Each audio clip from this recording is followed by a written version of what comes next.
3, 82, 83. Homer, Iliad, 24. 239, 240. A philosopher of Megara, and disciple of Socrates. Compare our author, De Fraterno Amore. So Reisk. Dubner reads Phi Beta Omicron Upsilon. The MSS. Have Phi Nu Omicron Upsilon, which Wittenbach retains, but is evidently not quite satisfied with the text. Can Phi Theta Nu Omicron Upsilon, Tau Epsilon Rho Omicron Nu be an account of Pi Iota Chi Alpha Iota Rho Epsilon Kappa Iota Alpha? Up in the clouds. Cf Epsilon Rho Omicron Beta Alpha Tau Omega. Horace, remembering these lines no doubt, says, De Arte Poetica, 191, 192. Nec Deus intersit nisi dignus. Vindice nodus insiderit. It is quite likely that the delicious poet Robert Herrick borrowed hence his, to starve thy sin not been, that is to keep thy Lent. For we know he was a student of the Moralia, when at the University of Cambridge.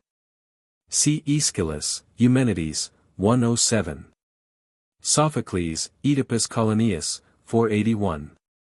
See also our authors, De Sanitate Precepta.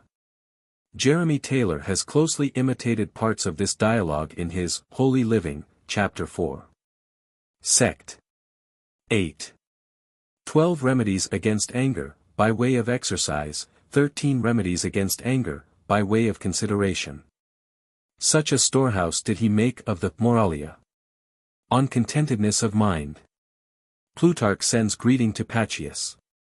It was late when I received your letter, asking me to write to you something on contentedness of mind, and on those things in the Timaeus that require an accurate explanation. And it so fell out that at that very time our friend Eros was obliged to set sail at once for Rome, having received a letter from the excellent Fundinus, urging haste according to his wont. And not having as much time as I could have wished to meet your request, and yet not thinking for one moment of letting my messenger go to you entirely empty-handed, I copied out the notes that I had chanced to make on contentedness of mind. For I thought that you did not desire this discourse merely to be treated to a subject handled in fine style, but for the real business of life. And I congratulate you that, though you have friendships with princes, and have as much forensic reputation as anybody, yet you are not in the same plight as the tragic Merops. Nor have you like him by the felicitations of the multitude been induced to forget the sufferings of humanity. But you remember, what you have often heard, that a patrician slipper is no cure for the gout, nor a costly ring for a whitlow, nor a diadem for the headache. For how can riches, or fame, or power at court help us to ease of mind or a calm life, unless we enjoy them when present, but are not for ever pining after them when absent? And what else causes this but the long exercise and practice of reason, which, when the unreasoning and emotional part of the soul breaks out of bounds, curbs it quickly, and does not allow it to be carried away headlong from its actual position? And as Xenophon advised that we should remember and honor the gods most especially in prosperity, that so, when we should be in any strait, we might confidently call upon them as already our well-wishers 290 and friends. So sensible men would do well before trouble comes to meditate on remedies how to bear it, that they may be the more efficacious from being ready for use long before.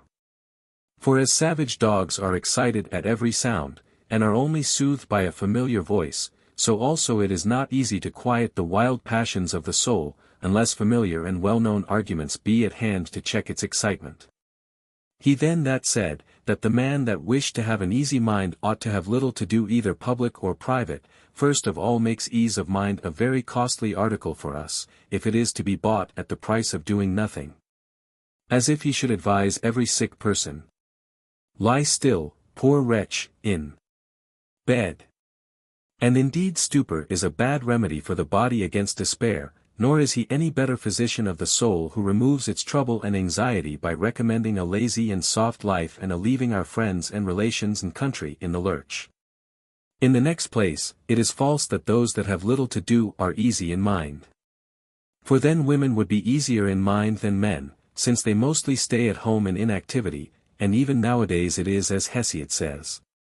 The north wind comes not near. A soft-skinned maiden.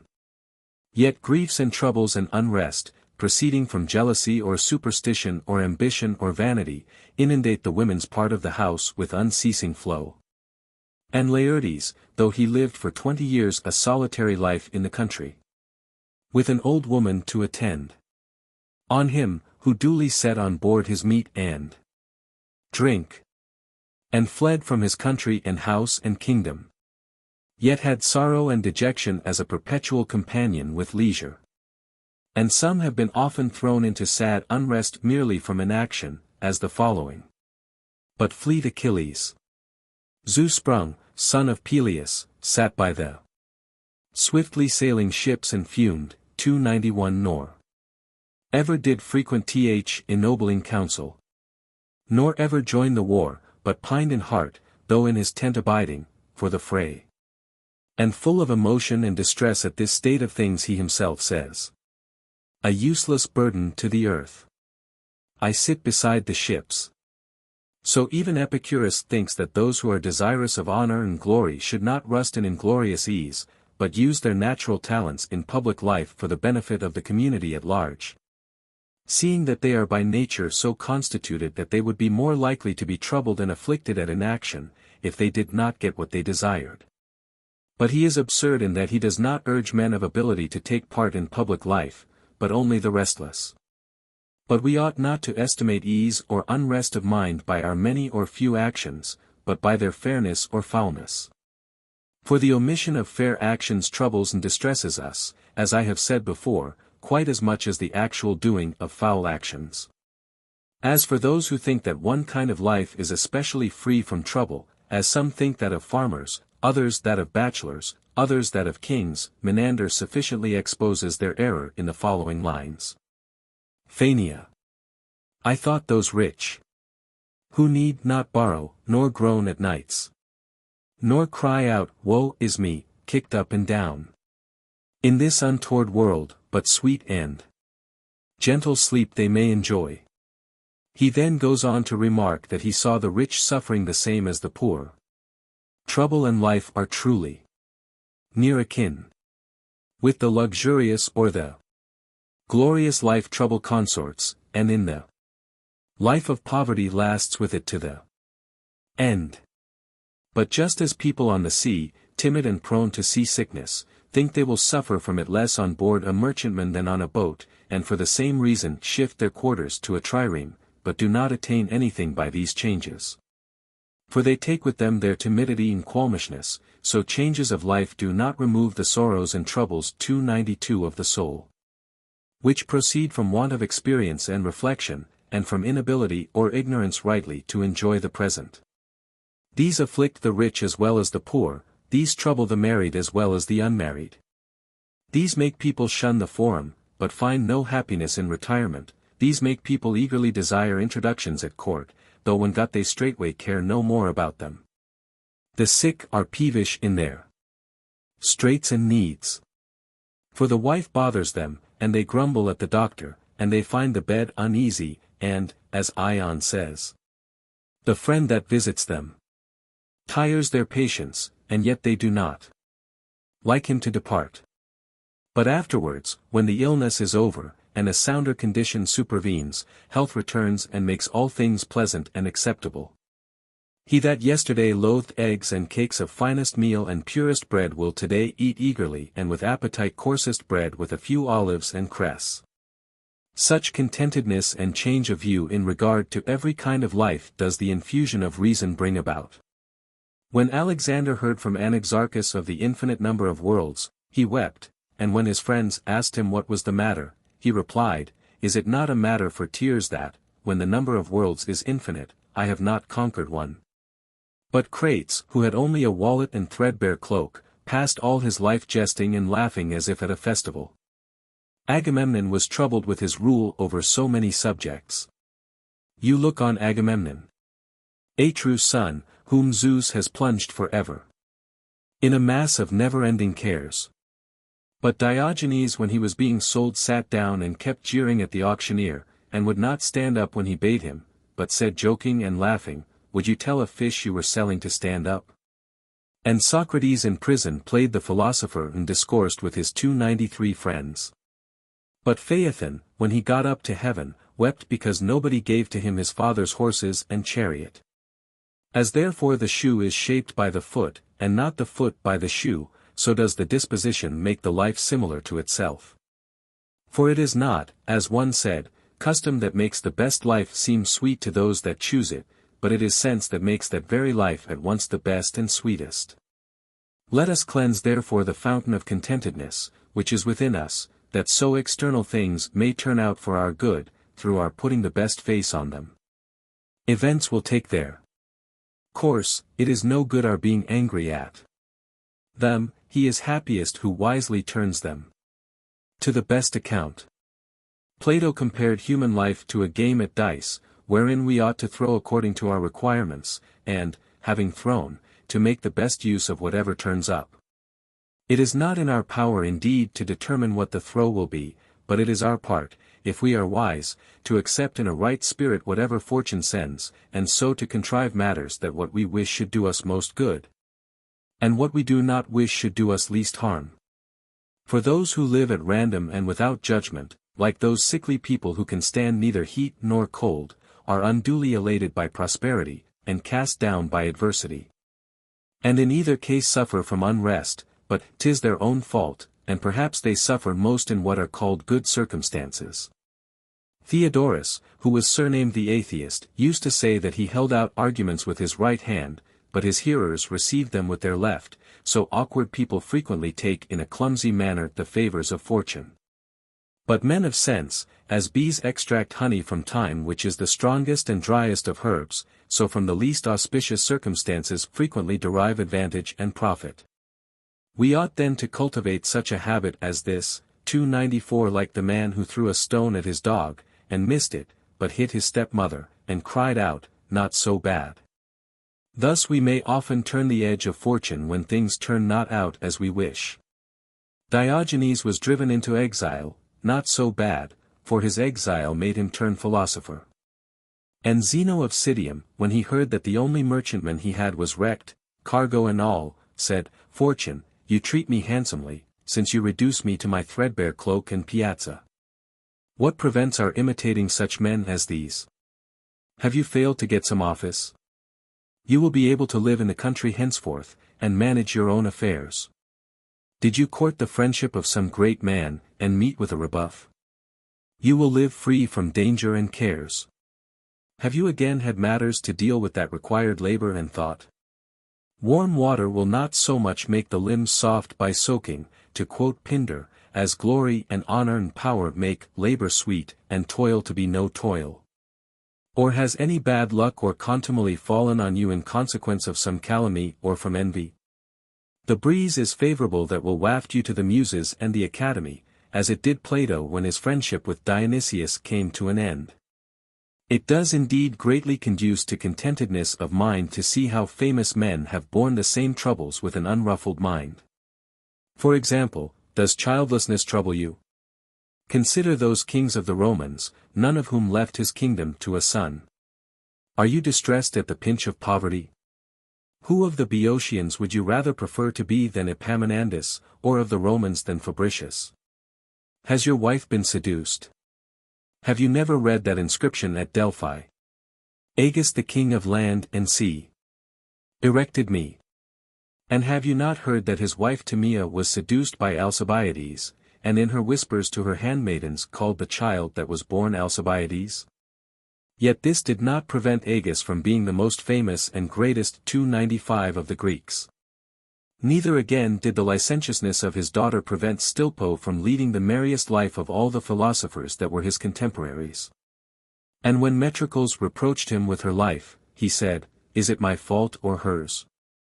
And when Metrocles answered, Her fault, but your misfortune, he rejoined, How say you? Are not faults also slips? Certainly, said he.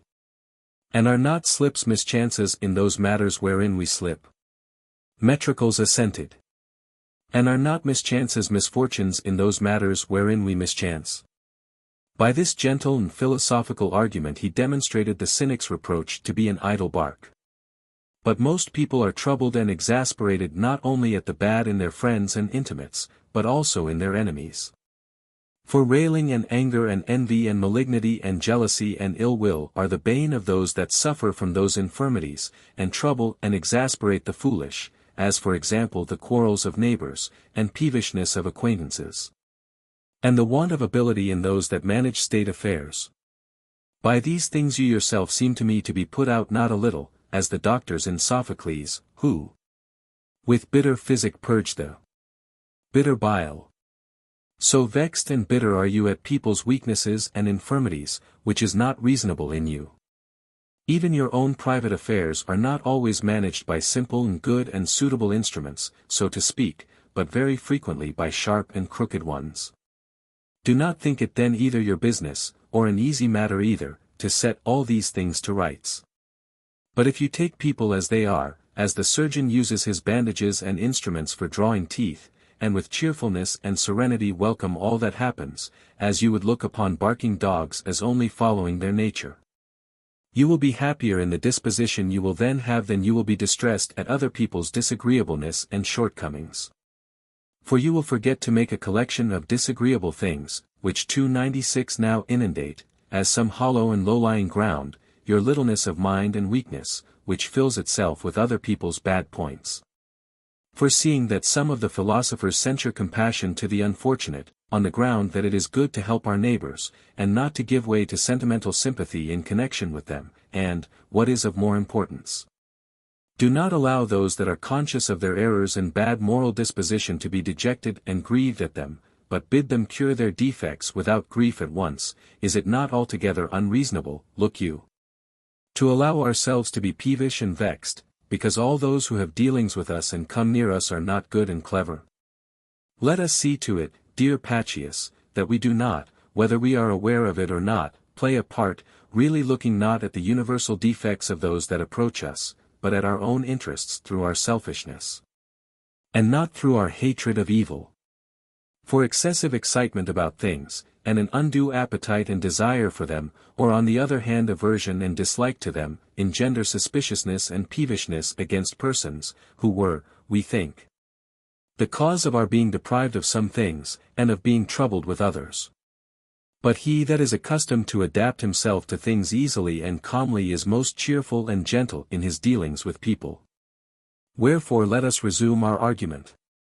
As in a fever everything seems bitter and unpleasant to the taste, but when we see others not loathing but fancying the very same eatables and drinkables, we no longer find the fault to be in them but in ourselves and our disease. So we shall cease to blame and be discontented with the state of affairs, if we see others cheerfully and without grief enduring the same.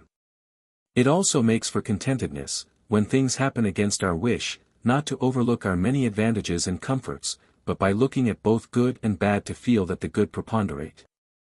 When our eyes are dazzled with things too bright we turn them away, and ease them by looking at flowers or grass, while we keep the eyes of our mind strained on disagreeable things, and force 297 them to dwell on bitter ideas, well nigh tearing them away by force from the consideration of pleasanter things. And yet one might apply here, not unaptly, what was said to the man of curiosity. Malignant wretch, why art so keen to mark thy neighbor's fault, and sayest not thine own? Why on earth, my good sir, do you confine your view to your troubles, making them so vivid and acute, while you do not let your mind dwell at all on your present comforts? But as cupping glasses draw the worst blood from the flesh, so you force upon your attention the worst things in your lot, acting not a whit more wisely than that Chian, selling much choice wine to others, asked for some sour wine for his own supper. And one of his slaves being asked by another, what he had left his master doing, replied, asking for bad when good was by. For most people overlook the advantages and pleasures of their individual lives, and run to their difficulties and grievances. Aristippus, however, was not such a one, for he cleverly knew as in a scale to make the better preponderate over the worse. So having lost a good farm, he asked one of those who made a great show of condolence and sympathy, have you not only one little piece of ground, while I have 3 fields left? And when he admitted that it was so, he went on to say, ought I not then to condole with you rather than you with me? For it is the act of a madman to distress oneself over what is lost, and not to rejoice at what is left. But like little children, if one of their many playthings be taken away by anyone, throw the rest away and weep and cry out, so we, if we are assailed by fortune in some one point, wail and mourn and make all other things seem unprofitable in our eyes. Suppose someone should say, what blessings have we? I would reply, what have we not? One has reputation, another a house, another a wife, another a good friend. When Antipater of Tarsus was reckoning up on his deathbed his various pieces of good fortune, he did not 298 even pass over his favorable voyage from Cilicia to Athens.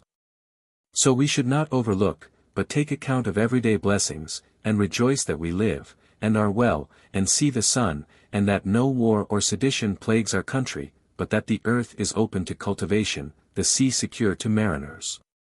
And that we can speak or be silent, lead a busy or an idle life, as we choose. We shall get more contentedness from the presence of all these blessings, if we fancy them as absent, and remember from time to time how people ill yearn for health, and people in war for peace. And strangers and unknown in a great city for reputation and friends, and how painful it is to be deprived of all these when one has once had them. For then each of these blessings will not appear to us only great and valuable when it is lost, and of no value while we have it. For not having it cannot add value to anything. Nor ought we to amass things we regard as valuable, and always be on the tremble and afraid of losing them as valuable things, and yet, when we have them, ignore them and think little of them. But we ought to use them for our pleasure and enjoyment, that we may bear their loss, if that should happen, with more equanimity.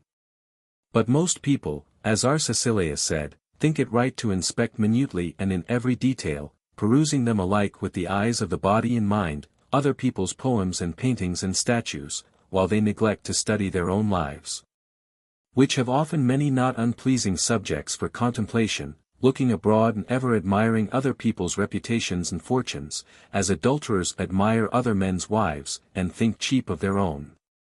And yet it makes much for contentedness of mind to look for the most part at home and to our own condition, or if not, to look at the case of people worse off than ourselves, and not, as most people do, to compare ourselves with those who are better off. For example, those who are in chains think those happy who are freed from their chains, and they again freemen, and freemen citizens, and they again the rich satraps, and satraps kings, and kings the gods. Content with hardly anything short of hurling thunderbolts and lightning. And so they ever 299 want something above them, and are never thankful for what they have. I care not for the wealth of golden Gyges. And I never had or envy or desire to be a god, or love for mighty empire, far distant from my eyes are all such things. But this, you will say, was the language of a Thasian. But you will find others, Chians or Galatians or Bithynians, not content with the share of glory or power they have among their fellow citizens, but weeping because they do not wear senators' shoes. Or, if they have them, that they cannot be praetors at Rome, or, if they get that office, that they are not consuls, or, if they are consuls, that they are only proclaimed second and not first. What is all this but seeking out excuses for being unthankful to fortune, only to torment and punish oneself? But he that has a mind in sound condition, does not sit down in sorrow and dejection if he is less renowned or rich than some of the countless myriads of mankind that the sun looks upon, who feed on the produce of the wide world. But goes on his way rejoicing at his fortune and life, as far fairer and happier than that of myriads of others. In the Olympian games it is not possible to be the victor by choosing one's competitors. But in the race of life circumstances allow us to plume ourselves on surpassing many, and to be objects of envy rather than to have to envy others, unless we pit ourselves against a Briareus or a Hercules. Whenever then you admire anyone carried by in his litter as a greater man than yourself, lower your eyes and look at those that bear the litter. And when you think the famous Xerxes happy for his passage over the Hellespont, as a native of those parts did, look too at those who dug through Mount Athos under the lash. And at those whose ears and noses were cut off because the bridge was broken by the waves, consider their state of mind also, for they think your life and fortunes happy. Socrates, when he heard one of his friends saying, how 300 dear this city is. Chian wine costs 1 mina, a purple robe 3, and half a pint of honey 5 drachmae, took him to the meal market, and showed him half a peck of meal for an obol, then took him to the olive market, and showed him a peck of olives for 2 coppers. And lastly showed him that a sleeveless vest was only 10 drachmae. At each place Socrates' friend exclaimed, how cheap this city is. So also we, when we hear anyone saying that our affairs are bad and in a woeful plight, because we are not consuls or governors, may reply, our affairs are in an admirable condition, and our life an enviable one, seeing that we do not beg, nor carry burdens, nor live by flattery. But since through our folly we are accustomed to live more with an eye to others than ourselves, and since nature is so jealous and envious that it rejoices not so much in its own blessings as it is pained by those of others. Do not look only at the much cried-up splendor of those whom you envy and admire, but open and draw, as it were, the gaudy curtain of their pomp and show, and peep within, you will see that they have much to trouble them, and many things to annoy them. The well-known Pittacus, whose fame was so great for fortitude and wisdom and uprightness, was once entertaining some guests, and his wife came in a rage and upset the table, and as the guests were dismayed he said, every one of you has some trouble, and he who has mine only is not so bad off. Happy is he accounted at the forum, but when he opens the door of his own house thrice miserable, for his wife rules all, still lords it over him, and is ever quarreling.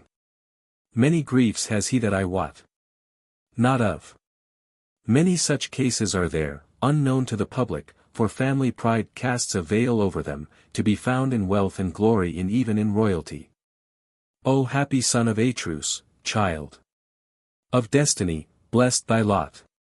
Congratulation like this comes from an external view, from a halo of arms and horses and the pomp of war, but the inward voice of emotion testifies against all this vain glory. 301 inch a heavy fate is laid on me by Zeus the son of Cronos. And, old man, I think your lot one to be envied, as that of any man who free from danger passes his life unknown and in obscurity. By such reflections as these one may wean oneself from that discontent with one's fortune, which makes one's own condition look low and mean from too much admiring one's neighbors. Another thing, which is a great hindrance to peace of mind, is not to proportion our desires to our means, but to carry too much sail, as it were, in our hopes of great things and then, if unsuccessful, to blame destiny and fortune, and not our own folly. For he is not unfortunate who wishes to shoot with a plough, or hunt the hare with an ox.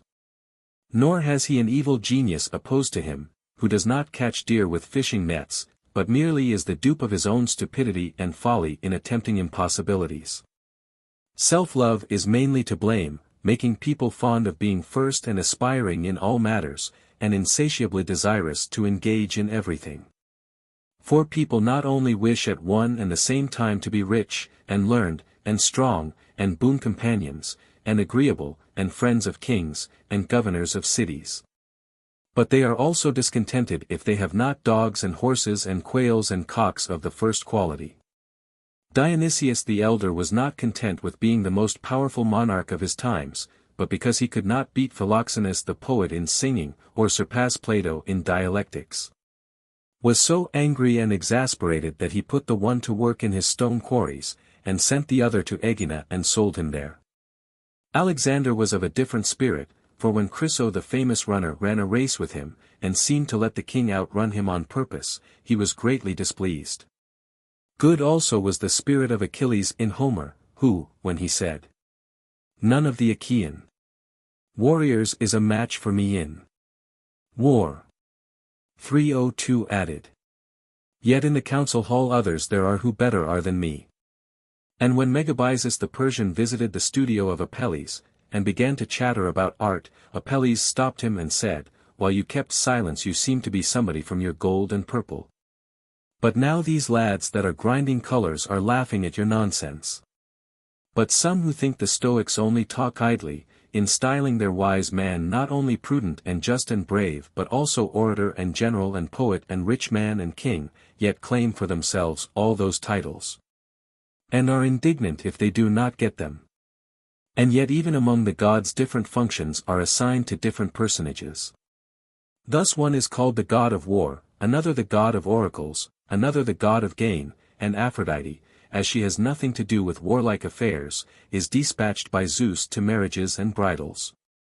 And indeed there are some pursuits which cannot exist together, but are by their very nature opposed. For example, oratory and the study of the mathematics require ease and leisure. Whereas political ability and the friendship of kings cannot be attained without mixing in affairs and in public life. Moreover, wine and indulgence in meat make the body indeed strong and vigorous, but blunt the intellect. And though unremitting attention to making and saving money will heap up wealth, yet despising and contemning riches is a great help to philosophy. So that all things are not within anyone's power, and we must obey that saying inscribed in the temple of Apollo at Delphi, know thyself, and adapt ourselves to our natural bent, and not drag and force nature to some other kind of life or pursuit. The horse to the chariot, and the ox to the plough, and swiftly alongside the ship scuds the dolphin, while he that meditates destruction for the boar must find a staunch hound. But he that chafes and is grieved that he is not at one and the same time, a lion reared on the mountains, exulting in his strength, and a little Maltese 303 lap dog reared in the lap of a rich widow, is out of his senses. And not a whit wiser is he who wishes to be an Empedocles, or Plato, or Democritus, and write about the world and the real nature of things, and at the same time to be married like Euphorion to a rich wife. Or to revel and drink with Alexander like Medius. And is grieved and vexed if he is not also admired for his wealth like Ismenias, and for his virtue like Epaminondas. But runners are not discontented because they do not carry off the crowns of wrestlers, but rejoice and delight in their own crowns. You are a citizen of Sparta, see you make the most of her. So too said Solon. We will not change our virtue.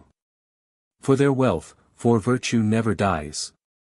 But wealth has wings, and flies about from one man to another.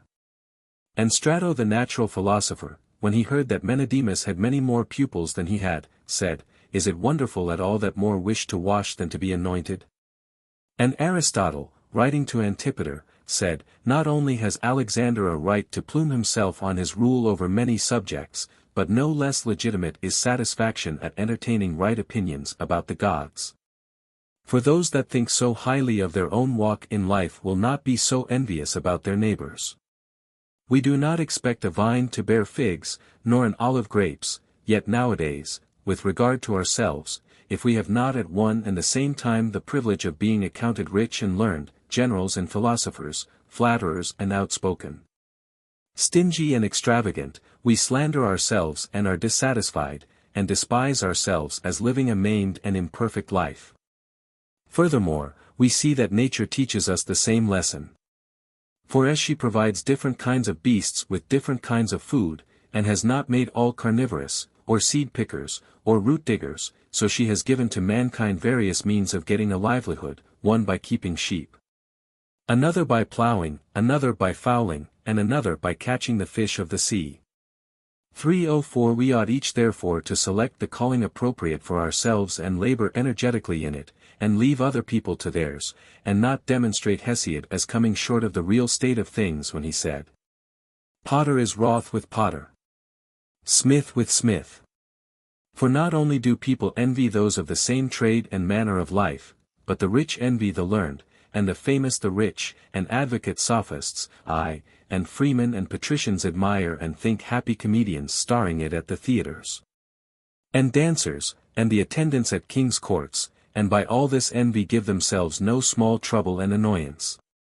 But that every man has in himself the magazines of content or discontent, and that the jars containing blessings and evils are not on the threshold of Zeus, but lie stored in the mind, is plain from the differences of men's passions.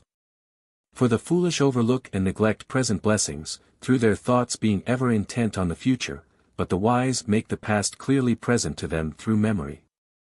For the present giving only a moment of time to the touch, and then evading our grasp, does not seem to the foolish to be ours or to belong to us at all.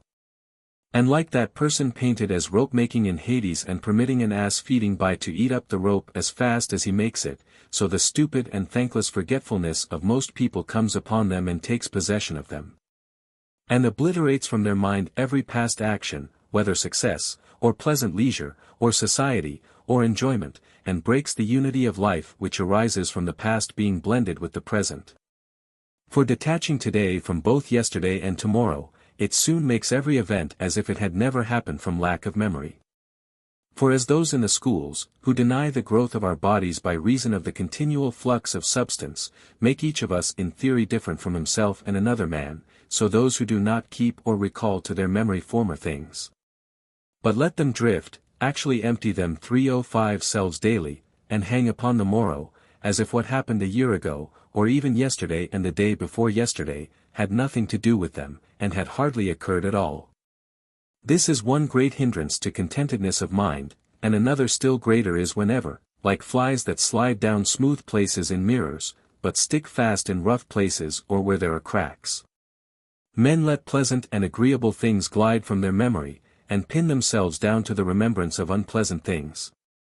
Or rather, as at Olympus they say beetles, when they get into a certain place called destruction to beetles, cannot get out, but fly round and round till they die, so men will glide into the remembrance of their woes, and will not give themselves a respite from sorrow.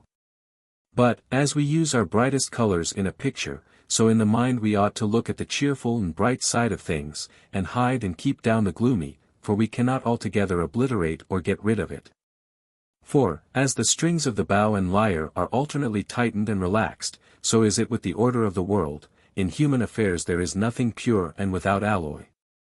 But as in music there are high and low notes, and in grammar vowels and mutes, but neither the musician nor grammarian decline to use either kinds, but know how to blend and employ them both for their purpose. So in human affairs which are balanced one against another, for, as Euripides says, there is no good without ill in the world, but everything is mixed in due proportion. We ought not to be disheartened or despondent. But as musicians drown their worst music with the best, so should we take good and bad together, and make our checkered life one of convenience and harmony. For it is not, as Menander says, directly any man is born, a genius befriends him, a good guide to him for life. But it is rather, as Empedocles states, two fates or genii take hold of each of us when we are born and govern us. There were Thonia and far-seeing Heliope, and cruel Doris, and grave Harmonia, and Callisto, and Escra, and 306 Thoosa, and Denia, and charming Nemertes, and Asaphia with the black fruit. And as at our birth we received the mingled seeds of each of these passions, which is the cause of much irregularity, the sensible person hopes for better things, but expects worse, and makes the most of either, remembering that wise maxim, not too much of anything. For not only will he who is least solicitous about tomorrow best enjoy it when it comes, as Epicurus says, but also wealth, and renown, and power and rule, gladden most of all the hearts of those who are least afraid of the contrary. For the immoderate desire for each, implanting a most immoderate fear of losing them, makes the enjoyment of them weak and wavering, like a flame under the influence of a wind. But he whom reason enables to say to fortune without fear or trembling, if you bring any good I gladly welcome it, but if you fail me, little does it trouble me. He can enjoy the present with most zest through his confidence, an absence of fear of the loss of what he has, which would be unbearable. For we may not only admire but also imitate the behavior of Anaxagoras, which made him cry out at the death of his son, I knew I had begot a mortal, and apply it to every contingency. For example, I know that wealth is ephemeral and insecure. I know that those who gave power can take it away again. I know that my wife is good, but still a woman, and that my friend, since a human being, is by nature a changeable animal, to use Plato's expression.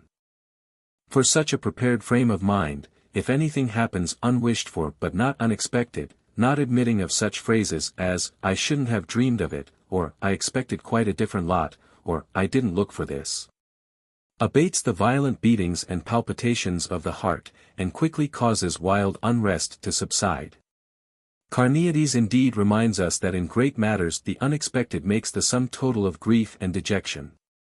Certainly the kingdom of Macedonia was many times smaller than the Roman Empire, but when 307 Perseus lost Macedonia, he not only himself bewailed his wretched fate, but seemed to all men the most unfortunate and unlucky of mankind. Yet Emilius who conquered him, though he had to give up to another the command both by land and sea, yet was crowned, and offered sacrifice, and was justly esteemed happy. For he knew that he had taken a command which he would have to give up, but Perseus lost his kingdom without expecting it. Well also has the poet shown the power of anything that happens unexpectedly. For Odysseus wept bitterly at the death of his dog, but was not so moved when he sat by his wife who wept, for in the latter case he had come fully determined to keep his emotion under the control of reason. Whereas in the former it was against his expectation, and therefore fell upon him as a sudden blow. And since generally speaking some things which happen against our will pain and trouble us by their very nature, while in the case of most we accustom ourselves and learn to be disgusted with them from fancy. It is not unprofitable to counteract this to have ever ready that line of Menander. You suffer no dread thing but in your fancy. For what, if they touch you neither in soul nor body, are such things to you as the low birth of your father, or the adultery of your wife, or the loss of some prize or precedence? Since even by their absence a man is not prevented from being in excellent condition both of body and soul. And with respect to the things that seem to pain us by their very nature, as sickness, and anxieties, and the deaths of friends and children, we should remember that line of Euripides. Alas! And why alas? We only suffer what mortals must expect. For no argument has so much weight with emotion when it is borne down with grief, as that which reminds it of the common and natural necessity to which man is exposed owing to the body, the only handle which he gives to fortune. For in his most important and influential part he is 308 secure against external things. When Demetrius captured Megara, he asked Stilpo if any of his things had been plundered, and Stilpo answered, I saw nobody carrying off anything of mine. And so when fortune has plundered us and stripped us of everything else, we have that within ourselves which the Achaeans ne'er could rob us of. So that we ought not altogether to abase and lower nature, as if she had no strength or stability against fortune. But on the contrary, knowing that the rotten and perishable part of man, wherein alone he lies open to fortune, is small, while we ourselves are masters of the better part, wherein are situated our greatest blessings. As good opinions and teaching and virtuous precepts, all which things cannot be abstracted from us or perish, we ought to look on the future with invincible courage, and say to fortune. As Socrates is supposed to have said to his accusers Anytus and Meletus before the jury, Anytus and Meletus can kill me, but they cannot hurt me. For fortune can afflict us with disease, take away our money, calumniate us to the people or king, but cannot make a good and brave and high-souled man bad and cowardly and low and ignoble and envious, nor take away that disposition of mind, whose constant presence is of more use for the conduct of life than the presence of a pilot at sea. For the pilot cannot make calm the wild wave or wind, nor can he find a haven at his need wherever he wishes, nor can he await his fate with confidence and without trembling, but as long as he has not despaired, but uses his skill.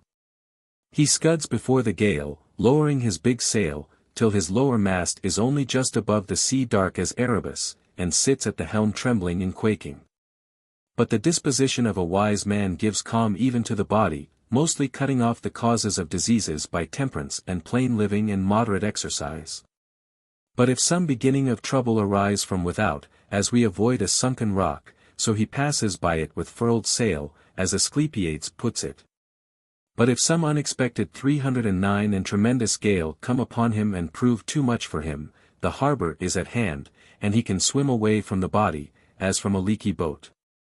For it is the fear of death, and not the desire of life, that makes the foolish person to hang to the body, clinging to it, as Odysseus did to the fig tree from fear of Charybdis that lay below, where the wind neither let him stay, or sail. So that he was displeased at this, and afraid of that. But he who understands somehow or other the nature of the soul, and reflects that the change it will undergo at death will be either to something better or at least not worse. He has in his fearlessness of death no small help to ease of mind in life. For to one who can enjoy life when virtue and what is congenial to him have the upper hand, and that can fearlessly depart from life, when uncongenial and unnatural things are in the ascendant, with the words on his lips, "The deity shall free me. When I will." What can we imagine could befall such a man as this that would vex him and wear him and harass him? For he who said, "I have anticipated you, O fortune, and cut off all your loopholes to get at me," did not trust to bolts or keys or walls, but to determination and reason, which are within the power of all persons that choose. And we ought not to despair or disbelieve any of these sayings, but admiring them and emulating them and being enthusiastic about them, we ought to try and test ourselves in smaller matters with a view to greater. Not avoiding or rejecting that self-examination, nor sheltering ourselves under the remark, "Perhaps nothing will be more difficult."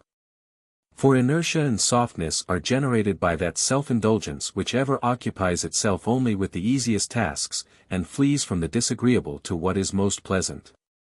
But the soul that accustoms itself to face steadily sickness and grief and exile, and calls in reason to its help in each case, will find in what appears so sore and 310 dreadful much that is false, empty, and rotten.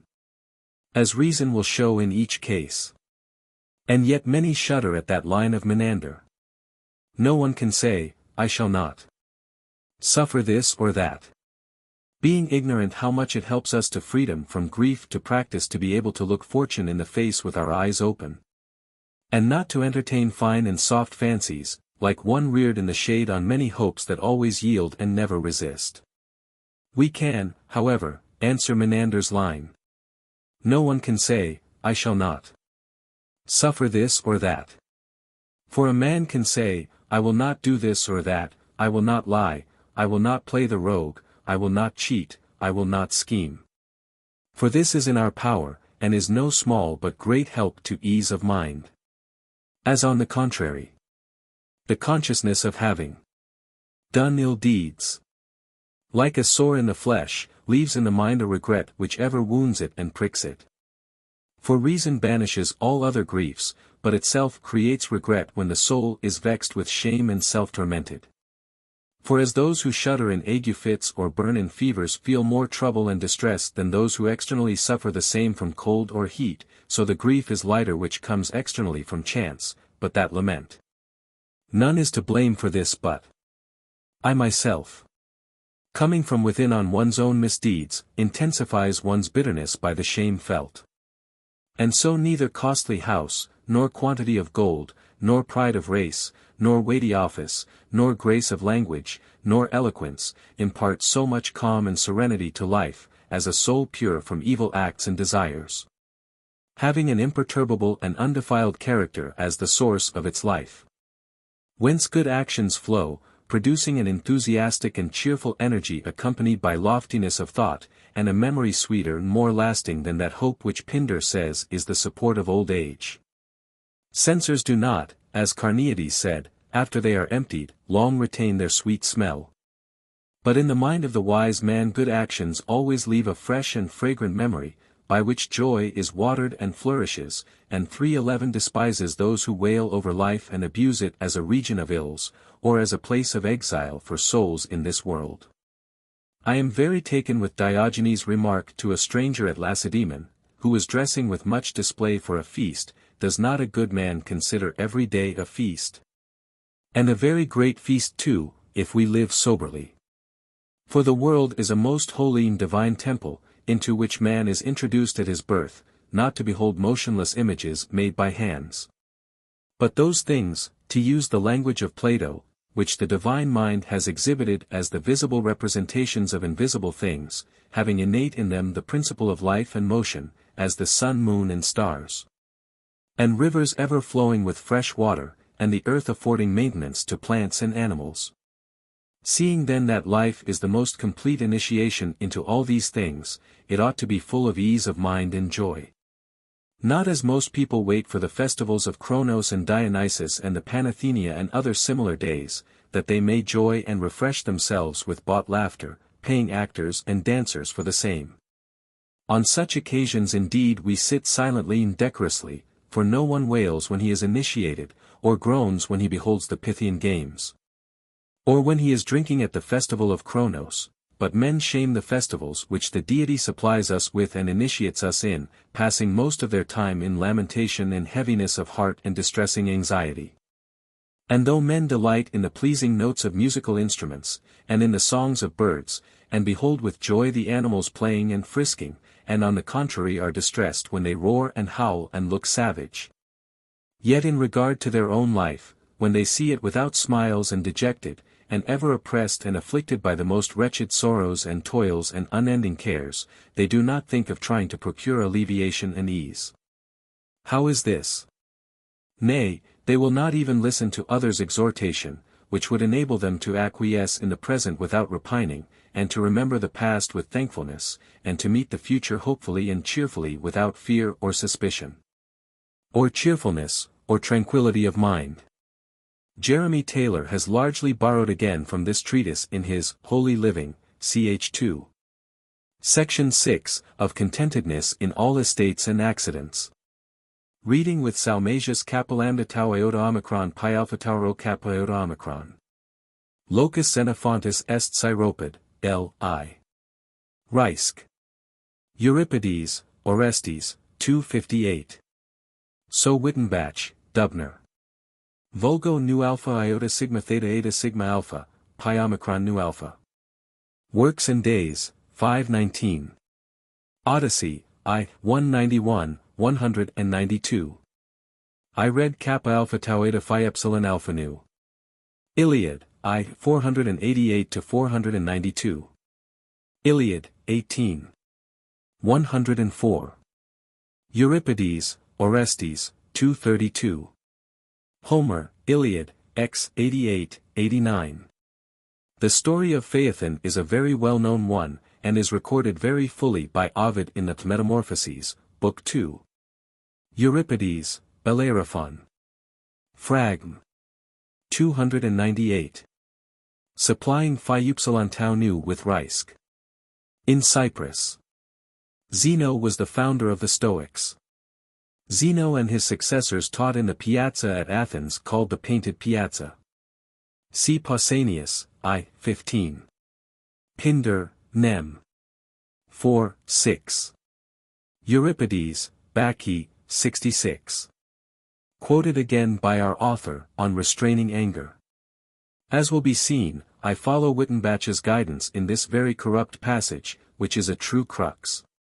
Reading delta epsilon delta omicron rho kappa tau epsilon. C. On Curiosity. Simonides. C. Herodotus, 7. 56. A mina was 100 drachmae, i.e. 4 pounds. Ones, 3d, and 600 obols. A slave's ordinary dress. One of the 7 wise men. Homer, Iliad, 3. 182. Homer, Iliad, 2. 111. Words of Agamemnon to the house porter. Euripides, Iphigenia in Aulis, 17-19. Iliad, 18. 105, 106. See Pausanias, X 24. Pindar, Fragm, 258. Quoted, on Moral Virtue. Homer, Iliad, 17. 61, Odyssey, 6. 130. A famous breed of dogs from the island Melita, near Dalmatia. See Pliny, History Nat. 3. 26, Extra. Section 30, XXX. 5, Extra. Section 14. That non omnia possumus omnes. Pindar, Ism, I, 65-70. Hesiod, Works and Days, 25. Our two of a trade seldom agree. An allusion to Iliad, 24. 527-533. Ocnus. See Pausanias, X 29. So Wittenbach, who reads delta tau omicron tau omega nu. Reading omicron alpha with Reisk. Homer to wit. The soul. The reading here is rather doubtful. That I have adopted is Reisk's and Wittenbach's. Iliad, v. 484. Euripides, Bacchae, 498. Compare Horace, Epistles, I. 16. 78, 79. Reading with Dubner rho gamma alpha nu. Reisk has tau omicron nu alpha nu. Euripides, Orestes, 396. The Saturnalia, as the Romans called this feast, was well known as a festival of merriment and license. On envy and hatred. Outwardly there seems no difference between hatred and envy, but they seem identical. For generally speaking, as vice has many hooks, and is swayed hither and thither by the passions that hang on it, there are many points of contact and entanglement between them. For as in the case of illnesses there is a sympathy between the various passions. Thus the prosperous man is equally a source of pain to hate and envy. And so we think benevolence the opposite of both these passions, being as it is a wish for our neighbor's good, and we think hate and envy identical, for the desire of both is the very opposite of benevolence. But since their similarities are not so great as their dissimilarities, let us investigate and trace out these two passions from their origin. Hatred then is generated by the fancy that the person hated is either bad generally or bad to oneself. For those who think they are wrong naturally hate those who they think wrong them, and dislike and are on their guard against those who are injurious or bad to others, but people envy merely those they think prosperous. So envy seems illimitable, being, like ophthalmia, troubled at everything bright, whereas hatred is limited, since it settles only on what seems hostile. In the second place people feel hatred even against the brutes. For some hate cats and beetles and toads and serpents.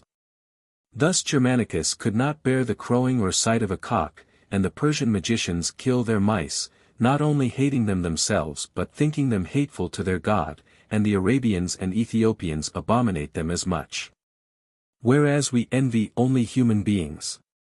Indeed among the brutes it is not likely that there should be any envy, for they have no conception of prosperity or adversity, nor have they any idea of reputation or 313 of reputation, which are the things that mainly excite envy.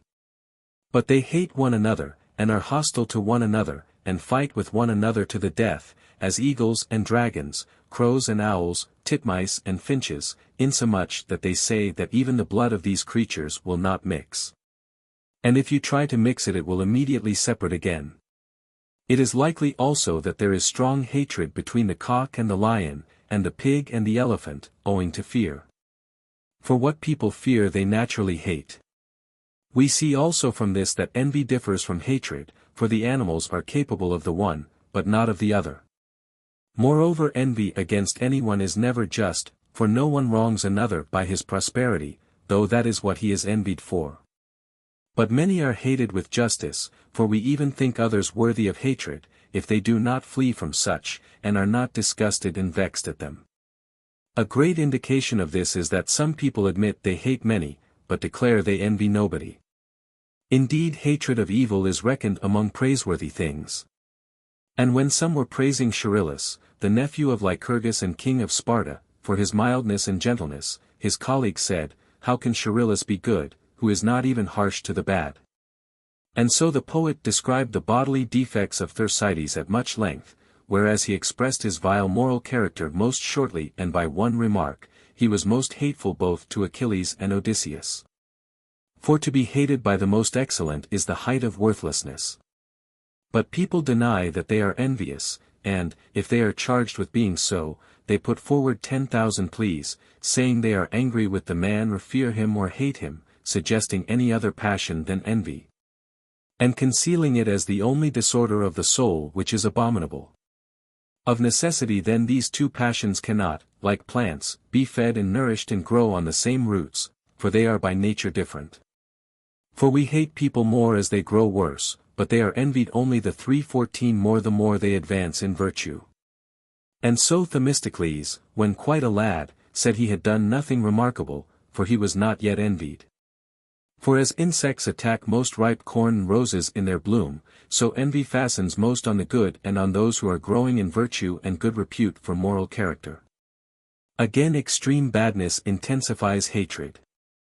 So hated indeed and loathed were the accusers of Socrates, as guilty of extreme vileness, by their fellow citizens, that they would neither supply them with fire, nor answer their questions, nor touch the water they had bathed in, but ordered the servants to pour it away as polluted, till they could bear this hatred no longer and hung themselves. But splendid and exceptional success often extinguishes envy. For it is not likely that anyone envied Alexander or Cyrus, after their conquests made them lords of the world. But as the sun, when it is high over our heads and sends down its rays, makes next to no shadow, so at those successes that attain such a height as to be over its head envy is humbled, and retires completely dazzled. So Alexander had none to envy him, but many to hate him, by whom he was plotted against till he died. So too misfortunes stop envy, but they do not remove hatred. For people hate their enemies even when they lie prostrate at their feet, but no one envies the unfortunate. But the remark of one of the sophists of our day is true, that the envious are very prone to pity. So here too there is a great difference between these two passions, for hatred abandons neither the fortunate nor unfortunate, whereas envy is mitigated in the extreme of either fortune. Let us look at the same again from opposite points of view. Men put an end to their enmity and hatred, either if persuaded they have not been wronged, or if they come round to the view that those they hated are good men and not bad, or thirdly if they receive a kindness. For, as Thucydides says, the last favor conferred, even though a smaller one, if it be seasonable, outweighs a greater offense. Yet the persuasion that they have not been wronged does not put an end to envy, for people envy although absolutely persuaded that they have not been wronged, and the 2-3-15 other cases actually increase envy. For people look with an evil eye even more on those they think good, as having virtue, which is the greatest blessing. And if they are treated kindly by the prosperous it grieves them, for they envy both their will and power to do kindnesses, the former proceeding from their goodness, the latter from their prosperity, but both being blessings. Thus envy is a passion altogether different from hatred, seeing that what abates the one pains and exasperates the other. Let us now look at the intent of each of these passions. The intent of the person who hates is to do as much harm as he can, so they define hatred to be a disposition and intent on the watch for an opportunity to do harm. But this is altogether foreign to envy. For those who envy their relations and friends would not wish them to come to ruin, or fall into calamity, but are only annoyed at their prosperity. And would hinder, if they could, their glory and renown, but they would not bring upon them irremediable misfortunes. They are content to remove, as in the case of a lofty house, what stands in their light. Lambda lambda omega Mrs. Wittenbach lambda lambda omega nu. Malo lambda lambda omicron iota. So Wittenbach. Homer, Iliad, 2. 220. So Wittenbach. The reading in this passage is very doubtful. Thucydides, I, 42. Reading pi epsilon sigma tau iota nu lambda omega. Omicron gamma rho phi theta omicron nu tau epsilon. What can be made of pi omicron lambda omicron here? How one can praise oneself without exciting envy. To speak to other people about one's own importance or ability, Herculanus, is universally declared to be tiresome and illiberal, but in fact not many even of those who censure it avoid its unpleasantness.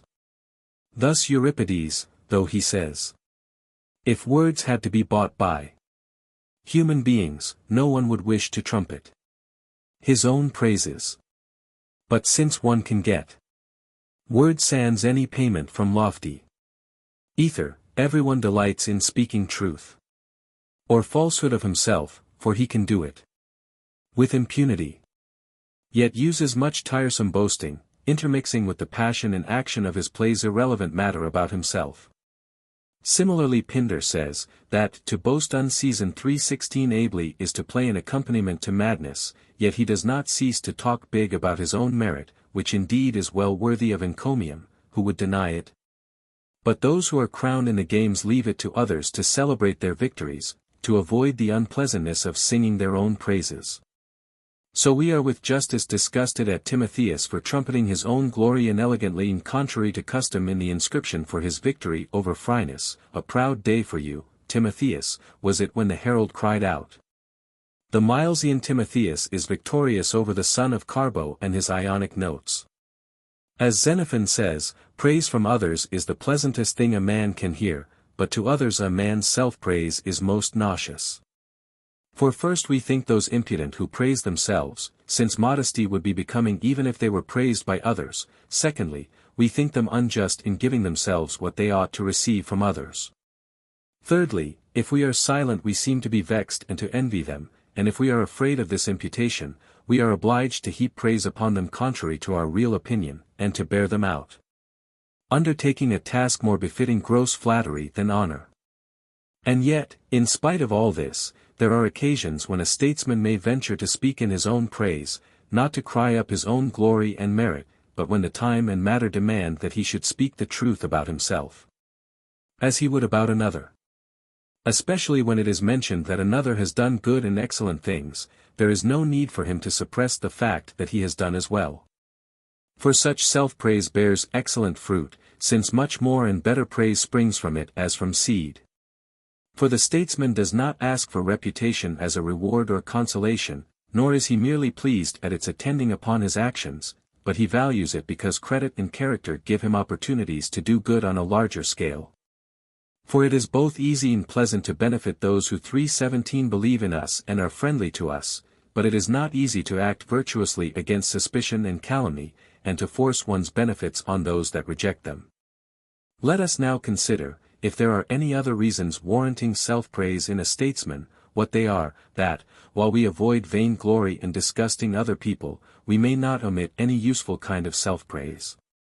That is vainglory then when men seem to praise themselves that they may call forth the laudation of others, and it is especially despised because it seems to proceed from ambition and an unseasonable opinion of oneself. For as those who cannot obtain food are forced to feed on their own flesh against nature, and that is the end of famine, so those that hunger after praise, if they get no one else to praise them, disgrace themselves by their anxiety to feed their own vanity. But when, not merely content with praising themselves, they vie with the praise of others, and pit their own deeds and actions against theirs, with the intent of outshining them, they add envy and malignity to their vanity. The proverb teaches us that to put our foot into another's dance is meddlesome and ridiculous. We ought equally to be on our guard against intruding our own panegyric into others' praises out of envy and spite, nor should we allow others either to praise us then, but we should make way for those that are being honored. If they are worthy of honor, and even if they seem to us undeserving of honor and worthless, we ought not to strip them of their praise by self-laudation, but by direct argument and proof that they are not worthy of all these encomiums. It is plain then that we ought to avoid all such conduct as this.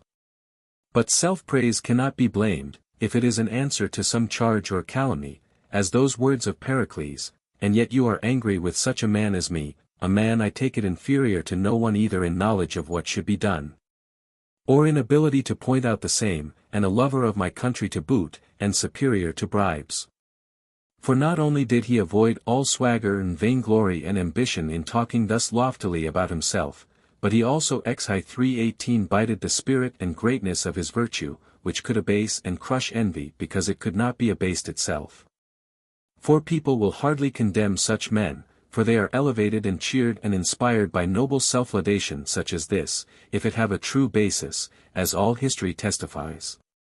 Thus the Thebans, when their generals were charged with not returning home, and laying down their office of Beatarchs when their time had expired, but instead of that making inroads into Laconia, and helping Messene, hardly acquitted Pelopidas, who was submissive and suppliant, but for Epaminondas, who gloried in what he had done, and at last said that he was ready to die, if they would confess that he had ravaged Laconia, and restored Messene, and made Arcadia one state. Against the will of the Thebans, they would not pass sentence upon him, but admired his heroism, and with rejoicing and smiles set him free. So too we must not altogether find fault with Sthenelus in Homer saying, We boast ourselves far better than our fathers. When we remember the words of Agamemnon. How now? Thou son of brave horse-taming Tydeus, why dost thou crouch for fear, and watch far off the lines of battle? How unlike thy father! For it was not because he was defamed himself, but he stood up for his friend that was abused, the occasion giving him a reasonable excuse for self-commendation. So too the Romans were far from pleased at Cicero's frequently passing encomiums upon himself in the affair of Catiline, yet when Scipio said they ought not to try him, Scipio, since he had given them the power to try anybody, they put on garlands and accompanied him to the Capitol, and sacrificed with him. For Cicero was not compelled to praise himself, but only did so for glory, whereas the danger in which Scipio stood removed envy from him. And not only on one's trial and in danger, but also in misfortune, is tall talk and boasting more suitable than in prosperity. For in prosperity people seem to clutch as it were at glory and enjoy it, and so gratify their ambition. 3:19 But in adversity, being far from ambition owing to circumstances, such self-commendation seems to be a bearing up and fortifying the spirit against fortune, and an avoidance altogether of that desire for pity and condolence, and that humility which we often find in adversity. As then we esteem those persons vain and without sense who in walking hold themselves very erect and with a stiff neck, yet in boxing or fighting we commend such as hold themselves up and alert, so the man struggling with adversity, who stands up straight against his fate, in fighting posture like some boxer, and instead of being humble and abject becomes through his boasting lofty and dignified, seems to be not offensive and impudent, but great and invincible.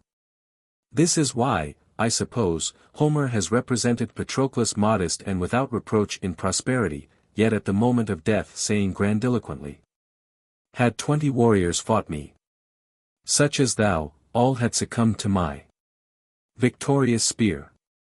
And Phocion, though in other respects he was gentle, yet after his sentence exhibited his greatness of soul to many others, and notably to one of those that were to die with him, who was weeping and wailing, to whom he said, "What? Are you not content to die with Phocion? Not less, but still more, lawful is it for a public man who is wronged to speak on his own behalf to those who treat him with ingratitude." Thus Achilles generally conceded glory to the gods, and modestly used such language as, "If ever Zeus shall grant to me to sack Troy's well-built town." But when insulted and outraged contrary to his deserts, he utters in his rage boastful words. "Alighting from my ships, 12 towns I sacked. And for they will never dare to face my helmet when it gleams near." 3:20 For frank outspokenness, when it is part of one's defense, admits of boasting. It was in this spirit no doubt that Themistocles, who neither in word or deed had given any offense, when he saw the Athenians were tired of him and treating him with neglect, did not abstain from saying, "My good sirs, why do you tire of receiving benefits so frequently at the same hands? And, when the storm is on you fly to me for shelter as to a tree, but when fine weather comes again, then you pass by and strip me of my leaves."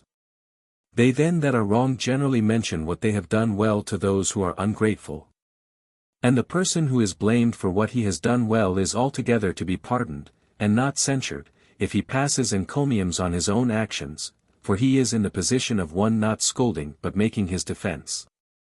This it was that made Demosthenes' freedom of speech splendid, and prevented people being wearied out by the praise which in all his speech on the crown he lavished on himself, pluming himself on those embassies and decrees in connection with the war with which fault had been found.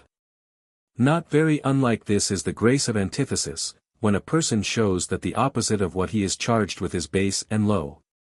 Thus Lycurgus, when he was charged at Athens with having bribed an informer to silence, replied, "What kind of a citizen do you think me, who, having had so long time the fingering of your public money, am detected in giving rather than taking unjustly?"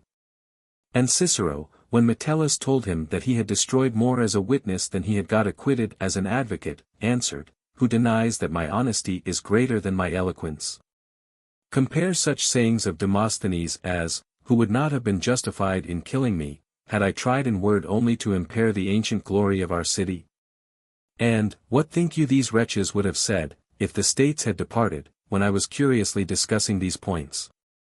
And indeed the whole of that speech on the crown most ingeniously introduces his own 321 praises in his antitheses, and answers to the charges brought against him. However, it is worth while to notice in his speech that he most artistically inserts praise of his audience in the remarks about himself, and so makes his speech less egotistical and less likely to raise envy.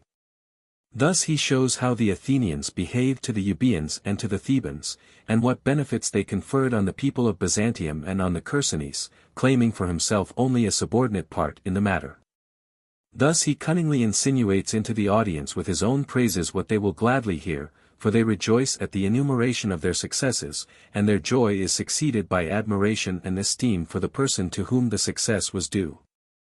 So also Epaminondas, when Meneclidas once jeered at him as thinking more of himself than Agamemnon ever did, replied, "It is your fault then, men of Thebes, by whose help alone I put down the power of the Lacedaemonians in one day." But since most people very much dislike and object to a man's praising himself, but if he praises someone else are on the contrary often glad and readily bear him out.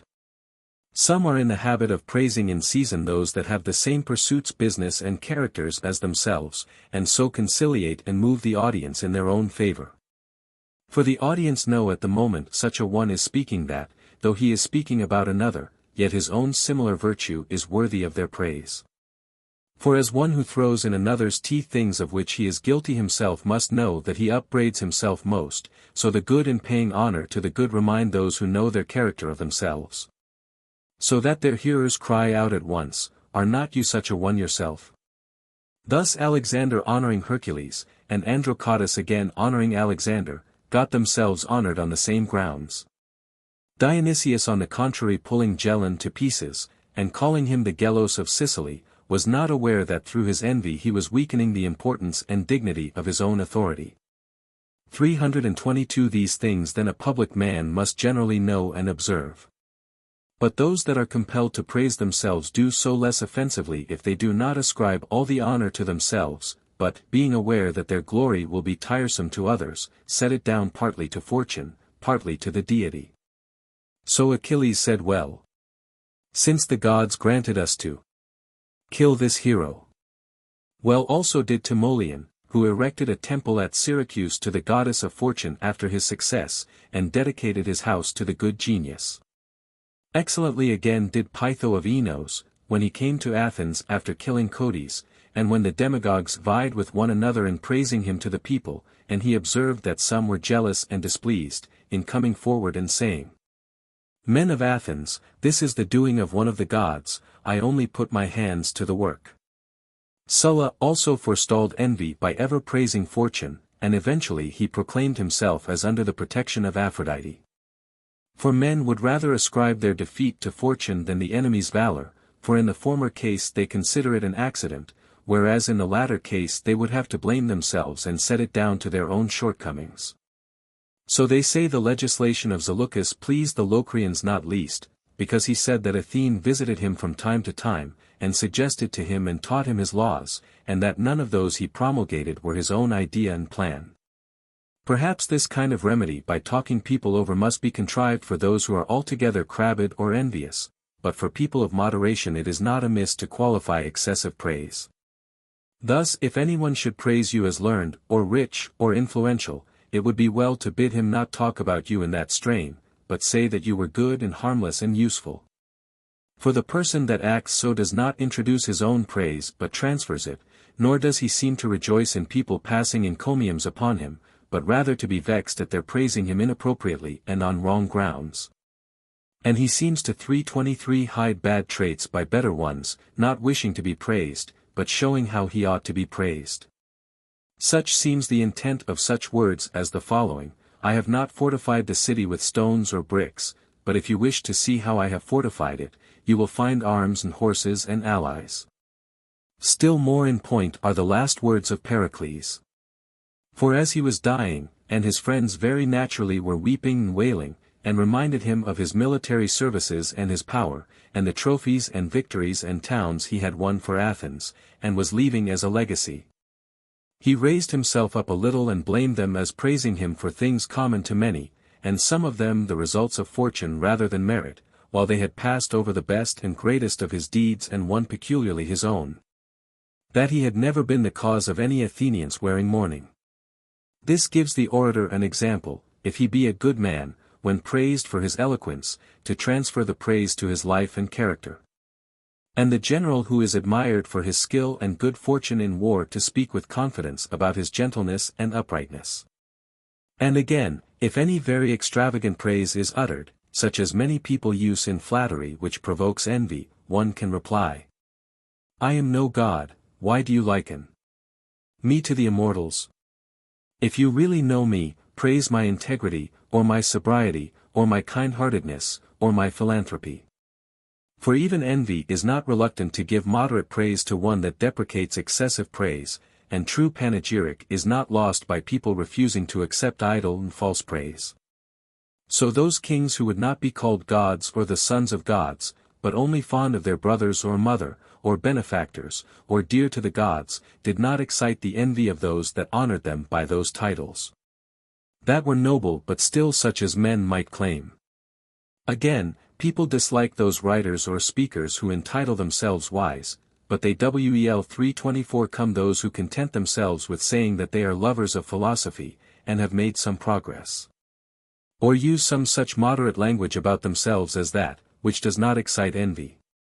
But rhetorical sophists, who expect to hear divine, wonderful, grand, at their declamations, are not even welcomed with pretty fair, so.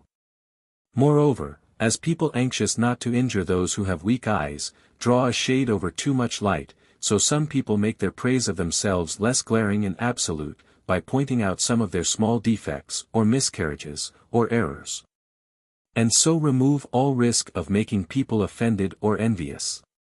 Thus Epius, who boasts very much of his skill in boxing, and says very confidently, I can your body crush, and break your bones. Yet says, Is not enough that I'm in fight deficient. But Epius is perhaps a ridiculous instance, excusing his bragging as an athlete by his confession of timidity and want of manliness. But agreeable and graceful is that man who mentions his own forgetfulness, or ignorance, or ambition, or eager desire for knowledge and conversation. Thus Odysseus of the Sirens, my heart to listen to them did incline, I bade my comrades by a nod to unloose me. And again of the Cyclops, I did not hearken, it had been far better, I wished to see the Cyclops, and to taste his hospitality. And generally speaking the admixture with praise of such faults as are not altogether base and ignoble stops envy. Thus many have blunted the point of envy by admitting and introducing, when they have been praised, their past poverty in straits, and their low origin. So Agathocles pledging his young men in golden cups beautifully chased, ordered some earthenware pots to be brought in, and said, See the fruits of perseverance, labor, and bravery. Once I produced pots like these, but now golden cups. 325 For Agathocles it seems was so low-born and poor that he was brought up in a potter's shop, though afterwards he was king of almost all Sicily. These are external remedies against self-praise.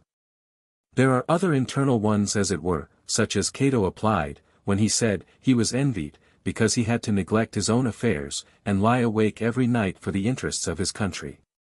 Compare also the following lines. How should I boast?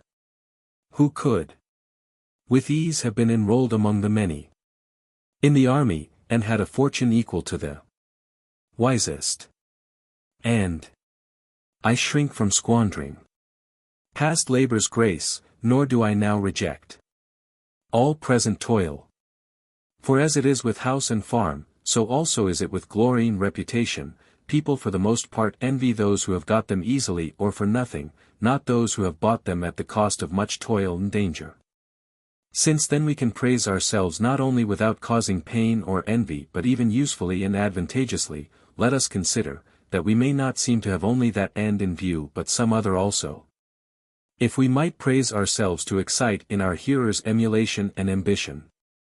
For Nestor, by reciting his battles and acts of prowess, stirred up Patroclus and 9 others to single combat with Hector. For the exhortation that adds deed to word and example and proper emulation is animating and moving and stimulating, and with its impulse and resolution inspires hope that the things we aim at are attainable and not impossible. That is why in the choruses at Lacedaemon the old men sing, "We once were young and vigorous and strong." And then the boys, "We shall be stronger far than now we are." And then the youths, "We now are strong, look at us. If you like." 326 In this wise and statesmanlike manner did the legislator exhibit to the young men the nearest and dearest examples of what they should do in the persons of those who had done so. Moreover, it is not amiss sometimes, to awe and repress and take down and tame the impudent and bold, to boast and talk a little big about oneself. As Nestor did, to mention him again. "For I have mixed ere now with better men than both of you, and ne'er did they despise me."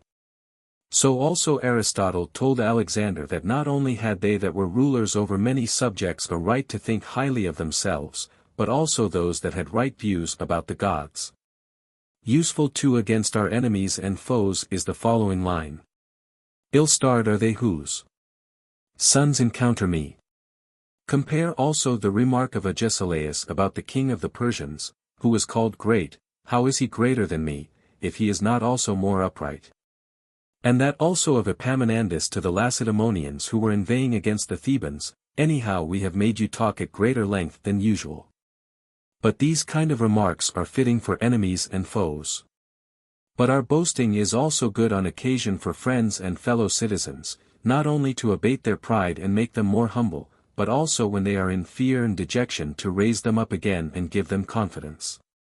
Thus Cyrus talked big in perils and on battlefields, though at other times he was no boaster.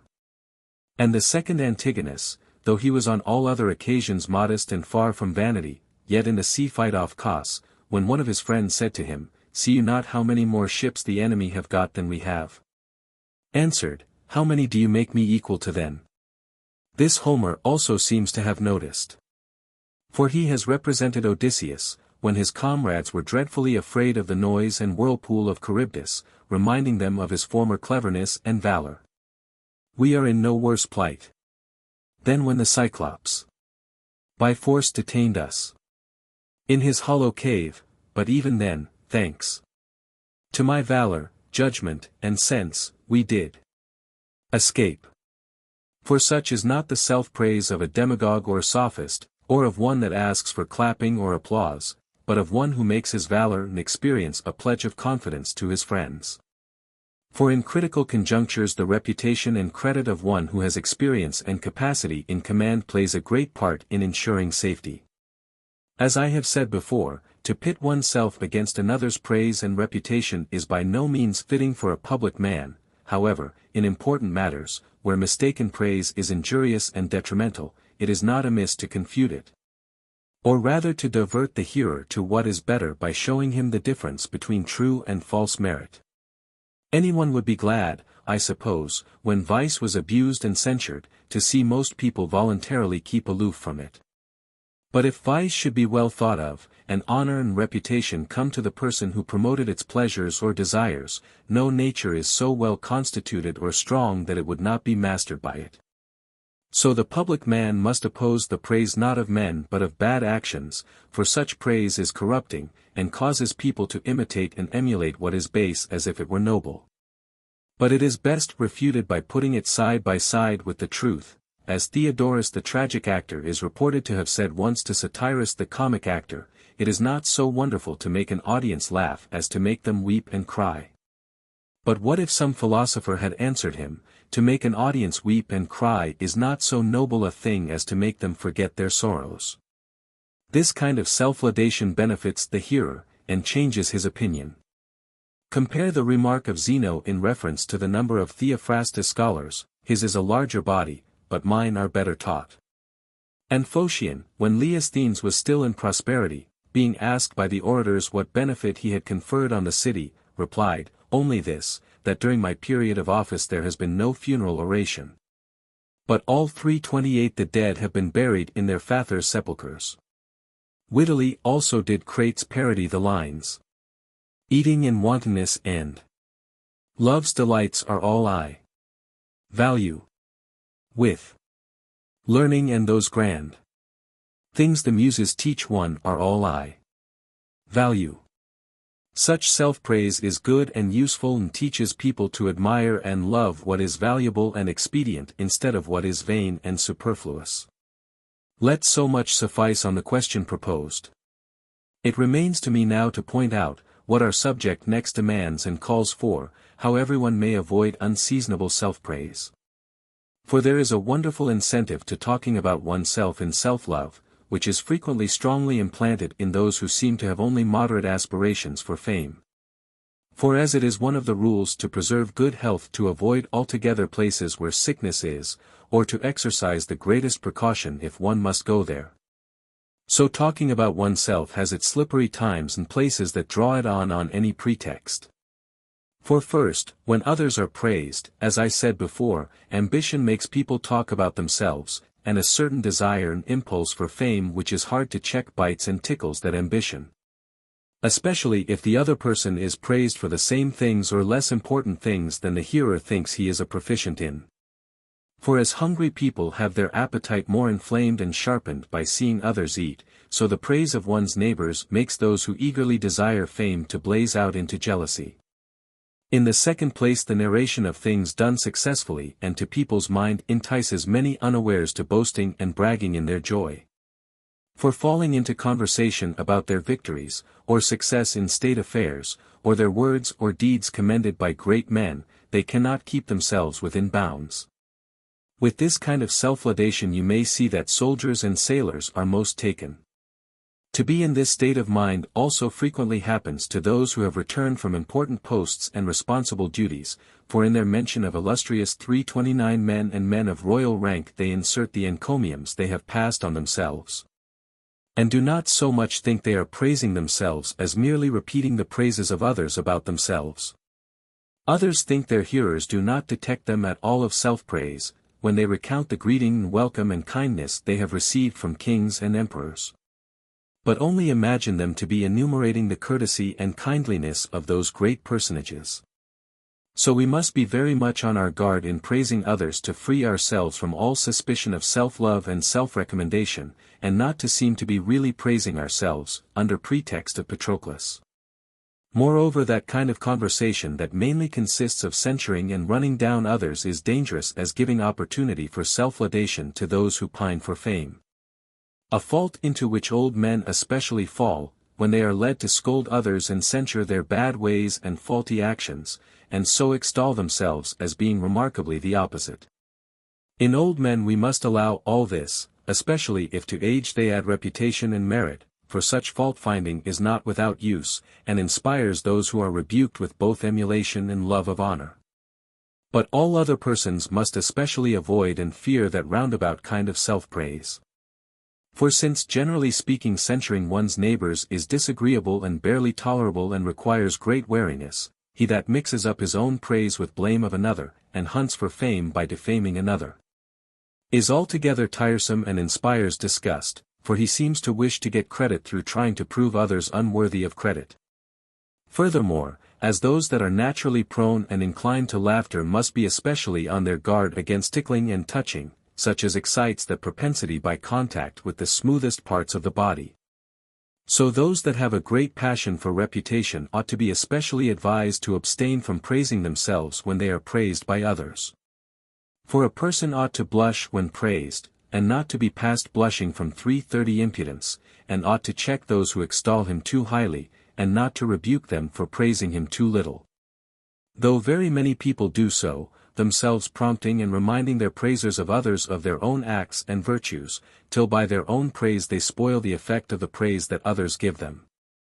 For some tickle and puff themselves up by self-praise, while others, malignantly holding out the small bait of eulogy, provoke others to talk about themselves, while others again ask questions and put inquiries.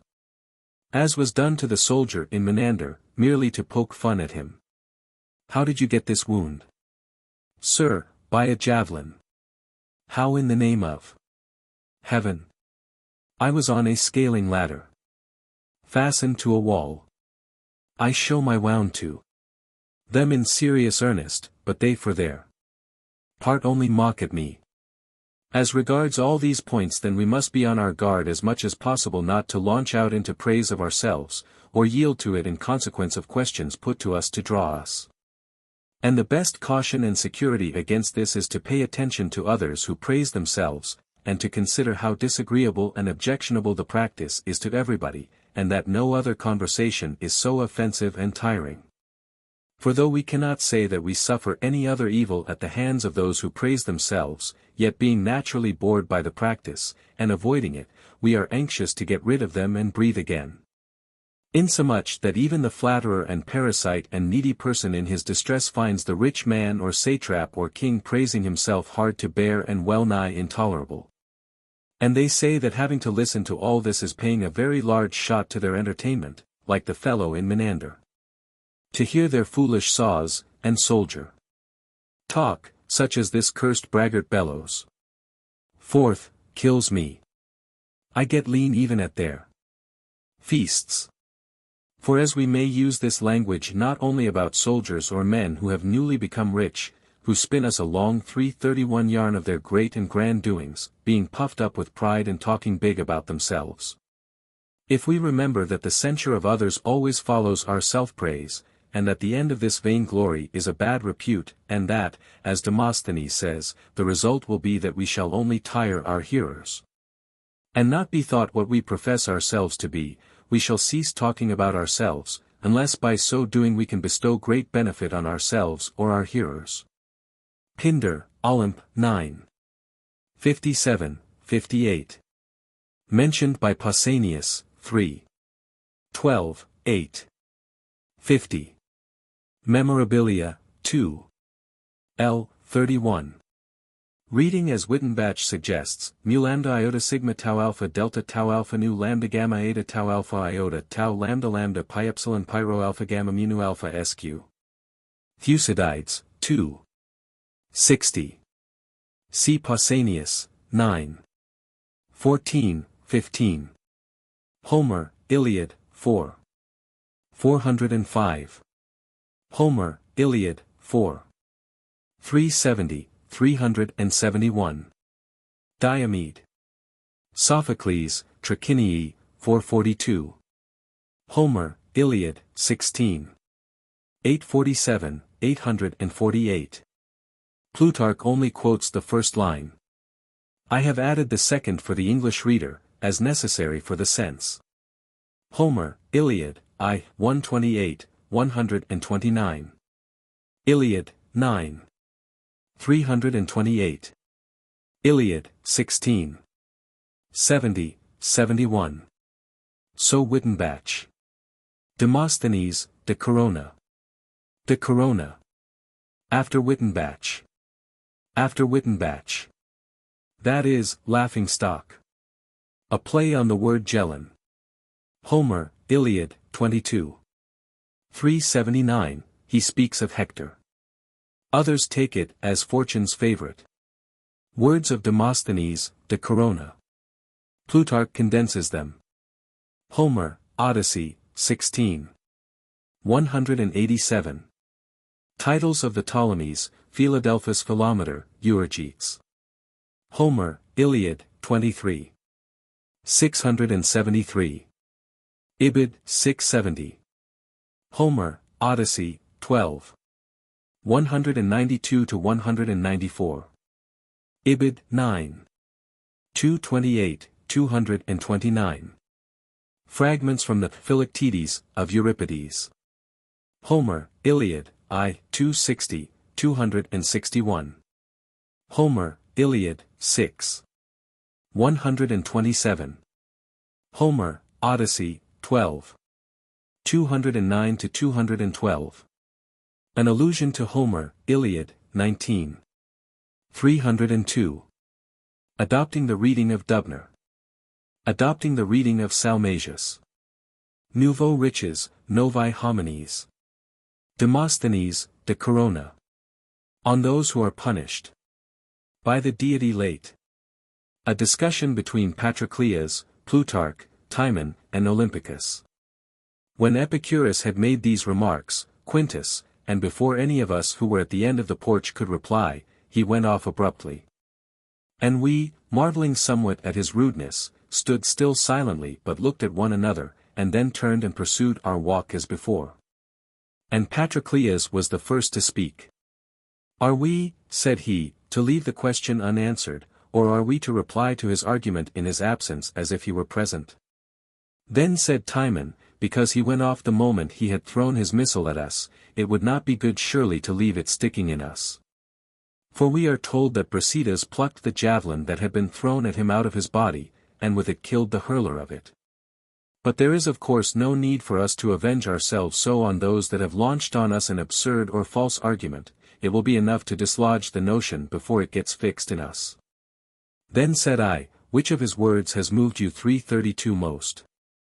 For the fellow seemed to rampage about, in his anger and abusive language, with a long disconnected and rambling rhapsody drawn from all sources, and at the same time inveighed against Providence.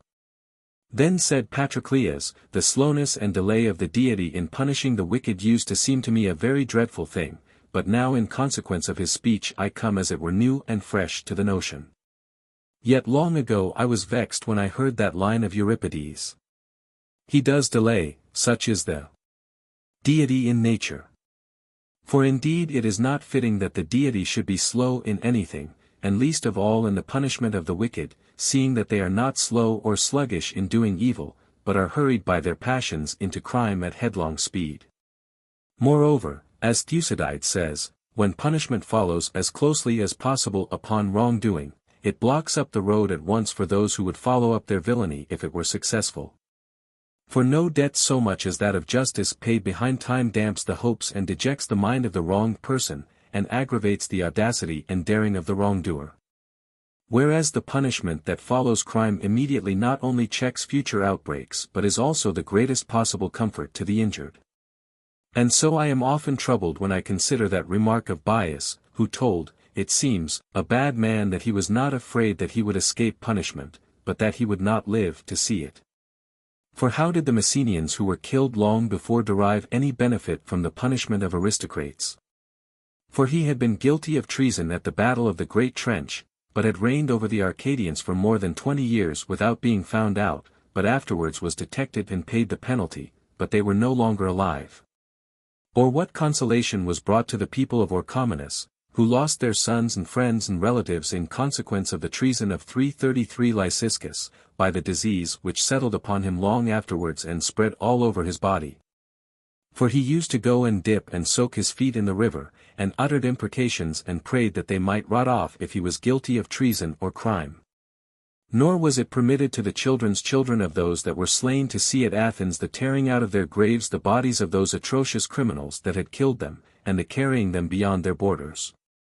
And so it seems strange in Euripides using the following argument to deter people from vice. Fear not, for vengeance will not strike at once your heart, or that of any guilty wretch, but silently and with slow foot it moves. And when their times come will the wicked reach. This is no doubt the very reason why the wicked incite and cheer themselves on to commit lawless acts, for crime shows them a fruit visible and ripe at once, but a punishment late, and long subsequent to the enjoyment. When Patroclus had said thus much, Olympicus interfered, there is another consideration, Patroclus, the great absurdity involved in these delays and long suffering of the deity. For the slowness of punishment takes away belief in providence, and the wicked, observing that no evil follows each crime except long afterwards, attribute it when it comes to mischance. And look upon it in the light more of accident than punishment, and so receive no benefit from it, being grieved indeed when the misfortune comes, but feeling no remorse for what they have done amiss. For, as in the case of a horse, the whipping or spurring that immediately follows upon a stumble or some other fault is a corrective and brings him to his duty. But pulling and backing him with the bit and shouting at him long afterward seems to come from some other motive than a desire to teach him, for he is put to pain without being shown his fault. So the vice which each time it stumbles or offends is at once punished and checked by correction is most likely to come to itself and be humbled. 334 And stand in awe of the deity. As one that beholds men's acts and passions and does not punish behind time. Whereas that justice that, according to Euripides, steals on silently and with slow foot, and falls upon the wicked some time or other, seems to resemble more chance than providence by reason of its uncertainty, delay, and irregularity. So that I do not see what benefit there is in those mills of the gods that are said to grind late, since they obscure the punishment, and obliterate the fear, of evil doing. When Olympicus had done speaking, and I was musing with myself on the matter, Timon said, Am I to put the finishing touch of difficulty on our subject, or am I to let him first contend earnestly against these views? Then said I, Why should we bring up the third wave and drown the argument, if he is not able to refute or evade the charges already brought? To begin then with the domestic hearth, as the saying is, let us imitate that cautious manner of speaking about the deity in vogue among the academic philosophers, and decline to speak about these things as if we thoroughly understood them. For it is worse in us mortals than for people ignorant of music to discuss music, or for people ignorant of military matters to discuss the art of war, to examine too closely into the nature of the gods and demons. Like people with no knowledge of art trying to get at the intention of artists from opinion and fancy and probabilities. For if it is no easy matter for anyone not a professional to conjecture why the surgeon performed an operation later rather than sooner, or why he ordered his patient to take a bath today rather than yesterday. How is it easy or safe for a mortal to say anything else about the deity than that he knows best the time to cure vice, and applies to each his punishment as the doctor administers a drug, and that a punishment not of the same magnitude, or applied at the same time, in all cases? For that the cure of the soul, which is called justice, is the greatest of all arts is testified 335 by Pindar as well as by 10,000 others, for he calls God, the ruler and Lord of all things, the greatest artificer as the creator of justice, whose function it is to determine when, and how far, each bad man is to be punished. And Plato says that Minos, the son of Zeus, was his father's pupil in this art, not thinking it possible that anyone could succeed in justice, or understand how to succeed in it, without he had learned or somehow got that science.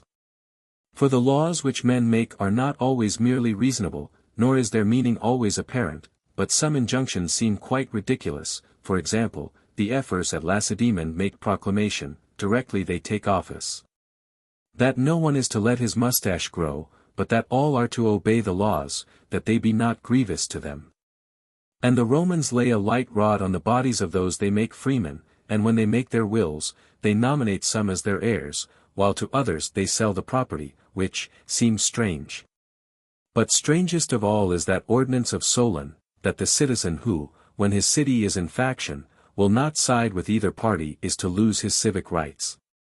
And generally one might mention many absurdities in laws, if one did not know the mind of the legislator, or understand the reason for each particular piece of legislation. How is it wonderful then, if human affairs are so difficult to comprehend, that it is no easy task to say in connection with the gods, why they punish some offenders early, and others late. This is not a pretext for evading the subject, but merely a request for lenient judgment, that our discourse, looking as it were for a haven and place of refuge, may rise to the difficulty with greater confidence basing itself on probability. Consider then first that, according to Plato, God, making himself openly a pattern of all things good, concedes human virtue, which is in some sort a resemblance to himself, to those who are able to follow him. For all nature, being in disorder, got the principle of change and became order by a resemblance to and participation in the nature and virtue of the deity.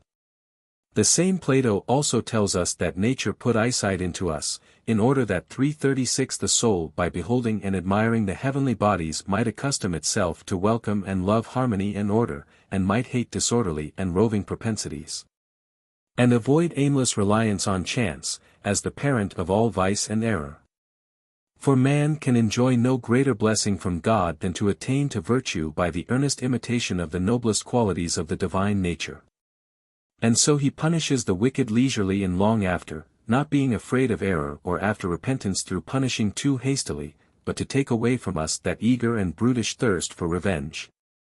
And to teach us that we are not to retaliate on those that have offended us in anger, and when the soul is most inflamed and distorted with passion and almost beside itself for rage, like people satisfying fierce thirst or hunger. But to imitate the mildness and long-suffering of the Deity, and to avenge ourselves in an orderly and decent manner, only when we have taken counsel with time long enough to give us the least possible likelihood of after repentance. For it is a smaller evil, as Socrates said, to drink dirty water when excessively thirsty, than, when one's mind is disturbed and full of rage and fury, before it is settled and becomes pure.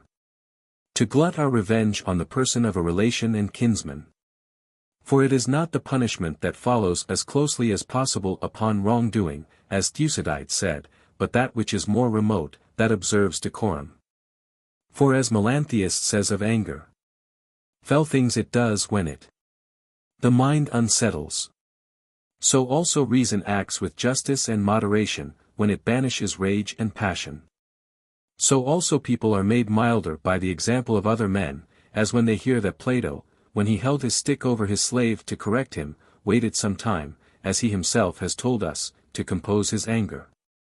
And that Archytas, having learned of some wrong or disorderly action on the part of some of his farm laborers, knowing that at the time he was in a very great rage and highly incensed at them, did nothing to them, but merely departed, saying, You may thank your stars that I am in 337 a rage with you.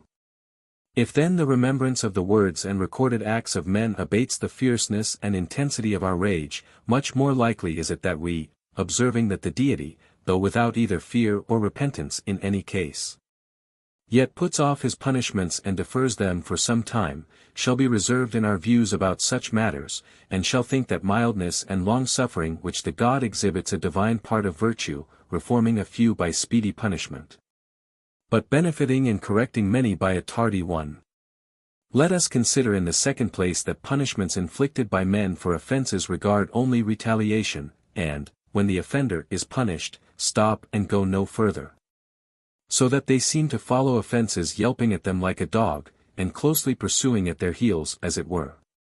But it is likely that the Deity would look at the state of any guilty soul that he intended to punish, if haply it might turn and repent, and would give time for reformation to all whose vice was not absolute and incurable.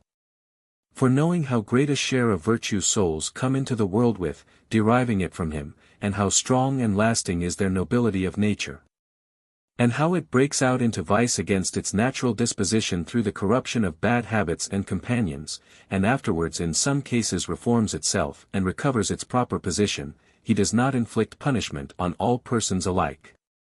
But the incorrigible he at once removes from life and cuts off, since it is altogether injurious to others, but most of all to a man's own self, to live in perpetual vice, whereas to those who seem to have fallen into wrongdoing, rather from ignorance of what was good than from deliberate choice of what was bad, he gives time to repent. But if they persist in vice he punishes them too, for he has no fear that they will escape him.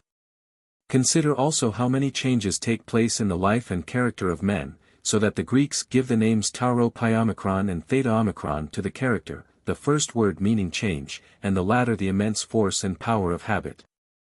I think also that the ancients called Cecrops half man and half dragon 338 not because, as some say, he became from a good king wild and dragon-like, but contrariwise because he was originally perverse and terrible, and afterwards became a mild and humane king. And if this is uncertain, at any rate we know that Gelon and Hiero, both Sicilians, and Pisistratus the son of Hippocrates, though they got their supreme power by bad means, yet used it for virtuous ends. And though they mounted the throne in an irregular way, yet became good and useful princes. For by good legislation and by encouraging agriculture they made the citizens earnest and industrious instead of scoffers and chatterers. As for Gelon, after fighting valiantly and defeating the Carthaginians in a great battle, he would not conclude with them the peace they asked for until they inserted an article promising to cease sacrificing their sons to Cronos. And Lydiata was tyrant in Megalopolis, yet in the very height of his power changing his ideas and being disgusted with injustice, he restored their old constitution to the citizens, and fell gloriously, fighting against the enemy in behalf of his country. And if any one had slain prematurely Miltiades the tyrant of the Chersonese, or had prosecuted and got a conviction against Cimon for incest with his sister, or had deprived Athens of Themistocles for his wantonness and revellings and outrages in the market, as in later days Athens lost Alcibiades, by an indictment, should we not have had to go without the glory of Marathon, and Eurymedon, and beautiful Artemisium, where the Athenian youth laid the bright base of liberty? For great natures produce nothing little, nor can their energy and activity rust owing to their keen intellect, but they toss to and fro as at sea till they come to a settled and durable character. As then one inexperienced in farming, seeing a spot full of thick bushes and rank growth, full of wild beasts and streams and mud, would not think much of it.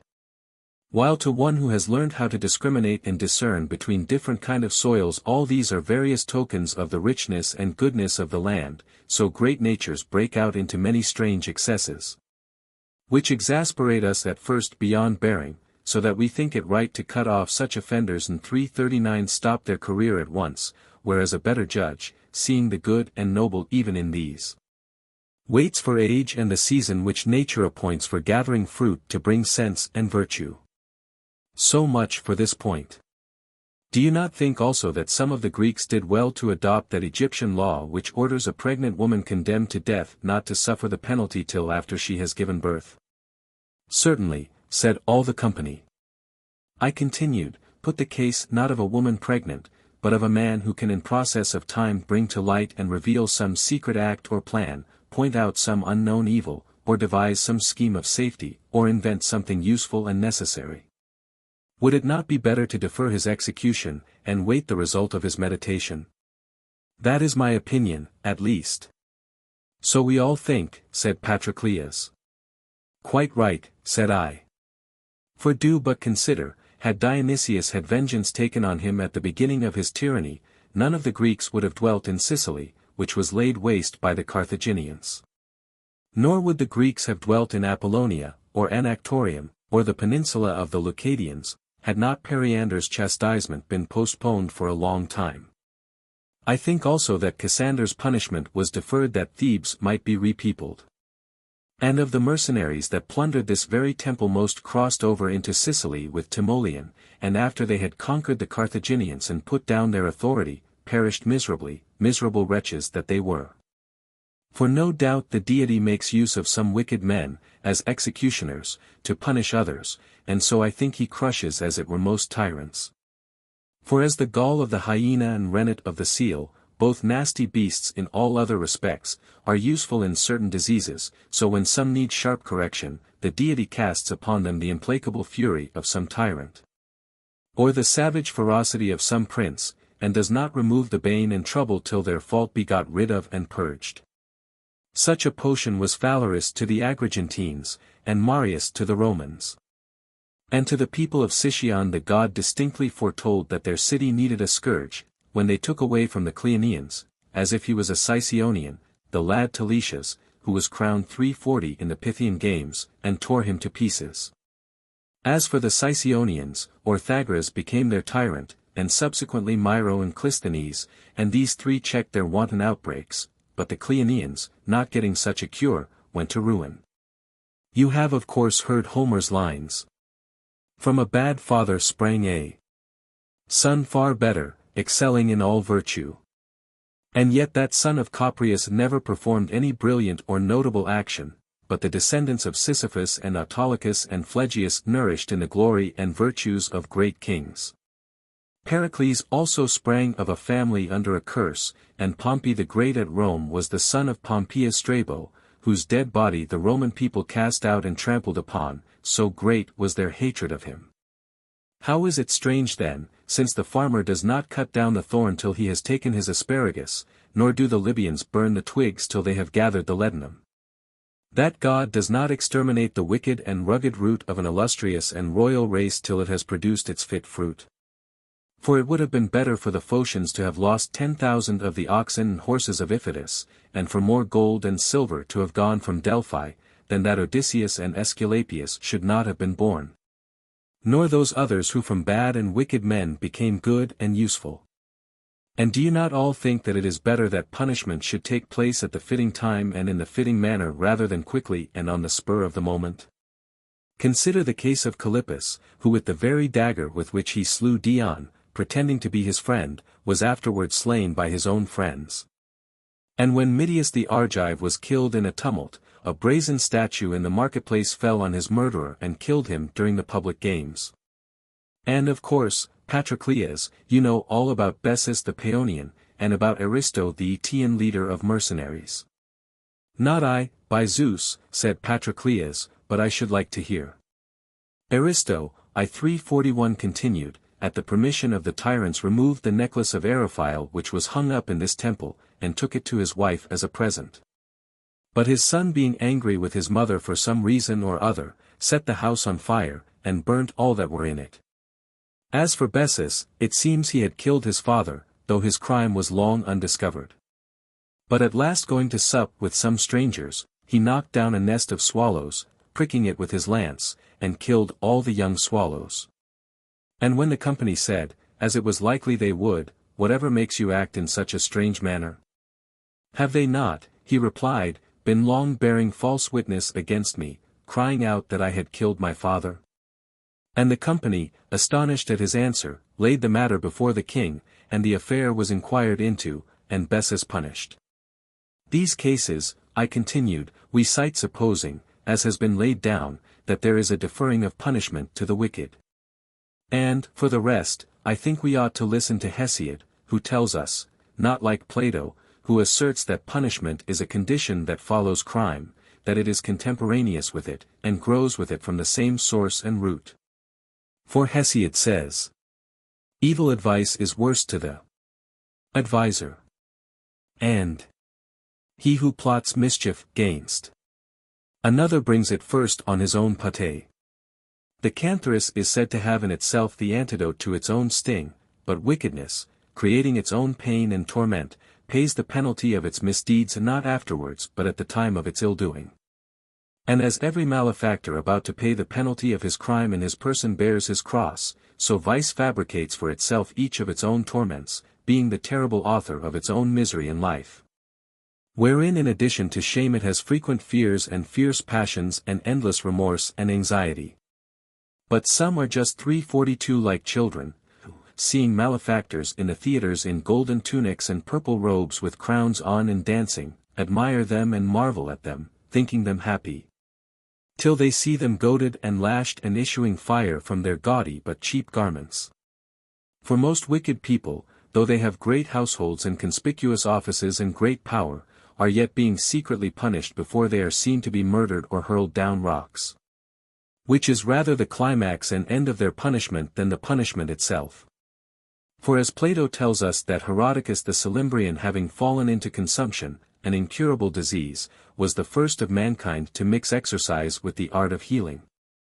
And so prolonged his own life and that of others suffering from the same disease, so those wicked persons who seem to avoid immediate punishment, receive a longer and not slower punishment, not later but extending over a wider period.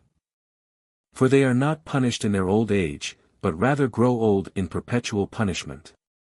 I speak of course of long time as a human being, for to the gods all the period of man's life is as nothing. And so to them, now and not 30 years ago, means no more than with us torturing or hanging a malefactor in the evening instead of the morning would mean. Especially as man is shut up in life as in a prison from which there is no egress or escape, and though doubtless during his life he has much feasting and business and gifts and favors and amusement, yet, just like people playing at dice or draughts in a prison, the rope is all the time hanging over his head.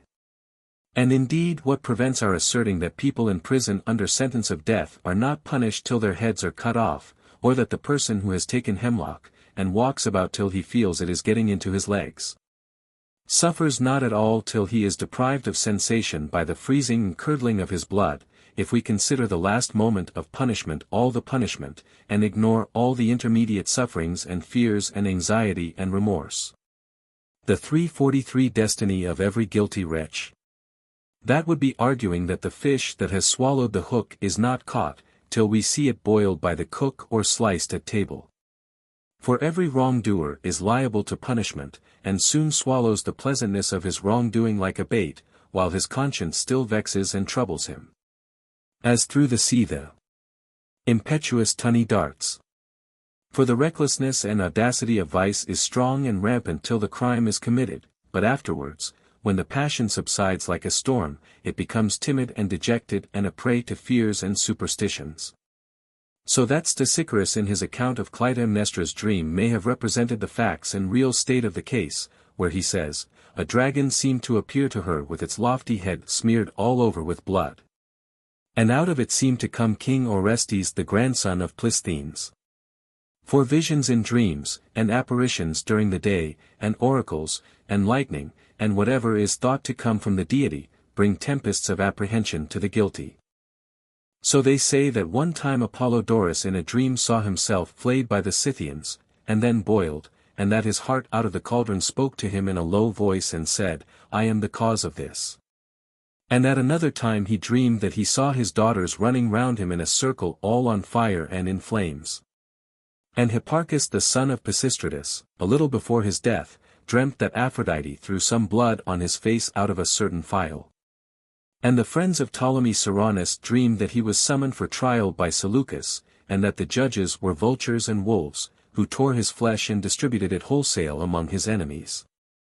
And Pausanias at Byzantium, having sent for Cleonice a free-born maiden, intending to outrage her and pass the night with her, being seized with some alarm or suspicion killed her, and frequently saw her in his dreams saying to him, Come near for judgment, lust is most assuredly a grievous bane to men, and as this apparition did not cease, he sailed, it seems, to Heraclea to the place where the souls of the dead could be summoned. And by propitiations and sacrifices called up the soul of the maiden, and she appeared to him 344 and told him that this trouble would end when he got to Lacedaemon, and directly he got there he died. And so, if nothing happens to the soul after death, but that event is the end of all enjoyment or punishment, one would be rather inclined to say that the deity was lax and indulgent in quickly punishing the wicked and depriving them of life. For even if we were to say that the wicked had no other trouble in a long life, yet, when their wrongdoing was proved to bring them no profit or enjoyment, no good or adequate return for their many and great anxieties, the consciousness of that would be quite enough to throw their mind off its balance. So they record of Lysimachus that he was so overcome by thirst that he surrendered himself and his forces to the Gedi for some drink, but after he had drunk and bethought him that he was now a captive, he said, Alas! How guilty am I for so brief a gratification to lose so great a kingdom! And yet it is very difficult to resist a necessity of nature. But when a man, either for the love of money, or for political place or power, or carried away by some amorous propensity, does some lawless and dreadful deed, and, after his eager desire is satisfied, sees in process of time that only the base and terrible elements of his crime remain, while nothing useful, or necessary, or advantageous has flowed from it, is it not likely that the idea would often present itself to him that, moved by vainglory, or for some illiberal and unlovely pleasure, he had violated the greatest and noblest rights of mankind, and had filled his life with shame and trouble? For as Simonides used to say playfully that he always found his money chest full but his gratitude chest empty, so the wicked contemplating their own vice soon find out that their gratification is joyless and hopeless, and ever attended by fears and griefs and gloomy memories, and suspicions about the future, and distrust about the present. Thus we hear Ino, repenting for what she had done, saying on the stage, 345 Dear women, would that I could now inhabit for the first time the house of Athamas, guiltless of any of my awful deeds. It is likely that the soul of every wicked person will meditate in this way, and consider how it can escape the memory of its ill deeds, and lay its conscience to sleep, and become pure, and live another life over again from the beginning. For there is no confidence, or reality, or continuance, or security, in what wickedness proposes to itself, unless by Zeus we shall say that evildoers are wise. But wherever the greedy love of wealth or pleasure or violent envy dwells with hatred and malignity, there will you also see and find station superstition, and remissness for labor, and cowardice in respect to death. and sudden caprice in the passions, and vainglory, and boasting. Those that censure them frighten them, and they even fear those that praise them as wronged by their deceit, and as most hostile to the bad because they readily praise those they think good. For as in the case of ill-tempered steel the hardness of vice is rotten, and its strength easily shattered. So that in course of time, understanding their real selves, they are vexed and disgusted with their past life and abhor it. For if a bad man who restores property entrusted to his care, or becomes surety for a friend, or contributes very generously and liberally to his country out of love of glory or honor, at once repents and is sorry for what he has done from the fickleness and changeableness of his mind. And if men applauded in the theatres directly afterwards groan, their love of glory subsiding into love of money. Shall we suppose that those who sacrificed men to tyrannies and conspiracies as Apollodorus did, or that those who robbed their friends of money as Glaucus the son of Epicides did, never repented, or loathed themselves, or regretted their past misdeeds? For my part, if it is lawful to say so, I do not think evildoers need any god or man to punish them, for the marring and troubling of all their life by vice is in itself adequate punishment. But consider now whether I have not spoken too long. Then Timon said, Perhaps you have, considering 346 what remains and the time it will take. For now I am going to start the last question, as if it were a combatant in reserve, since the other two questions have been debated sufficiently. For as to the charge and bold accusation that Euripides brings against the gods, for visiting the sins of the parents upon the children, consider that even those of us who are silent agree with Euripides. For if the guilty were punished themselves there would be no further need to punish the innocent, for it is not fair to punish even the guilty twice for the same offense, whereas if the gods through easiness remit the punishment of the wicked, and exact it later on from the innocent, they do not well to compensate for their tardiness by injustice. Such conduct resembles the story told of Aesop's coming to this very spot, with money from Croesus, to offer a splendid sacrifice to the god, and to give 4 minae to each of the Delphians. And some quarrel or difference belike ensuing between him and the Delphians here, he offered the sacrifice, but sent the money back to Sardis, as though the Delphians were not worthy to receive that benefit. So they fabricated against him a charge of sacrilege, and put him to death by throwing him headlong down yonder rock called Hyampia. And in consequence the god is said to have been wroth with them, and to have brought dearth on their land, and all kinds of strange diseases, so that they went round at the public festivals of the Greeks, and invited by proclamation whoever wished to take satisfaction of them for Aesop's death.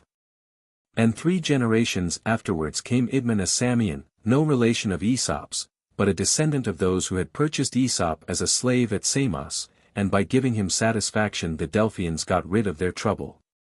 And it was in consequence of this, they say, that the punishment of those guilty of sacrilege was transferred from Hyampia to Nauplia.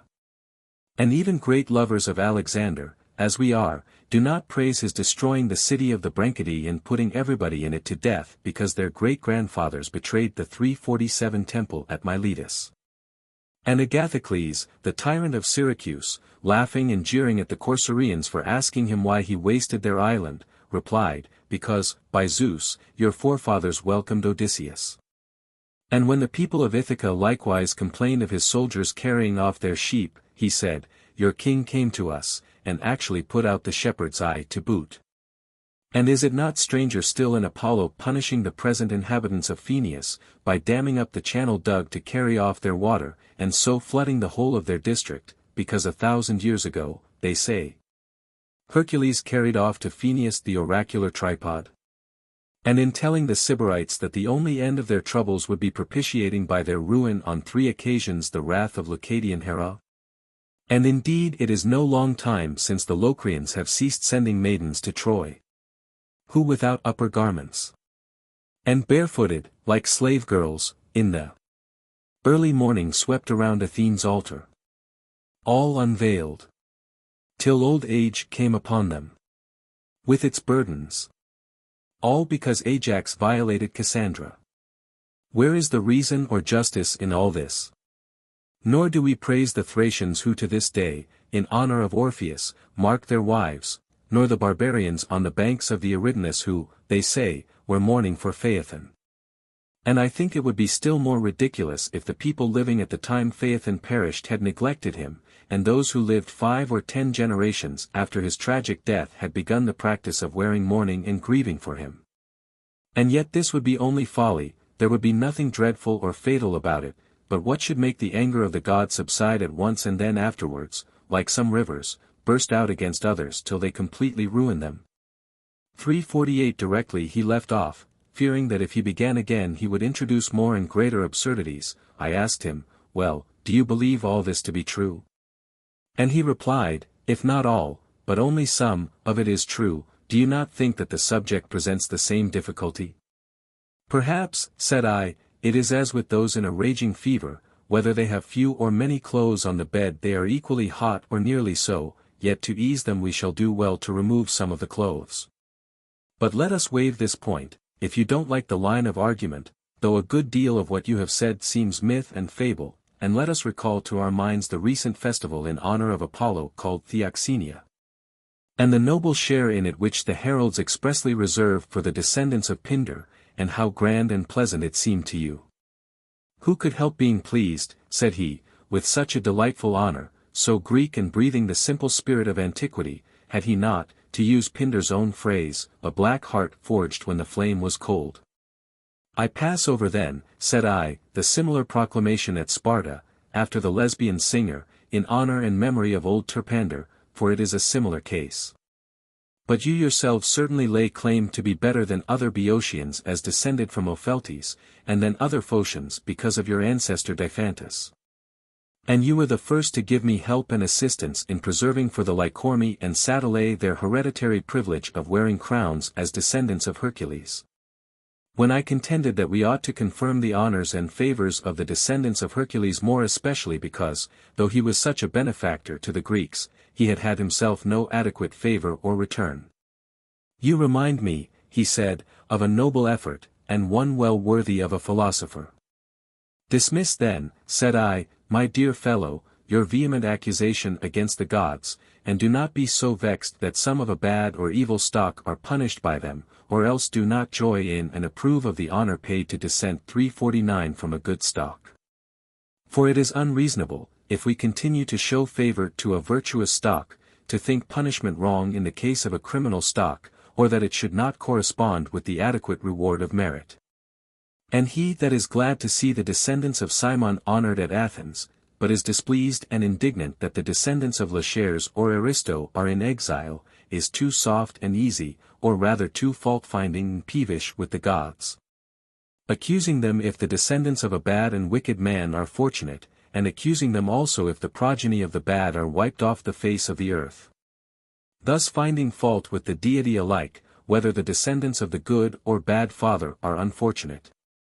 Let these remarks, I continued, be your bulwarks as it were against those excessively bitter and railing accusations. And taking up again as it were the initial clue to our subject, which as it is about the deity is dark and full of mazes and labyrinths, let us warily and calmly follow the track to what is probable and plausible. For certainty and truth are things very difficult to find even in everyday life. For example, why are the children of those that have died of consumption or dropsy bidden to sit with their feet in water till the dead body is burnt? For that is thought to prevent the disease transferring itself to them. Again, when a she-goat takes a bit of eringo into her mouth, why do the whole herd stand still, till the goatherd comes up and takes it out of her mouth? There are other properties that have connection and communication, and that transfer themselves from one thing to another with incredible quickness and over immense distances. But we marvel more at intervals of time than place. And yet is it more wonderful that Athens should have been smitten with a plague that started in Arabia, and of which Pericles died and Thucydides fell sick, than that, when the Delphians and Sybarites became wicked, vengeance should have fallen on their descendants. For properties have relations and connections between ends and 350 beginnings, and although the reason of them may not be known by us, they silently perform their errand. Moreover, the public punishments of cities by the gods admits of a just defense. For a city is one continuous entity, a sort of creature that never changes from age, or becomes different by time, but is ever sympathetic with and conformable to itself, and is answerable for whatever it does or has done for the public weal. As long as the community by its union and federal bonds preserves its unity. For he that would make several, or rather any quantity of, cities out of one by process of time would be like a person who made one human being several, by regarding him now as an old man, now as a young man, now as a stripling. Or rather this kind of reasoning resembles the arguments of Epicharmus, from whom the sophists borrowed the piled-up method of reasoning. For example, he incurred the debt long ago, so he does not owe it now, being a different person, or he was invited to dinner yesterday, but he comes uninvited today, for he is another person. And yet age produces greater changes in any individual than it does commonly in cities. For anyone would recognize Athens again if he had not seen it for 30 years, for the present habits and feelings of the people there, their business, amusements, likes and dislikes, are just what they were long ago. Whereas a man's friend or acquaintance meeting him after some time would hardly recognize his appearance, for the change of character easily introduced by every thought and deed, feeling and custom, produce a wonderful strangeness and novelty in the same person. And yet a man is reckoned to be the same person from birth to death, and similarly we think it right for a city always remaining the same to be liable to reproach for the ill deeds of its former inhabitants, on the same principle as it enjoys its ancient glory and power. Or shall we, without being aware of it, throw everything into Heraclitus River, into which he says a person cannot step twice, since nature is ever changing and altering everything? 351. If then a city is one continuous entity, so of course is a race that starts from one beginning, that can trace back intimate union and similarity of faculties, for that which is begot is not, like some production of art, unlike the begetter. For it proceeds from him, and is not merely produced by him, so that it appropriately receives his share, whether that be honor or punishment. And if I should not seem to be trifling, I should say that the bronze statue of Cassander melted down by the Athenians, and the body of Dionysius thrown out of their territory by the Syracusans after his death, were treated more unjustly than punishing their posterity would have been. For there was none of the nature of Cassander in the statue, and the soul of Dionysius had left his dead body before this outrage, whereas Nicias and Apollocrates, Antipater and Philip, and similarly other sons of wicked parents had innate in them a good deal of their fathers, and that no listless or inactive element, but one by which they lived and were nourished, and by which their ideas were controlled. Nor is it at all strange or absurd that some should have their fathers' characteristics. And to speak generally, as in surgery whatever is useful is also just, and that person would be ridiculous who should say it was unjust to cauterize the thumb when the hip joints were in pain, and to lance the stomach when the liver was inflamed. Or when oxen were tender in their hoofs to anoint the tips of their horns, so he that looks for any other justice in punishment than curing vice, and is dissatisfied if surgery is employed to one part to benefit another. As surgeons open a vein to relieve ophthalmia, can see nothing beyond the evidence of the senses, and does not remember that even a schoolmaster by correcting one lad admonishes others, and that by decimation a general makes his whole army obey. And so not only by one part to another comes benefit, but also to the soul through the soul, even more often than to the body through the body, comes certain dispositions, and vices or improvement of character.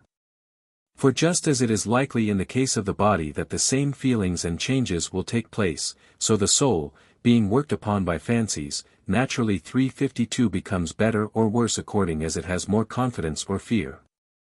While I was thus speaking, Olympicus interposed, and said, "You seem in your argument to assume the important assumption of the permanence of the soul." I replied, "You too concede it, or rather did concede it. For that the deity deals with everyone according to his merit has been the assumption of our argument from the beginning." Then said he, "Do you think that it follows, because the gods notice our actions and deal with us accordingly, that souls are either altogether imperishable, or for some time survive dissolution?" Then said I, "Not exactly so, my good sir, but is the deity so little and so attached to trifles, if we have nothing divine in ourselves, nothing resembling him, nothing lasting or sure, but that we all do fade as a leaf, as Homer says, and die after a brief life, as to take the trouble, like women that tend and cultivate their gardens of Adonis in pots, to create souls to flourish in a delicate body having no stability only for a day, and then to be annihilated at once by any occasion? And if you please, leaving the other gods out of the question, consider the case of our God here. Does it seem likely to you that, if he knew that the souls of the dead perish immediately, and glide out of their bodies like mist or smoke, he would enjoin many propitiatory offerings for the departed and honors for the dead, merely cheating and beguiling those that believed in him?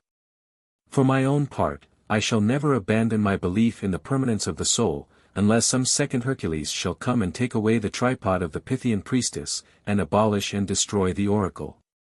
For as long as many such oracles are still given, as was said to be given to Chorix of Naxos formerly, it is impious to declare that the soul dies. Then said Patroclus, what oracle do you refer to? Who was this Chorix? To me both the occurrence and name are quite strange. That cannot be, said 353I, but I am to blame for using the surname instead of the name. For he that killed Archilochus in battle was called Calens, it seems, but his surname was Chorix. He was first rejected by the Pythian priestess, as having slain a man sacred to the Muses, but after using many entreaties and prayers, and urging pleas in defense of his act, he was ordered to go to the dwelling of Tetics, and appease the soul of Archilochus. Now this place was Taenarum, for there they say Tetics the Cretan had gone with a fleet and founded a city, and dwelt near the place where departed souls were conjured up. Similarly also, when the Spartans were bidden by the oracle to appease the soul of Pausanias, the necromancers were summoned from Italy, and, after they had offered sacrifice, they got the ghost out of the temple. It is one and the same argument, I continued, that confirms the providence of the deity and the permanence of the soul of man, so that you cannot leave one if you take away the other. And if the soul survives after death, it makes the probability stronger that rewards or punishments will be assigned to it. For during life the soul struggles, like an athlete, and when the struggle is over, then it gets its deserts. But what rewards or punishments the soul gets when by itself in the unseen world for the deeds done in the body has nothing to do with us that are alive, and is perhaps not credited by us, and certainly unknown to us. Whereas those punishments that come on descendants and on the race are evident to all that are alive, and deter and keep back many from wickedness. For there is no more disgraceful or bitter punishment than to see our children in misfortune through our faults, and if the soul of an impious or lawless man could see after death, not his statues or honors taken from him, but his children or friends or race in great adversity owing to him, and paying the penalty for his misdeeds, no one would ever persuade him, could he come to life again, to be unjust and licentious, even for the honors of Zeus. I could tell you a story on this head, which I recently heard, but I hesitate to do so, lest you should regard it only as a myth. I confine myself therefore to probability. Pray don't, said Olympicus, let us have your story.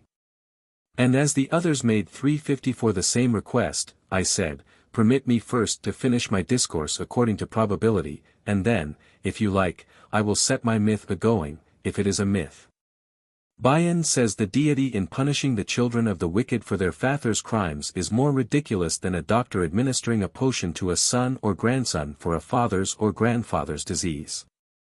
But the cases, though in some respects similar and like, are in others dissimilar. For to cure one person of a disease does not cure another, nor is one any better, when suffering from ophthalmia or fever, by seeing another anointed or poulticed. But the punishments of evildoers are exhibited to everybody for this reason, that it is the function of justice, when it is carried out as reason dictates, to check some by the punishment of others. So that Bion did not see in what respect his comparison touched our subject.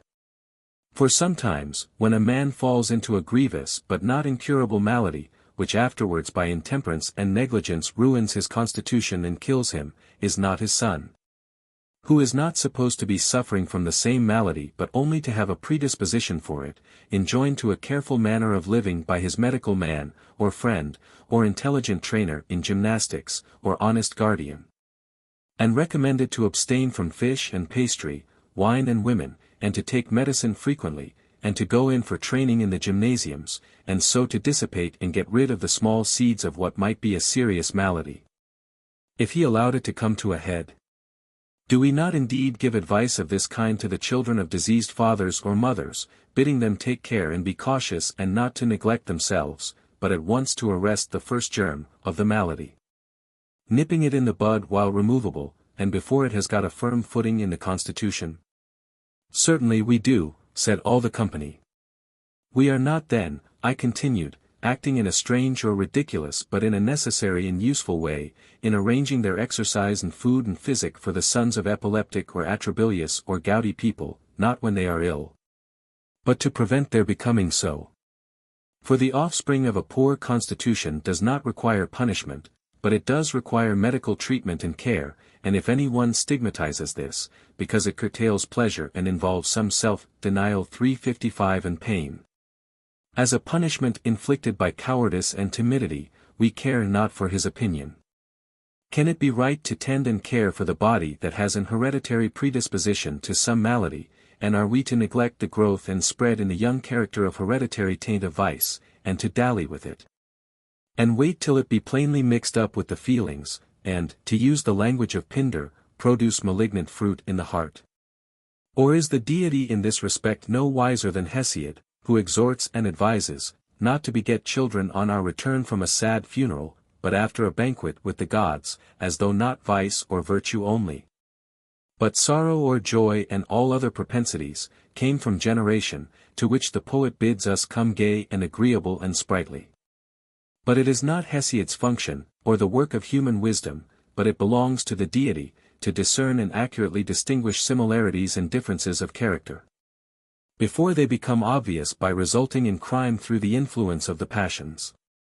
For the young of bears and wolves and apes manifest from their birth the nature innate in them in all its naked simplicity.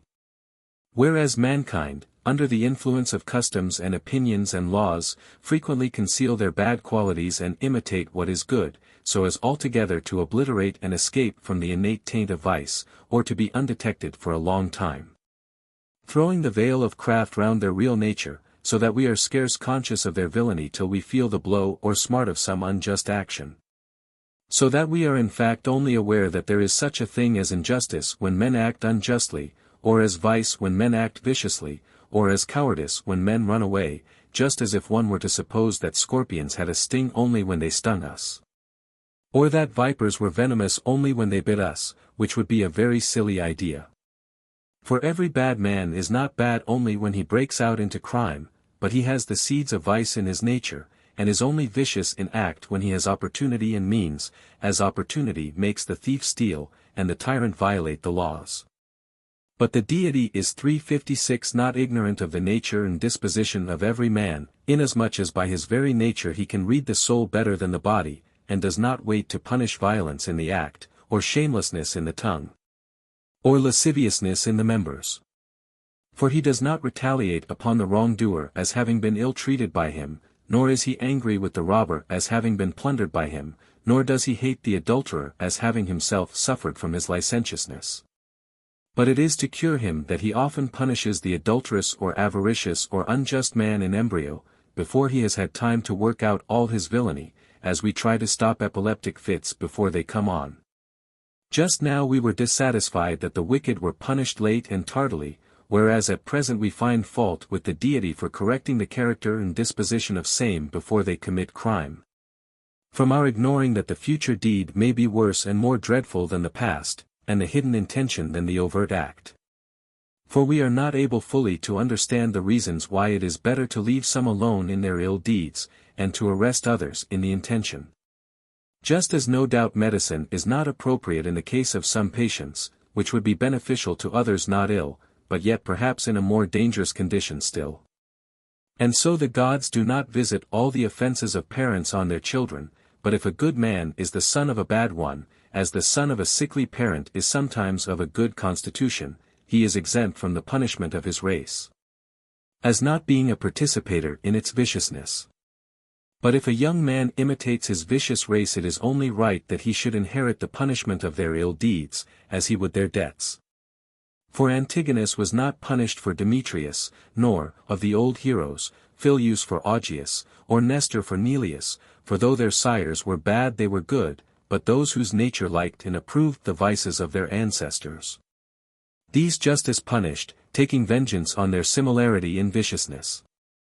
For as the warts and moles and freckles of parents often skip a generation, and reappear in the grandsons and granddaughters, and as a Greek woman, 357 that had a black baby and so was accused of adultery, found out that she was the great-granddaughter of an Ethiopian, and as the son of Pytho the Nisibian who recently died, and who was said to trace his descent to the Sparti, had the birthmark on his body of the print of a spear the token of his race, which though long dormant had come up again as out of the deep, so frequently earlier generations conceal and suppress the mental idiosyncrasies and passions of their race, which afterwards nature causes to break out in other members of the family, and so displays the family bent either to vice or virtue.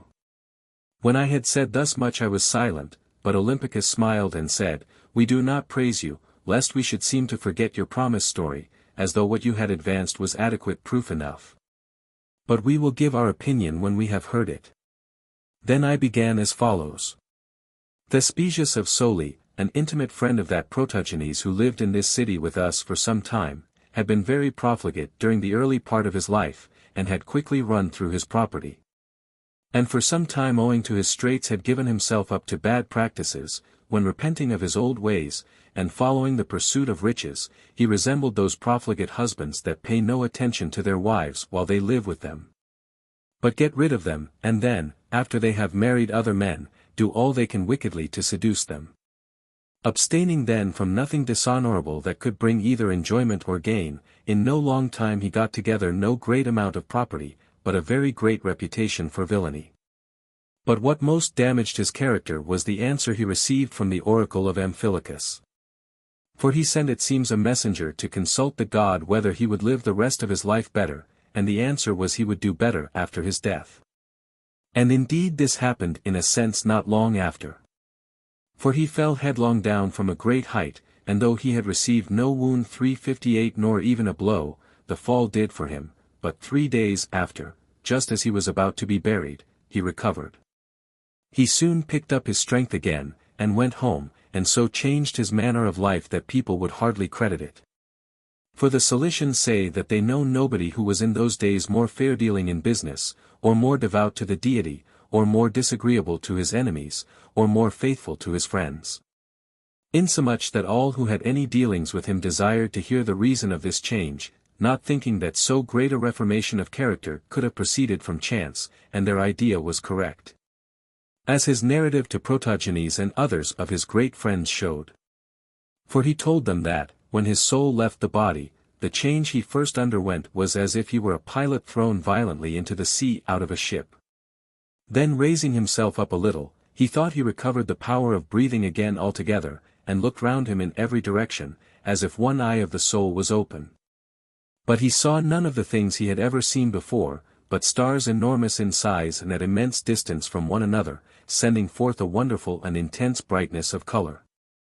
So that the soul was borne along and moved about everywhere quickly and easily, like a ship is fair weather. But omitting most of the sights he saw, he said that the souls of the dead mounted into the air, which yielded to them and formed fiery bubbles, and then, when each bubble quietly broke, they assumed human forms. Light in weight but with different kinds of motion, for some leapt about with wonderful agility and darted straight upwards, while others like spindles flitted round all together in a circle, some in an upward direction, some in a downward, with mixed and confused motion, hardly stopping at all, or only after a very long time. As to most of these he was ignorant who they were, but he saw 2 or 3 that he knew, and tried to approach them and talk with them, but they would not listen to him, and did not seem to be in their right minds, but out of their senses and distraught, avoiding every sight and touch, and at first turned round and round alone, but afterwards meeting many other souls whirling round and in the same condition as themselves. They moved about promiscuously with no particular object in view, and uttered 359 inarticulate sounds, like yells, mixed with wailing in terror. Other souls in the upper part of the air seemed joyful, and frequently approached one another in a friendly way, and avoided those troubled souls, and seemed to mark their displeasure by keeping themselves to themselves, and their joy and delight by extension and expansion. At last he said he saw the soul of a relation, that he thought he knew but was not quite sure, as he died when he was a boy, which came up to him and said to him, Welcome, Thespesius. And he wondering, and saying that his name was not Thespesius but Aridaeus, the soul replied, That was your old name, but henceforth it will be Thespesius. For assuredly you are not dead, but by the will of the gods are come here with your intellect, for the rest of your soul you have left in the body like an anchor. And as a proof of what I say both now and hereafter notice that the souls of the dead have no shadow and do not move their eyelids. Thespesius, on hearing these words, pulled himself somewhat more together again, and began to use his reason, and looking more closely he noticed that an indistinct and shadow-like line was suspended over him. While the others shone all round and were transparent, but were not all alike. For some were like the full moon at its brightest, throwing out one smooth even and continuous color, others had spots or light marks here and there, while others were quite variegated and strange to the sight, with black spots like snakes. While others again had dim scratches. Then the kinsman of Thespesius, for there is nothing to prevent our calling the souls by the name of the persons, pointed out everything, and told him that Adrastea, the daughter of Necessity and Zeus, was placed in the highest position to punish all crimes, and no criminal was either so great or so small as to be able to escape her either by fraud or violence. But, as there were 3 kinds of punishment, each had its own officer and administering functionary. For speedy vengeance undertakes the punishment of those that are to be corrected at once in the body and through their bodies, and she mildly passes by many offences that only need expiation. But if the cure of vice demands further pains, then the deity hands over such criminals after death to justice, and those whom justice 360 rejects as altogether incurable, Erinys, the third and fiercest of Adrasteus' officers, pursues as they are fleeing and wandering about in various directions, and with pitiless severity utterly undoes them all, and thrusts them down to a place not to be seen or spoken about. And, of all these punishments, that which is administered in this life by vengeance is most like those in use among the barbarians. For as among the Persians they pluck off and scourge the garments and tiaras of those that are to be punished, while the offenders weep and beg them to cease, so most punishments by fine or bodily chastisement have no sharp touch. Nor do they reach vice itself, but are only for show and sentiment. And whoever goes from this world to that incorrigible and impure, justice takes him aside, naked as he is in soul, and unable to veil or hide or conceal his villainy, but descried all round and in all points by everybody. And shows him first to his good parents, if such they were, to let them see what a wretch he is and how unworthy of his ancestors. But if they were wicked too, seeing them punished and himself being seen by them, he is chastised for a long time till he is purged of each of his bad propensities by sufferings and pains, which as much exceed in magnitude and intensity all sufferings in the flesh, as what is real is more vivid than a dream. But the scars and marks of the stripes for each bad propensity are more visible in some than in others. Observe also, he continued, the different and various colors of the souls. That dark dirty brown color is the pigment of illiberality and covetousness, and the blood red the sign of cruelty and savageness, and where the blue is their sensuality and love of pleasure are not easily eradicated. And that violet and livid color marks malice and envy, like the dark liquid ejected by the cuttle fish. For as during life vice produces these colors by the soul being acted upon by passions and reacting upon the body, so here it is the end of purification and correction when they are toned down, and the soul becomes altogether bright and one color. But as long as these colors remain, there are relapses of the passions accompanied by palpitation and throbbing of the heart, in some faint and soon suppressed, in others more violent and lasting. And some of these souls by being again and again corrected 361 recover their proper disposition and condition, while others again by their violent ignorance and excessive love of pleasure are carried into the bodies of animals. For one by weakness of reasoning power, and slowness of contemplation, is impelled by the practical element in him to generation, while another, lacking an instrument to satisfy his licentiousness, desires to gratify his passions immediately, and to get that gratification through the medium of the body. For here there is no real fruition, but only an imperfect shadow and dream of incomplete pleasure. After he had said this, Thespesius' kinsman hurried him at great speed through immense space, as it seemed to him, though he travelled as easily and straight as if he were carried on the wings of the sun's rays. At last he got to an extensive and bottomless abyss, where his strength left him, as he found was the case with the other souls there, for keeping together and making swoops, like birds, they flitted all round the abyss, but did not venture to pass over it. To internal view it resembled the caverns of Bacchus, being beautiful throughout with trees and green foliage and flowers of all kinds, and it breathed a soft and gentle air, laden with scents marvellously pleasant, and producing the effect that wine does on those who are topers. For the souls were elevated by its fragrance, and gay and blithe with one another, and the whole spot was full of mirth and laughter, and such songs as emanate from gaiety and enjoyment. And Thespesius' kinsman told him that this was the way Dionysus went up to heaven by, and by which he afterwards took up Semele, and it was called the place of oblivion. But he would not let Thespesius stay there, much as he wished, but forcibly dragged him away, instructing and telling him that the intellect was melted and moistened by pleasure, and that the irrational and corporeal element being watered and made flesh stirs up the memory of the body, from which comes a yearning and strong desire for generation, so called from being an inclination to the earth, when the soul is weighed down with moisture. 362 Next Thespesius travelled as far in another direction, and seemed to see a great crater into which several rivers emptied themselves, one whiter than the foam of the sea or snow, another like the purple of the rainbow, and others of various hues whose brightness was apparent at some distance, but when he got nearer the air became thinner and the colors grew dim, and the crater lost all its gay colors but white. And he saw 3 genii sitting together in a triangular position, mixing the rivers together in certain proportions. Then the guide of Thespesius' soul told him, that Orpheus got as far as here, when he came in quest of the soul of his wife, and from not exactly remembering what he had seen spread a false report among mankind, that the oracle at Delphi was common to Apollo night, though Apollo had no communion with night, but this, pursued the guide, is an oracle common to night and the moon, that utters forth its oracular knowledge in no particular part of the world. Nor has it any particular seat, but wanders about everywhere in men's dreams and visions. Hence, as you see, dreams receive and disseminate a mixture of simple truth with deceit and error. But the oracle of Apollo you do not know, nor can you see it, for the earthiness of the soul does not suffer it to soar upwards, but keeps it down in dependence on the body.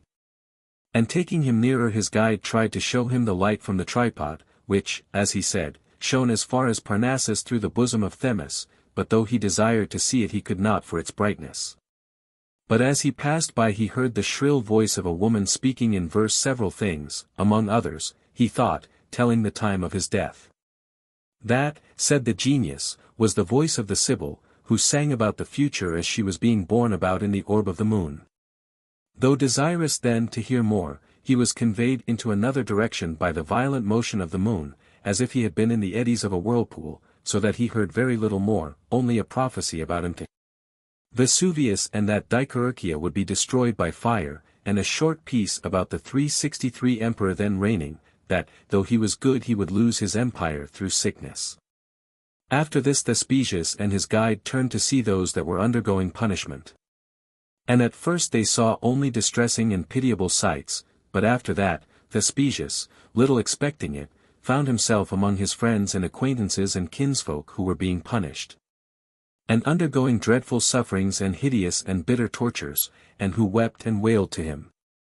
And at last he descried his father coming up out of a certain gulf covered with marks and scars, stretching out his hands, and not allowed to keep silence, but compelled by those that presided over his torture to confess that he had been an accursed wretch and poisoned some strangers that had gold, and during his lifetime had escaped the detection of everybody, but had been found out here, and his guilt brought home to him, for which he had already suffered much, and was being dragged on to suffer more.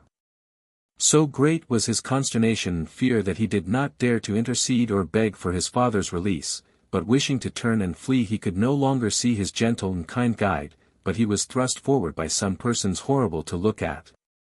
As if some dire necessity compelled him to go through with the business, and saw that the shades of those that had been notorious criminals and punished in their lifetime were not so severely tortured here or like the others, but had an incomplete though toilsome punishment for their irrational passions.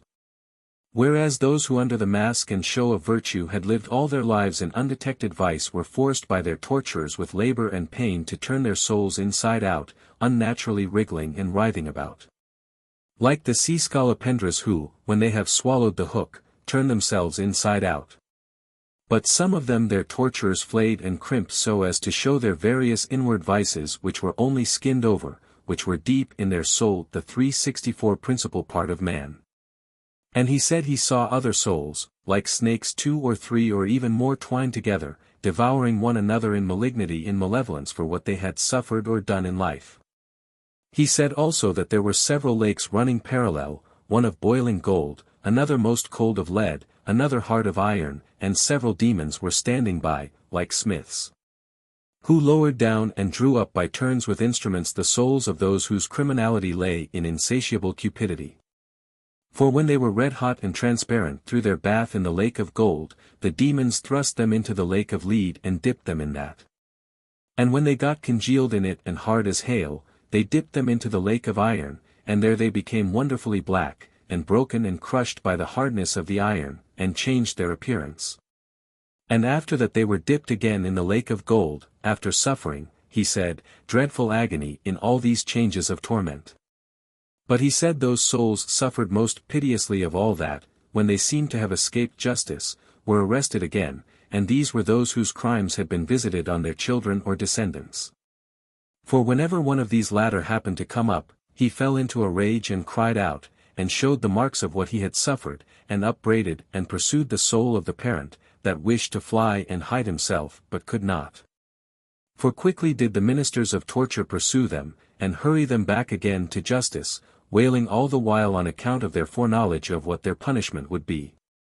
And to some of them he said many of their posterity clung at once, and just like bees or bats stuck to them, and squeaked and gibbered in their rage at the memory of what they had suffered owing to them.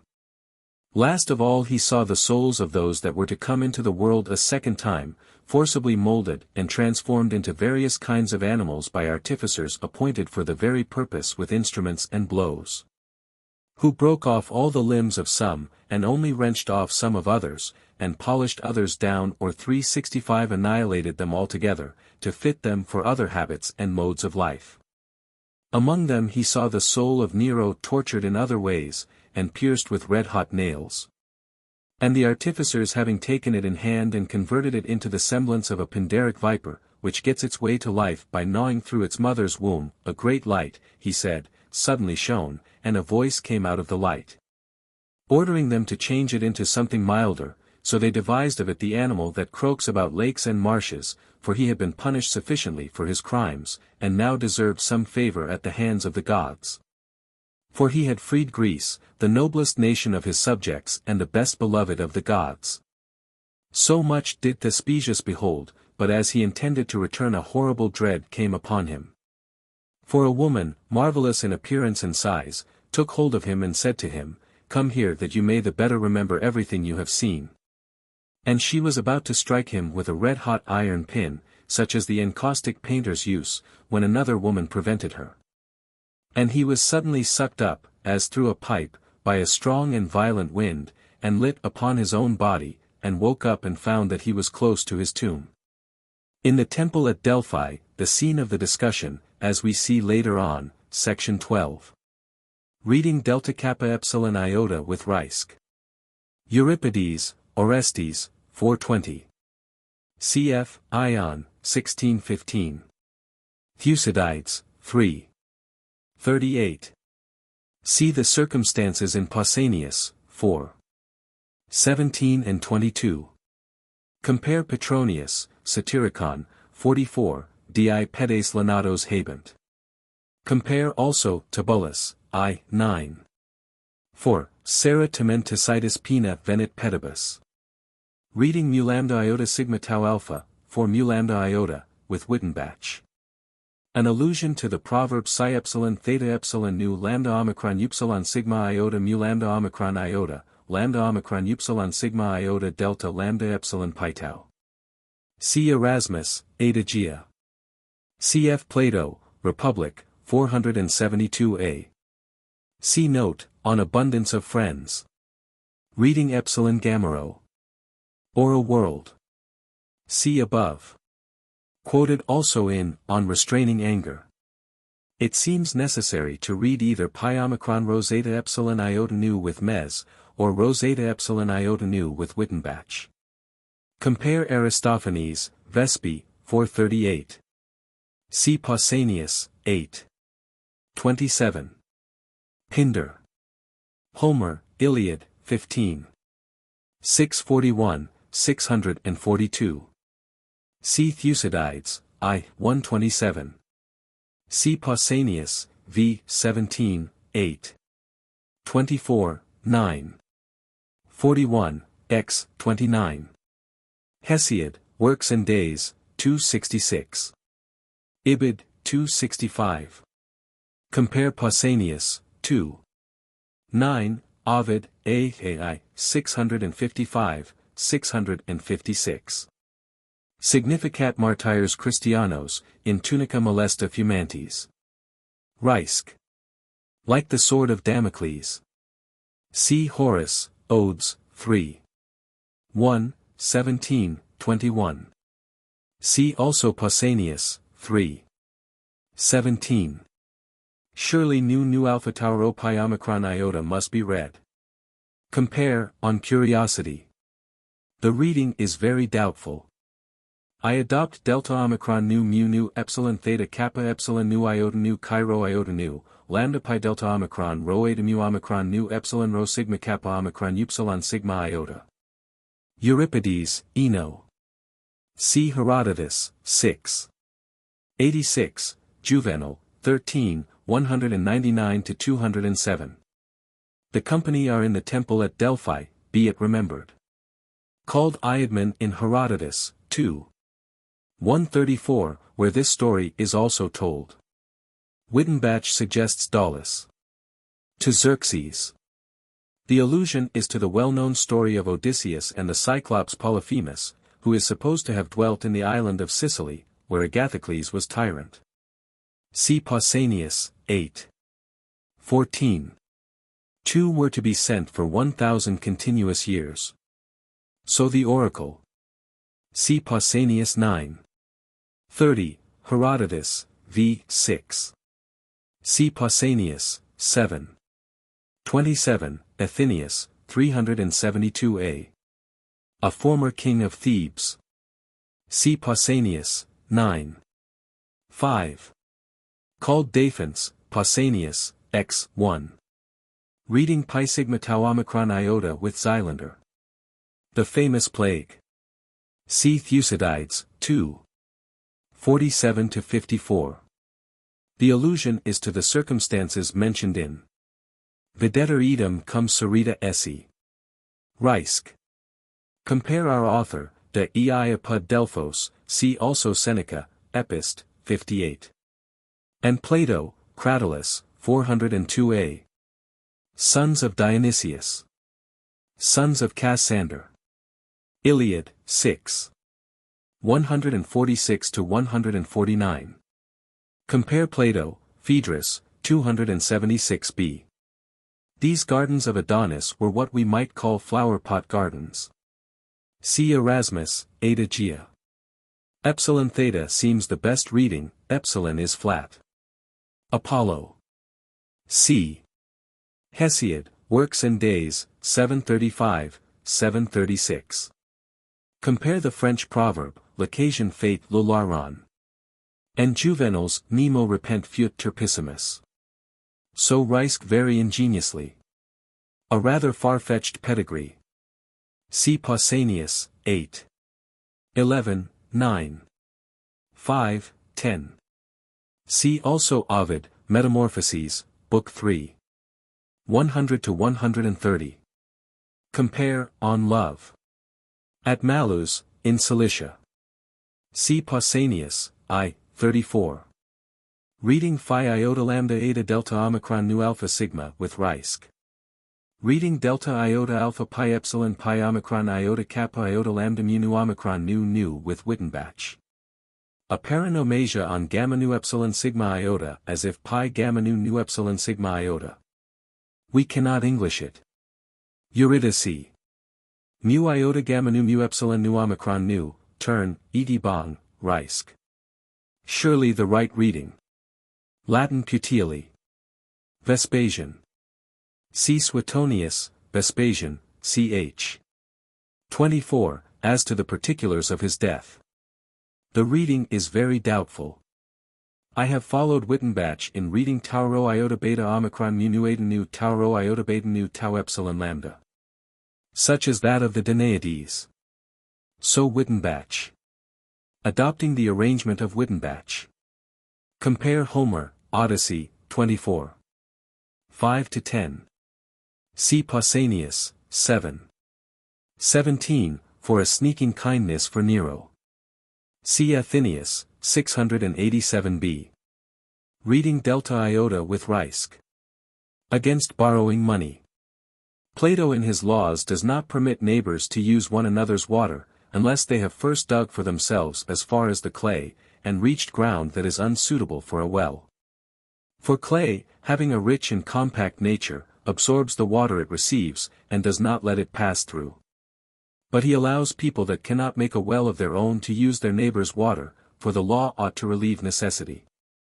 Ought there not also to 366 be a law about money, that people should not borrow of others, nor go to other people's sources of income, until they have first examined their own resources at home, and collected, as by drops, what is necessary for their use? But nowadays from luxury and effeminacy and lavish expenditure people do not use their own resources, though they have them, but borrow from others at great interest without necessity. And what proves this very clearly is the fact that people do not lend money to the needy, but only to those who, wanting an immediate supply, bring a witness and adequate security for their credit.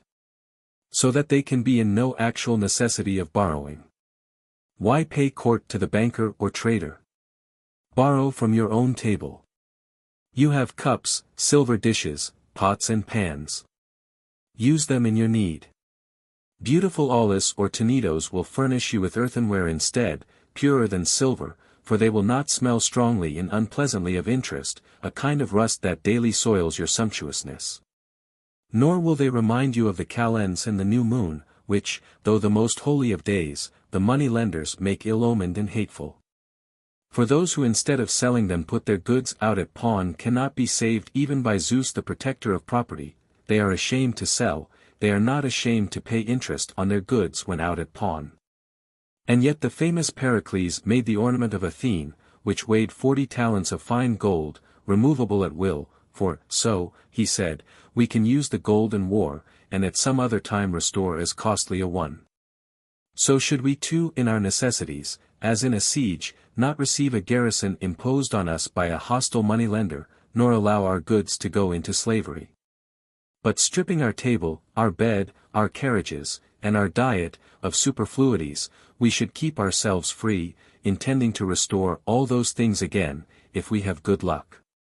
So the Roman matrons offered their gold and ornaments as first-fruits to Pythian Apollo, out of which a golden cup was made and sent to Delphi. And the Carthaginian matrons had their heads shorn, and with the 367 hair cut off made cords for the machines and engines to be used in defense of their country. But we being ashamed of independence enslave ourselves to covenants and conditions, when we ought to restrict and confine ourselves to what is useful, and dock or sell useless superfluities, to build a temple of liberty for ourselves, our wives, and children. The famous Artemis at Ephesus gives asylum and security from their creditors to debtors, when they take refuge in her temple. But the asylum and sanctuary of frugality is everywhere open to the sober-minded, affording them joyful and honorable and ample space for much ease. For as the Pythian priestess told the Athenians at the time of the Median War that the god had given them wooden walls, and they left the region and city, their goods and houses, and took refuge in their ships for liberty. So the god gives us a wooden table, an earthenware plate, and coarse garments, if we wish to live free. Care not for fine horses or chariots with handsome harness, adorned with gold and silver, which swift interest will catch up and outrun, but mounted on any chance donkey or nag flee from the hostile and tyrannical moneylender. Not demanding like the Mede land and water, but interfering with your liberty, and lowering your status. If you pay him not, he duns you; if you offer the money, he won't have it; if you are selling anything, he cheapens the price; if you don't want to sell, he forces you; if you sue him, he comes to terms with you; if you swear, he hectors. If you go to his house, he shuts the door in your face, whereas if you stay at home, he billets himself on you, and is ever rapping at your door. How did Solon benefit the Athenians by ordaining that debtors should no longer have to pay in person? For they are slaves to all money lenders, and not to them only. What would there be so monstrous in that? But to their 368 slaves, who are insolent and savage barbarians, such as Plato represents the fiery torturers and executioners in Hades who preside over the punishment of the impious. For they make the forum a hell for wretched debtors, and like vultures devour and rend them limb from limb, piercing into their bowels, and stand over others and prevent their tasting their own grapes or crops, as if they were so many Tantalases. And as Darius sent Datis and Artaphernes to Athens with manacles and chains in their hands for their captives, so they bring into Greece boxes full of bonds and agreements, like fetters, and visit the towns and scour the country round. Sowing not like Triptolemus harmless corn, but planting the toilsome and prolific and never-ending roots of debts, which grow and spread all round, and ruin and choke cities. They say that hares at once give birth and suckle and conceive again, but the debts of these knaves and barbarians give birth before they conceive. For at the very moment of giving they ask back, and take up what they laid down, and lend what they take for lending. It is a saying among the Messenians, that there is a Pilus before Pilus, and another Pilus too. So it may be said with respect to these money-lenders, there is interest before interest, and other interest too. Then of course they laugh at those natural philosophers who say that nothing can come of nothing, for they get interest on what neither is nor was. And they think it disgraceful to farm out the taxes, though the law allows it, while they themselves against the law exact tribute for what they lend, or rather, if one is to say the truth, defraud as they lend. For he who receives less than he signs his name for is defrauded. The Persians indeed think lying a secondary crime, but debt a principal one, for lying frequently follows upon debt, but moneylenders tell more lies, for they make fraudulent entries in their account books, writing down that they have given so and so much, when they have really given less. And the only excuse for their lying is covetousness, not necessity, not utter poverty, but insatiable greediness, the outcome of which is without enjoyment and useless to 369 themselves, and fatal to their victims. For neither do they farm the fields which they rob their debtors of, nor do they inhabit their houses when they have thrust them out, nor use their tables or apparel, but first one is ruined, and then a second is hunted down. For whom the first one serves as a decoy. For the bane spreads and grows like a fire, to the destruction and ruin of all who fall into their clutches, for it consumes one after another. And the money-lender, who fans and feeds this flame to ensnare many, gets no more advantage from it but that some time after he can take his account book and read how many he has sold up, how many turned out of house and home, and track the sources of his wealth, which is ever growing into a larger pile. And do not think I say this as an enemy proclaiming war against the money-lenders. For never did they lift my cows or horses, but merely to prove to those who too readily borrow money what disgrace and servitude it brings with it, and what extreme folly and weakness it is. Have you anything? Do not borrow, for you are not in a necessitous condition. Have you nothing? Do not borrow, for you will never be able to pay back. Let us consider either case separately. Cato said to a certain old man who was a wicked fellow, "My good sir, why do you add the shame that comes from wickedness to old age, that has so many troubles of its own? So too do you, since poverty has so many troubles of its own, not add the terrible distress that comes from borrowing money and from debt, and do not take away from poverty its only advantage over wealth, its freedom from corroding care. For the proverb that says, 'I cannot carry a goat, put an ox on my shoulder,' has a ridiculous ring. Unable to bear poverty, are you going to put on your back a money-lender, a weight hard to carry even for a rich man. How then, will you say, am I to maintain myself? Do you ask this, having 2 hands, 2 legs, and a tongue, in short, being a man, to love and be loved, to give and receive benefits? Can you not be a schoolmaster 370 or tutor, or porter, or sailor, or make coasting voyages? Any of these ways of getting a livelihood is less disgraceful and difficult than to always have to hear, pay me that thou owest. The well-known Rutilius went up to Musonius at Rome, and said to him, Musonius, Zeus Soter, whom you imitate and emulate, does not borrow money.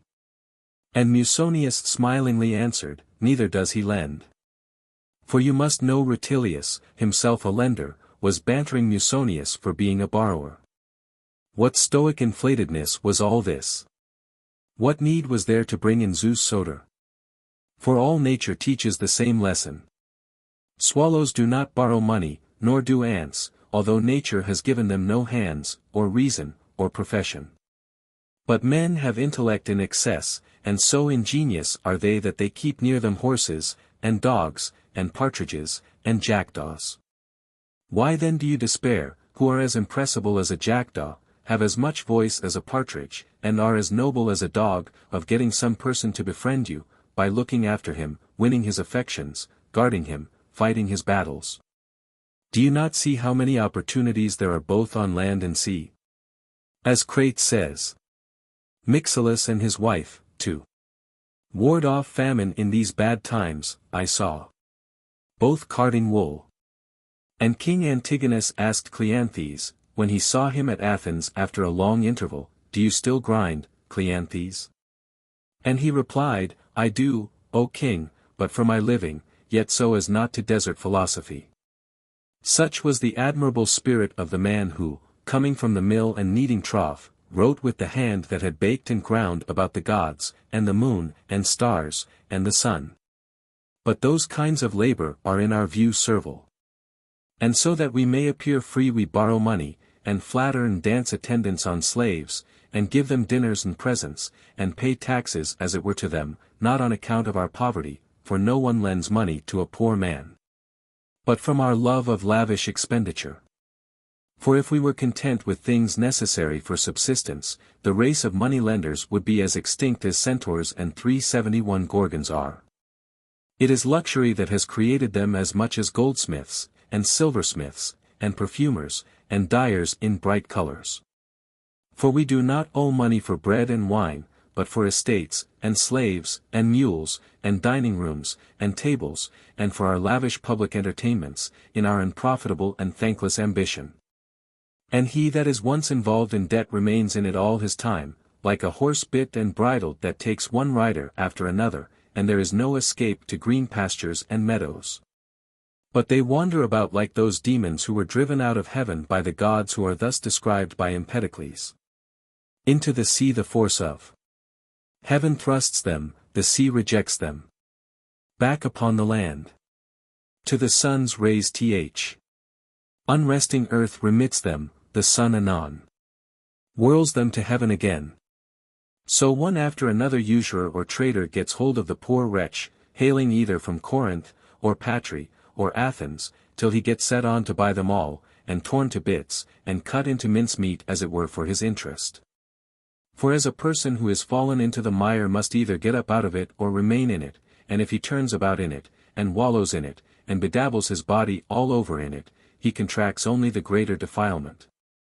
So by borrowing from one person to pay another and changing their money lenders they contract and incur fresh interest, and get into greater liabilities, and closely resemble sufferers from cholera, whose case does not admit of cure because they evacuate everything they are ordered to take, and so ever add to the disease. So these will not get cleansed from the disease of debt, but at regular times in the year pay their interest with pain and agony, and then immediately another creditor presents his little account, so again their heads swim and ache, when they ought to have got rid of their debts altogether, and regained their freedom. I now turn my attention to those who are rich and luxurious, and use language like the following: Am I then to go without slaves and hearth and home? As if any dropsical person, whose body was greatly swollen and who was very weak, should say to his doctor, am I then to become lean and empty? And why not, to get well, 372 and do you too go without a slave, not to be a slave yourself? And without chattels, not to be another man's chattel. Listen to a story about two vultures, one was vomiting and saying it would bring its inside up, and the other who was by said, what harm if you do? For it won't be your inside you bring up, but that dead body we devoured lately. And so any debtor does not sell his own estate, or his own house, but his creditors, for he has made him by law master of them. Nay, but by Zeus, says one, my father left me this field. Yes, and your father also left you liberty and a status in the community, which you ought to value more than you do. And your father begot you with hand and foot, but should either of them mortify, you pay the surgeon to cut it off. Thus Calypso clad and dressed Odysseus, in raiment smelling sweet, like the body of an immortal, as a gift and token of her affection for him. But when his vessel was upset and he himself immersed, and owing to this wet and heavy raiment could hardly keep himself on the top of the waves, he threw it off and stripped himself, and covered his naked breast with Ino's veil. And swam for it gazing on the distant shore, and so saved his life, and lacked neither food nor raiment. What then? Have not poor debtors storms, when the moneylender stands over them and says, pay? Thus spoke Poseidon, and the clouds did gather, and lashed the sea to fury, and at once Eurus and Notus and the stormy Zephyr blew all together. Thus interest rolls on interest as wave upon wave, and he that is involved in debt struggles against the load that bears him down, but cannot swim away and escape, but sinks to the bottom. And carries with him to ruin his friends that have gone security for him. But Crates the Theban, though he had neither duns nor debts, and was only disgusted at the distracting cares of housekeeping, gave up a property worth 8 talents, and assumed the philosopher's threadbare cloak and wallet. And took refuge 373 inches philosophy and poverty. And Anaxagoras left his sheep farm. But why need I mention these? Since the lyric poet Philoxenus, obtaining by lot in a Sicilian colony much substance and a house abounding in every kind of comfort, but finding that luxury and pleasure and absence of refinement was the fashion there, said, by the gods these comforts shall not undo me, I will give them up, and he left his lot to others, and sailed home again. But debtors have to put up with being dunned, subjected to tribute, suffering slavery, passing debased coin, and like Phineus, feeding certain winged harpies, who carry off and lay violent hands on their food, not at the proper season. For they get possession of their debtors' corn before it is sown, and they traffic for oil before the olives are ripe. And the moneylender says, I have wine at such and such a price, and takes a bond for it, when the grapes are yet on the vine waiting for Arcturus to ripen them. Page 844, A, B, C. Reading with Wittenbach delta iota delta omicron sigma iota and chi omicron upsilon sigma iota. C. Livy, v. 25. C. Appian, LV 26. C. Herodotus, 7. 141 to 143, 8. 51. Reading with Rice kappa alpha tau Cairo upsilon sigma alpha. The technical term for submission to an enemy. See Pausanias, 3. 12, x. 20. Herodotus, v. 17, 18, 7. 133. Reading with Rice delta alpha nu epsilon iota sigma tau alpha. Perhaps phi alpha nu iota sigma tau alpha originally came after gamma rho omicron iota, and got somehow displaced. See Homer, Odyssey, 11. 578, 579, and context. Homer, Iliad, I. 154. Odyssey, v. 264. Odyssey, v. 333 to 375. Odyssey, v. 439. Odyssey, v. 291 to 295. Whether, live unknown, be a wise precept. He who uttered this precept certainly did not wish to live unknown, for he uttered it to let all the world know he was a superior thinker, and to get to himself unjust glory by exhorting others to shun glory. I hate the wise man for himself not wise. They say that Philoxenus the son of Eryxus and Gnatho the Sicilian, being exceedingly greedy where good fare was going, would blow their nose in the dishes, to disgust all others at the table, that they alone might take their fill of the choicest dishes.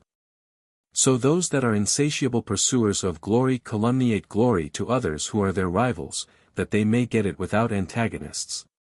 In this they 374 resemble rowers, who face the stern of the vessel but propel it ahead, that by the recoil from the stroke of their oars they may reach port. So those that give vent to precepts like this pursue glory with their face turned in the opposite direction. For otherwise what need was there to utter a precept like this, or to write and hand it down to posterity, if he wished to live unknown to his own generation, who did not wish to live unknown to posterity? Look at the matter in the following way. Has not that live unknown a villainous ring, as though one had broken open graves? Is your life so disgraceful that we must all be ignorant of it? For my part one should say, even if your life be bad, do not live unknown, but be known, reform, repent. If you have virtue, be not utterly useless in life. If you are vicious, do not continue unreformed. Point out then and define to whom you recommend this precept. If to an ignorant or wicked or senseless person, you resemble one who should say to a person in a fever or delirium, be unknown. Don't let the doctor know your condition. Go and throw yourself into some dark place, that you and your ailments may be unknown. So you say to a vicious man, go off with your vice, and hide your deadly and irremediable disease from your friends, fearful to show your superstitious fears, palpitations as it were, to those who could admonish you and cure you. Our remote ancestors paid public attention to the sick, and if any one had either had or cured a similar complaint, he communicated his experience to the patient, and so they say medical art became great by these contributions from experience.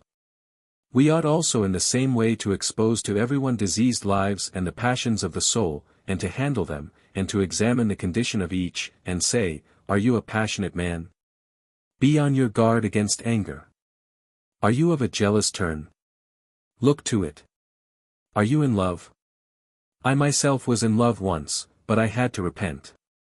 But nowadays people deny and conceal and cloak their vices, and so fix them deeper in themselves.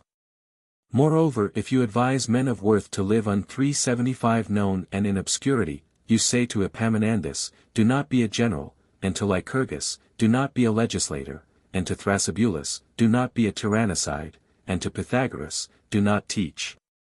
And to Socrates, do not discourse. And first and foremost you bid yourself, Epicurus, to refrain from writing letters to your friends in Asia, and from enrolling Egyptian strangers among your disciples, and from dancing attendance on the youths of Lampsacus. And sending books to all quarters to display your wisdom to all men and all women, and leaving directions in your will about your funeral. What is the meaning of those common tables of yours? What that crowd of friends and handsome youths?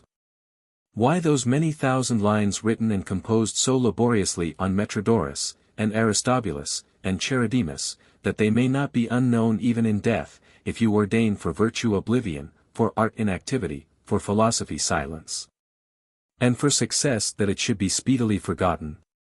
But if you exclude all knowledge about life, like putting the lights out at a supper party, that you may go from pleasure to pleasure undetected, then, live unknown. Certainly if I am going to pass my life with the harlot Hydia, or my days with Leontium, and spurn at virtue, and put my summum bonum in sensual gratifications, these are ends that require darkness and night. On these oblivion and ignorance are rightly cast. But if any one in nature sings the praises of the deity and justice and providence, and in morals upholds the law and society and the constitution, and in the constitution what is honorable and not expedient, why should he live unknown? Is it that he should instruct nobody, inspire in nobody an emulation for virtue, and be to nobody a pattern in good? Had Themistocles been unknown at Athens, Greece would not have repelled Xerxes. Had Camillus been unknown at Rome, Rome would not have remained a state. Had Plato been unknown to Dion, Sicily would not have won its freedom. And as light, I take it, makes us not only visible 376 but useful to one another, so knowledge gives not only glory but impetus to virtue.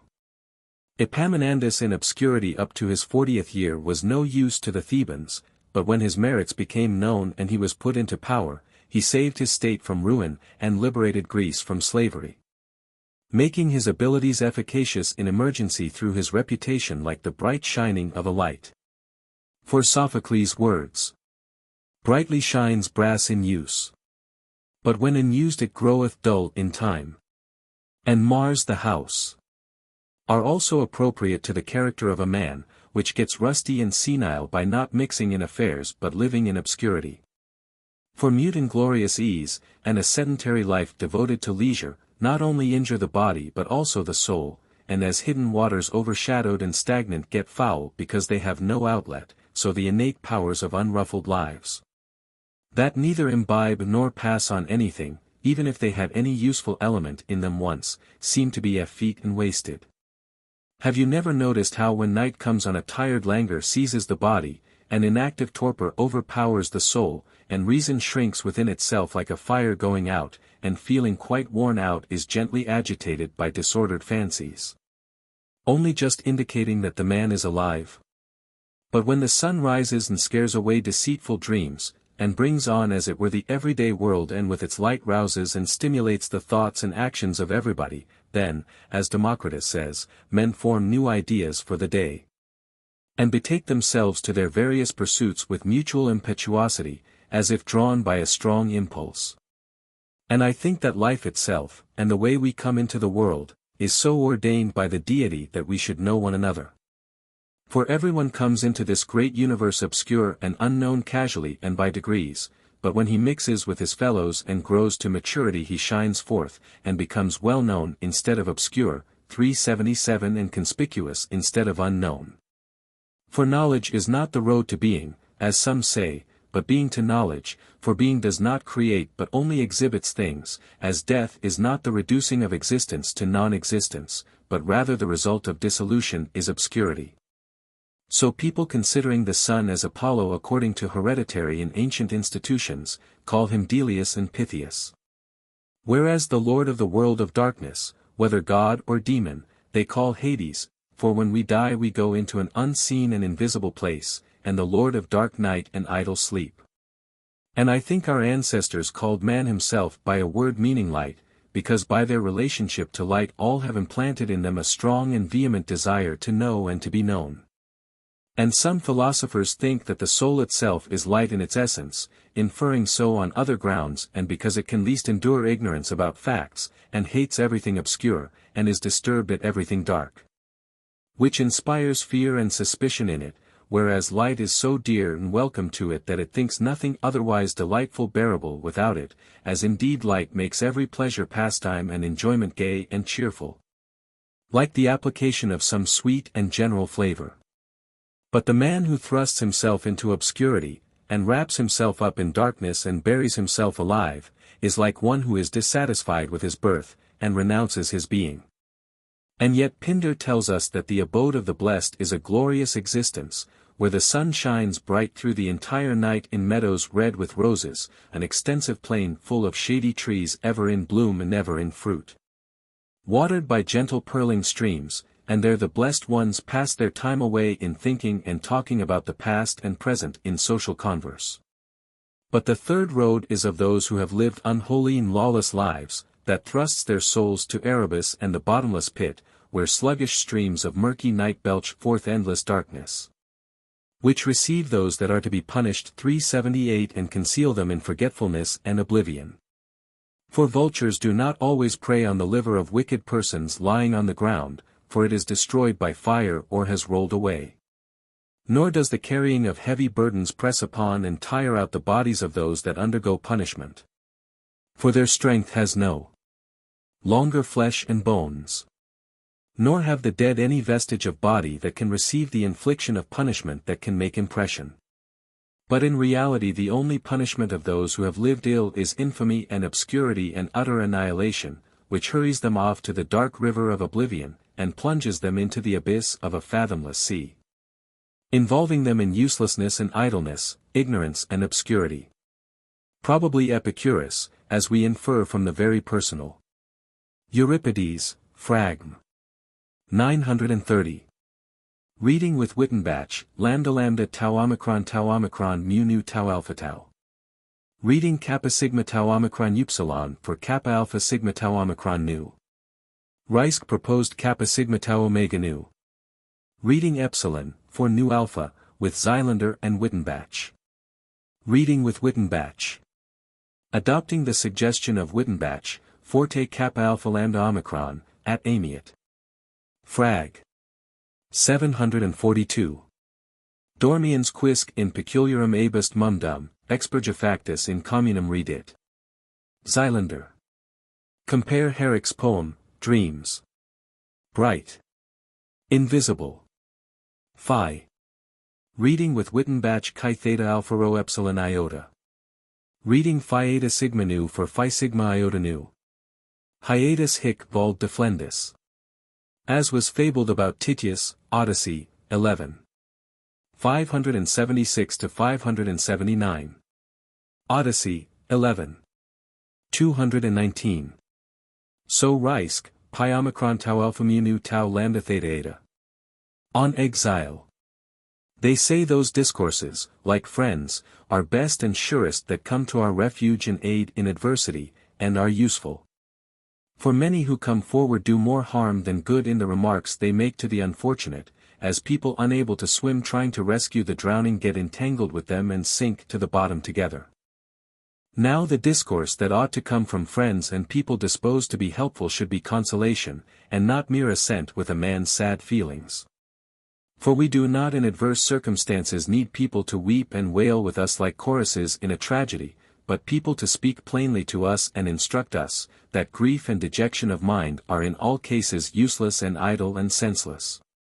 And that where the circumstances themselves, when examined by the light of reason, enable a man to say to himself that his trouble is greater in fancy than in reality, it is quite ridiculous not to inquire of the body what it has suffered. Nor of the mind if it is any the worse for what has happened, 379 but to employ external sympathizers to teach us what our grief is. Therefore let us examine alone by ourselves the weight of our misfortunes, as if they were burdens. For the body is weighed down by the burden of what presses on it, but the soul often adds to the real load a burden of its own. A stone is naturally hard, and ice naturally cold, but they do not receive these properties and impressions from without. Whereas with regard to exile and loss of reputation or honors, as also with regard to their opposites, as crowns and office and position, it is not their own intrinsic nature but our opinion of them that is the gauge of their real joy or sorrow. So that each person makes them for himself light or heavy, easy to bear or hard to bear. When Polynices was asked, "What is to be an exile? Is it grievous?" he replied to the question, "Most grievous, and indeed worse than in word." Compare with this the language of Alcman, as the poet has represented him in the following lines. Sardis, my father's ancient home, had I had the fortune to be reared in thee, I should have been dressed in gold as a priest of Cybele, and beaten the fine drums. But as it is my name is Alcman, and I am a citizen of Sparta, and I have learned to write Greek poetry, which makes me greater than the tyrants Daciles or Gyges. Thus the very same thing one man's opinion makes good, like current coin, and another's bad and injurious. But let it be granted that exile is, as many say and sing, a grievous thing. So some food is bitter, and sharp, and biting to the taste, yet by an admixture with it of sweet and agreeable food we take away its unpleasantness. There are also some colors unpleasant to look at, that quite confuse and dazzle us by their intensity and excessive force. If then we can relieve this by a mixture of shadow, or by diverting the eye to green or some agreeable color, so too can we deal with misfortunes, mixing up 380 with them the advantages and pleasant things we still enjoy, as wealth, or friends, or leisure, and no deficiency in what is necessary for our subsistence.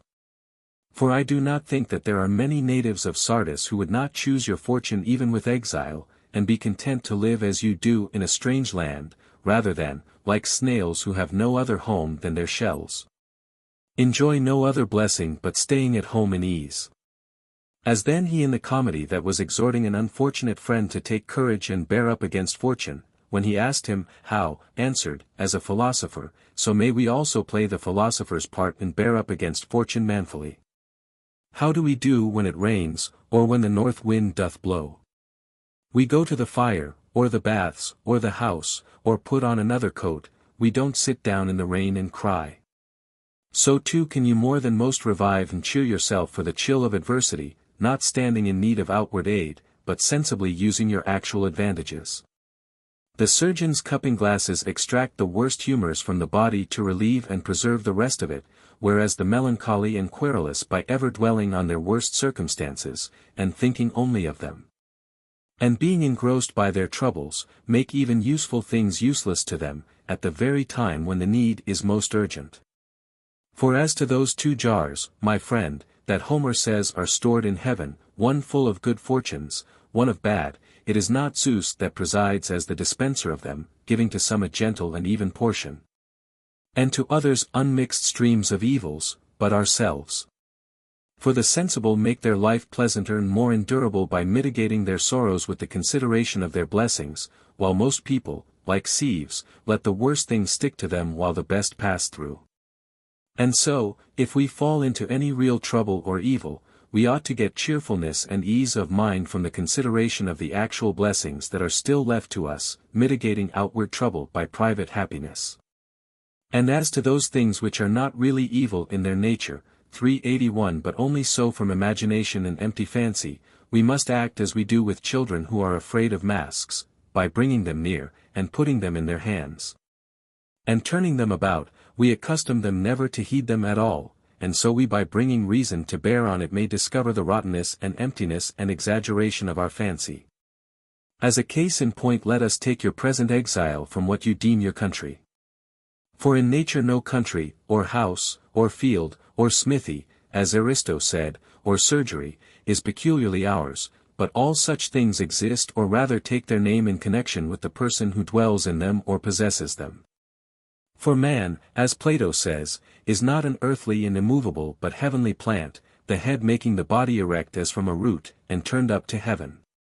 And so Hercules said well, Argive or Theban am I. Vaunt not to be of one town only, every tower that does to Greece belong, that is my country.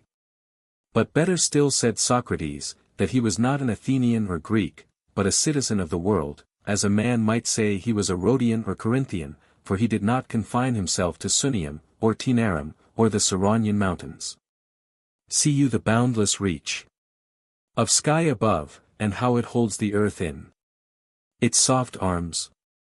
These are the boundaries of our country, nor is there either exile or stranger or foreigner in these, where there is the same fire, water and air, the same rulers, controllers and presidents, the sun, the moon and the morning star. The same laws to all, under one appointment and ordinance, the summer and winter solstices, the equinoxes, Pleias and Arcturus, the seasons of sowing and planting. Where there is one king and ruler, God, who has under his jurisdiction the beginning, middle and end of everything, and travels round and does everything in a regular way in accordance with nature.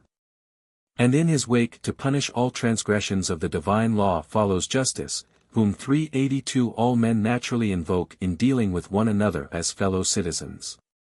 As to your not dwelling at Sardis, that is nothing. Neither do all the Athenians dwell at Calidus, nor all the Corinthians at Cranium, nor all the Lacedaemonians at Pitane. Do you consider all those Athenian strangers and exiles who removed from Melita to Diomia, where they call the month Metageitnian, and keep the festival Metageitnia to commemorate their migration, and gladly and gaily accept and are content with their neighborhood with other people? Surely you would not. What part of the inhabited world or of the whole earth is very far distant from another part, seeing that mathematicians teach us that the whole earth is a mere point compared to heaven? But we, like ants or bees, if we get banished from one ant-hill or hive, are in sore distress and feel lost, not knowing or having learnt to make and consider all things our own, as indeed they are. And yet we laugh at the stupidity of one who asserts that the moon shines brighter at Athens than at Corinth, though in a sort we are in the same case ourselves, when in a strange land we look on the earth, the sea, the air, the sky. As if we doubted whether or not they were different from those we had been accustomed to. For nature makes us free and unrestrained, but we bind and confine, immure and force ourselves into small and scanty space. Then too we laugh at the Persian kings, who, if the story be true, drink only of the water of the Chosps, thus making the rest of the world waterless as far as they are concerned, but when we migrate to other places, we desire the water of the Cephisus, or we yearn for the Eurotas, or Taygetus, or Parnassus, and so make the whole world for ourselves houseless and homeless. Some Egyptians, who migrated to Ethiopia because of the anger and wrath of their king, to those who begged them to return to their wives and children very immodestly exposed their persons, saying that they would never be in want of wives or children while so provided.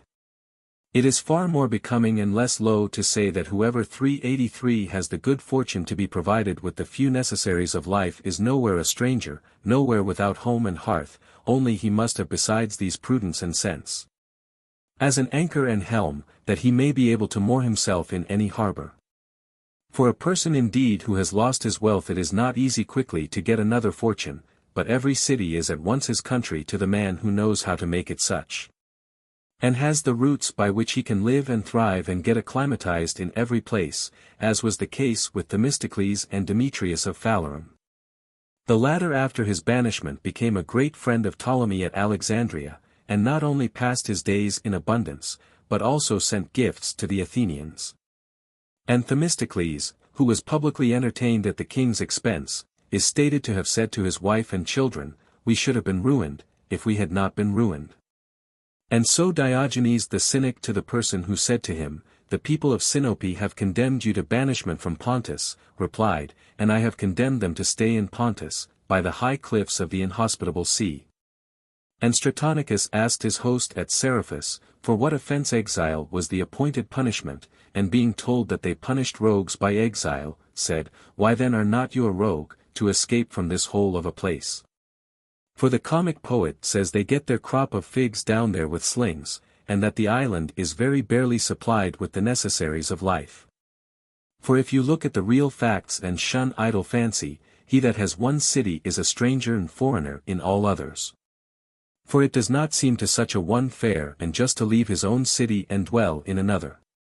It has been your lot to be a citizen of Sparta, see that you adorn your native city, whether it be inglorious, or unhealthy, or disturbed with factions, or has its affairs in disorder.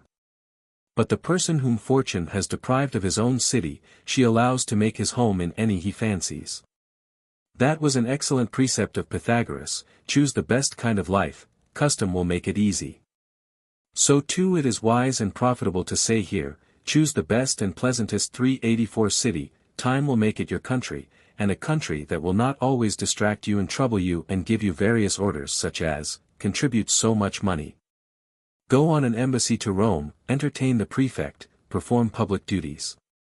If a person in his senses and not altogether silly were to think of these things, he would prefer to live in exile in some island, like Gryaeris or Cineris, savage, and fruitless, ill, repaying tillage, and that not in dejection and wailing, or using the language of those women in Simonides. I am shut in by the dark roaring sea that foams all round. But he will rather be of the mind of Philip, who when he was thrown in wrestling, and turned round, and noticed the mark his body made in the dust, said, O Hercules, what a little part of the earth I have by nature, though I desire all the world. I think also you have seen Naxos, or at any rate Hyria, which is close here. But the former was the home of Ephialtes and Otis, and the latter was the dwelling place of Orion. And Alcmaeon, when fleeing from the Furies, so the poets tell us, dwelt in a place recently formed by the silting of the Achilles. But I think he chose that little spot to dwell in ease and quiet, merely to avoid political disturbances and factions, and those Furies informers.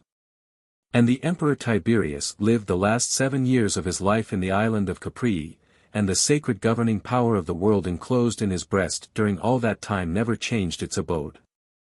But the incessant and constant cares of empire, coming from all sides, made not that island repose of his pure and complete But he who can disembark on a small island, and get rid of great troubles, is a miserable man, if he cannot often say and sing to himself those lines of Pindar, to love the slender cypress, and to leave the Cretan pastures lying near Ida.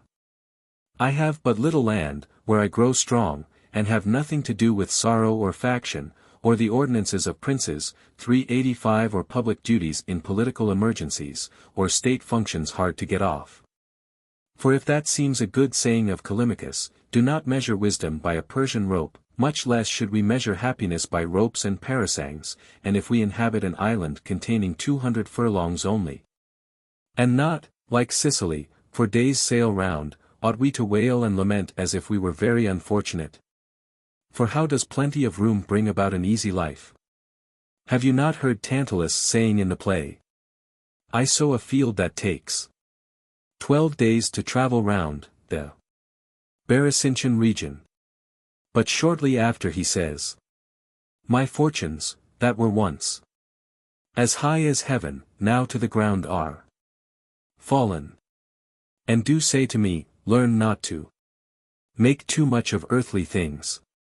And Nausithous leaving the spacious Hyperia because of the proximity of the Cyclopes, and migrating to an island, far from all enterprising men, and living an unsocial life, apart from men beside the stormy sea, yet contrived to make the life of his citizens very pleasant. And the Cyclades were first inhabited by the sons of Minos, and afterwards by the sons of Codrus and Neleus, though foolish people now think they are punished if they are exiled to them. And yet what island used as a place of exile is not of larger extent than Scyllus, where Xenophon after his military service saw a comfortable old age. And the Academy, a small place bought for only 3,000 drachmae, was the domicile of Plato and Xenocrates and Polemo, who taught and lived there all their lives, except one day every year, when Xenocrates went to Athens to grace the festival of Dionysus, so they said, and to see the new plays exhibited. And Theocritus of Chios twit 386 Aristotle with loving to live at the courts of Philip and Alexander, and preferring to dwell at the mouth of the Borborus to dwelling in the Academy. For there is a river near Pella that the Macedonians call Borborus. As to islands Homer seems to sing their praise, and recommend them to us as if on purpose, as she came to Lemnos, town of sacred Thoas. And what Lesbos has, the seat of the immortals. And he captured lofty Syros, citadel of Enus. And those who from Dulichium came, and from the sacred islands called Echinides, that lie across the sea, opposite Elis.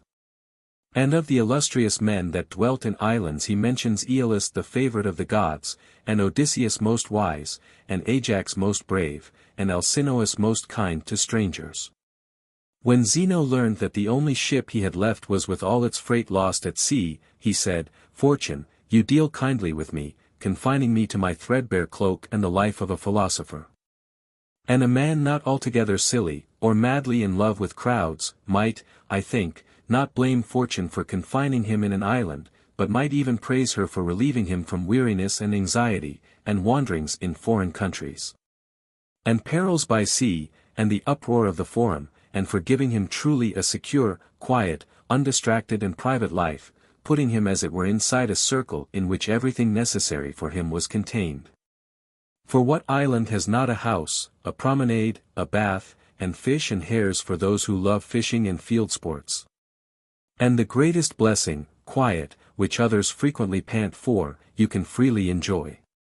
And whereas in the world, when men are playing at dice or otherwise enjoying the privacy of their homes, informers and busybodies hunt them up and pursue them from their 387 houses and gardens in the suburbs, and drag them by force to the forum and court, in an island no one comes to bother one or dun one or to borrow money, or to beg one to be surety for him or canvass for him. Only one's best friends and intimates come to visit one out of good will and affection. And the rest of one's life is a sort of holy retirement to whoever wishes or has learnt to live the life of leisure. But he who thinks those happy who are always scouring the country, and pass most of their lives in inns and ferryboats, is like a person who thinks the planets happier than fixed stars. And yet every planet keeps its order, rolling in one sphere, as in an island.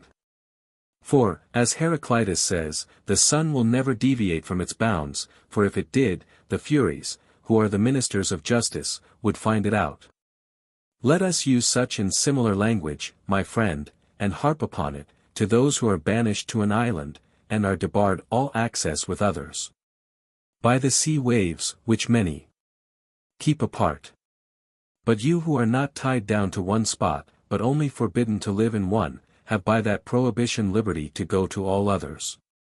Moreover to the considerations, I am not in office, or a member of the Senate, or an umpire in the games, you may oppose these, I do not belong to any faction, I have no large sums to spend. I have not to dance attendance at the doors of the prefect, it is no odds to me who has got by lot the province, whether he is hot-tempered or an objectionable person.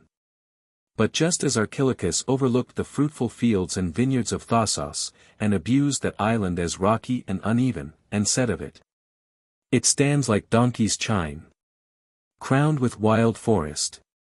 So we, fixing our eyes only on one aspect of exile, its inglorious state, overlook its freedom from cares, its leisure, its liberty. And yet people thought the kings of Persia happy, because they passed their winter in Babylon, their summer in Media, and the pleasant season of spring at Susa. So can the exile be present at the Eleusinian mysteries, at the festival of Dionysus at Athens, at the Nemean 388 games at Argos, at the Pythian games at Delphi, and can pass on and be a spectator of the Isthmian and Corinthian games? If he is fond of sightseeing. And if not, he has leisure, can walk about, read, sleep without being disturbed, and can say like Diogenes, Aristotle has to dine when Philip thinks fit, Diogenes can dine at any time he himself chooses, having no business, or magistrate, or prefect, to put him out of his general habits of living. And so it is that you will find few of the wisest and most intelligent men buried in their own countries, but most, even without any compulsion, have themselves weighed anchor, and transferred their course, and removed, some to Athens, some from it. For who ever bestowed such encomium upon his country as Euripides did in the following lines? First, we are not a race brought in from other parts, but are indigenous, when all other cities are draughtsmen-like, transferred from place to place, and are imported from elsewhere. And, lady, if it is not beside the mark to boast, we have above us a well-tempered sky, a climate not too hot, nor yet too cold. And all the finest things in Greece or Asia we do procure as an attraction here. And yet the author of these lines went to Macedonia, and lived all the latter part of his life at the court of Archelaus. And of course you have heard the following epitaph. Here lies Euphorion's son, Athenian Aeschylus, to whom death came in corn-producing Gela. For he, like Simonides before him, went to Sicily. And many have changed the commencing words of Herodotus, this is the setting forth of the history of Herodotus of Halicarnassus, into Herodotus of Thurii. For he migrated to Thurii, and participated in that colony. As to the divine and sacred spirit of the Muses, the poet of the Trojan War, Homer, did not many cities claim him as theirs, because he did not cry up one city only? And hospitable Zeus has many great honors. 389 And if anyone shall say that these pursued glory and honor, go to the philosophers, and their schools and lectures, consider those at the Lyceum, the Academy, the Porch, the Palladium, the Odeum. If you admire and prefer the peripatetic school, Aristotle was a native of Stagira, Theophrastus of Eresus, Strato of Lampsacus, Glyco of Troas, Aristo of Ceos, Critolaus of Phaselis. If you prefer the Stoic school, Zeno was a native of Citium, Cleanthes of Assus, Chrysippus of Soli, Diogenes of Babylon, Antipater of Tarsus. And the Athenian Archidemus migrated to the country of the Parthians, and left at Babylon a succession of the Stoic school. Who exiled these men? Nobody. It was their own pursuit of quiet, of which no one who is famous or powerful can get much at home, that made them teach us this by their practice, while they taught us other things by their precepts. And even nowadays most excellent and renowned persons live in strange lands, not in consequence of being expelled or banished, but at their own option, to avoid business and distracting cares. And the want of leisure which their own country would bring them. For it seems to me that the Muses aided our old writers to complete their finest and most esteemed works by calling in exile as a fellow worker. Thus Thucydides the Athenian wrote the history of the war between the Peloponnesians and the Athenians in Thrace near the forest of Scapt, Xenophon wrote at Scyllus in Elis, Philistus in Epirus, Timaeus of Tauromenium at Athens, Androtion of Athens at Megara, and Bacchylides the poet in Peloponnesus. All these and many more, though exiled from their country, did not despair or give themselves up to dejection, but so happy was their disposition that they considered exile a resource given them by fortune, whereby they obtained universal fame after their deaths, whereas no memorial is left of those who were factious against them and banished them.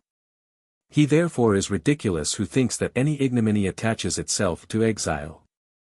What say you? Was Diogenes without glory, whom Alexander saw basking in the sun, and stopped to ask if he wanted anything, and when he 390 answered, nothing, but that you would get a little out of my light, Alexander, astonished at his spirit, said to his friends, if I were not Alexander, I would be Diogenes. Was Camillus without glory when banished from Rome, of which he is now accounted the second founder? And indeed Themistocles did not lose by his exile the glory he had obtained among the Greeks, but he added to it among the barbarians, and there is no one so without honor, so ignoble. Who would prefer to be Leobates who indicted him rather than Themistocles the exile, or Clodius who banished Cicero rather than the banished one, or Aristophon the accuser rather than Timotheus who got driven by him from his country? But since a good many are moved by the lines of Euripides, who seems to bring a strong indictment against exile, let us see what it is he says in each question and answer about it. Jocasta. What is to be in exile? Is it grievous? Polynices. Most grievous, and indeed worse than in word. Jocasta. What is its aspect? What is hard for exiles? Polynices. This is the greatest, that they have no freedom. Jocasta. This is a slave's life not to speak one's thoughts. Polynices. Then one must put up with one's master's follies. But this is not a right or true estimate. For first of all, not to say out all one thinks is not the action of a slave but of a sensible man, in times and matters that require reticence and silence, as Euripides himself has said elsewhere better. Be silent where 'tis meet. Speak where 'tis safe. Then as for the follies of one's masters, one has to put up with them just as much in one's own country as in exile. Indeed, more frequently have the former reason to fear that the powerful in cities will act unjustly to them either through calumny or violence. But his greatest and absurdest error is that he takes away from exiles freedom of speech. It is wonderful, if Theodorus had no freedom of speech, that when Lysimachus the king said to him, "Did 391 not your country cast you out because of your character?" replied, "Yes," as Semele cast out Dionysus, when unable to bear him any longer. And when he showed him Telesphorus in a cage, with his eyes scooped out, and his nose and ears and tongue cut off, and said to him, "This is how I treat those that act ill to me." And had not Diogenes freedom of speech, who, when he visited Philip's camp just as he was on the eve of offering battle to the Greeks, and was taken before the king as a spy, told him he had come to see his insatiable folly, who was going shortly to stake his dominions and life on a mere die? And did not Hannibal the Carthaginian use freedom of speech to Antiochus, though he was an exile, and Antiochus a king? For as a favorable occasion presented itself he urged the king to attack the enemy, and when after sacrifice he reported that the entrails forbade it, Hannibal chided him and said, "You listen rather to what flesh tells you than to the instruction of a man of experience." Nor does exile deprive geometricians or grammarians of their freedom of speech, or prevent their discussing what they know and have learnt. Why should it then good and worthy men? It is meanness everywhere that stops a man's speech, ties and gags his tongue, and forces him to be silent. But what are the next lines of Euripides? Jocasta. Hopes feed the hearts of exiles, so they say. Polynices. Hopes have a flattering smile, but still delay. But this is an accusation against folly rather than exile. For it is not those who have learnt and know how to enjoy the present, but those who ever hang on the future, and hope after what they have not, that float as it were on hope as on a raft, though they never get beyond the walls. Jocasta. But did your father's friends do nothing for you? Polynices.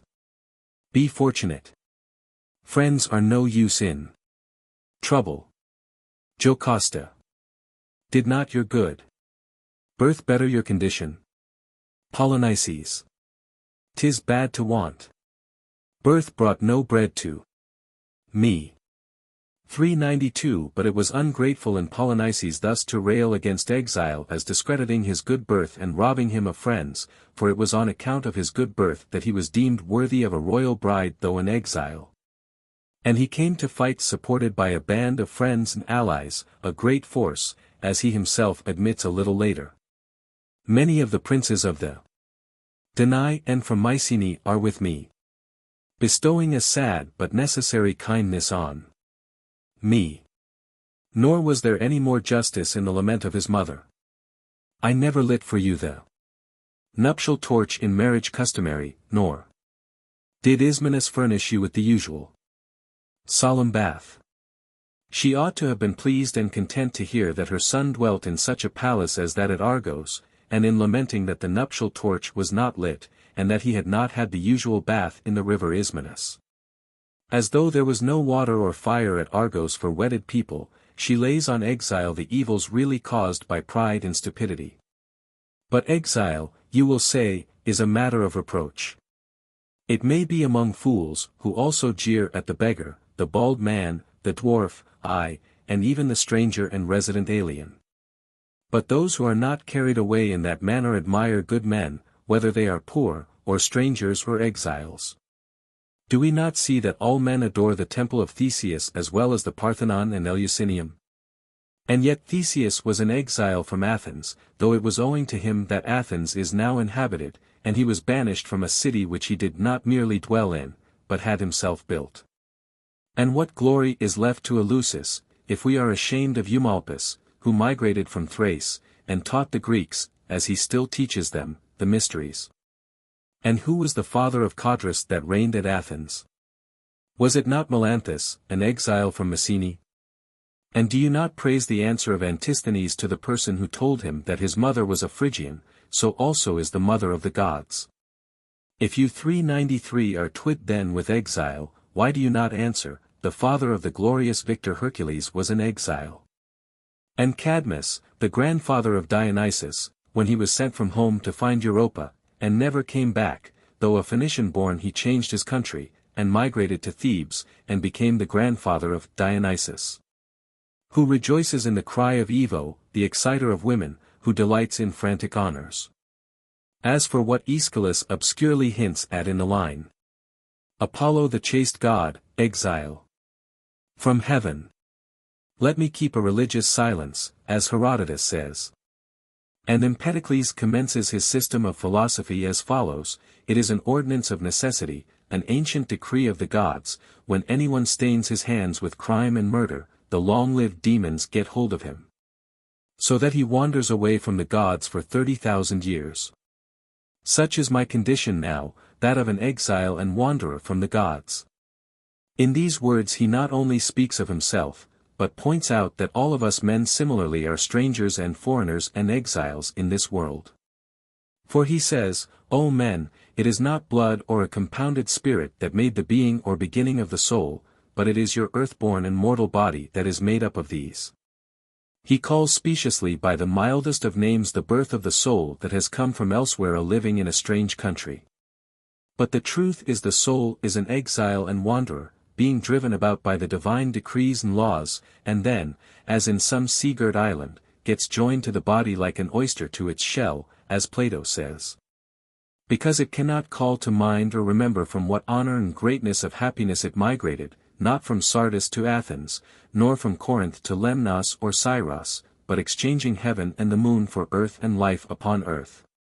If it shifts from place to place for ever so short a time, it is put out and feels strange, and fades away like a dying plant. But although one soil is more suitable to a 394 plant than another, and it thrives and grows better on such a soil, yet no situation can rob a man of his happiness or virtue or sense. It was in prison that Anaxagoras wrote his squaring of the circle, and that Socrates, even after drinking the hemlock, talked philosophically, and begged his friends to be philosophers, and was esteemed happy by them. On the other hand, Phaethon and Tantalus, though they got up to heaven, fell into the greatest misfortunes through their folly, as the poets tell us. Euripides, Phoenici, 388, 389. Reading Beta Alpha Kappa Lambda Alpha. Gallus in Latin. Iliad, 24. 527 to 533. Plato, Timaeus. A. Compare Ovid, Metamorphoses, I, 84 to 86. Derived from mu epsilon tau, gamma epsilon tau omicron nu, because then people flitted and changed their neighbors. Euripides, Iphigenia in Taurus, 253. See also Pausanias, 8. 24. Pindar, Phragm. 126. Aeschylus, Niobe, Phragm. 146. Odyssey, 6. 8. I read Nu Deltaro Nu as Wittenbach. Odyssey, 6. 204. See Pausanias, v. 6. In Our Money about 121 pounds 17. 6d. Iliad, 14. 230. Iliad, 24. 544. Iliad, 9. 668. Iliad, 2. 625, 626. So Reisk. Iliad, 21. 59. Euripides, Phragm. 950.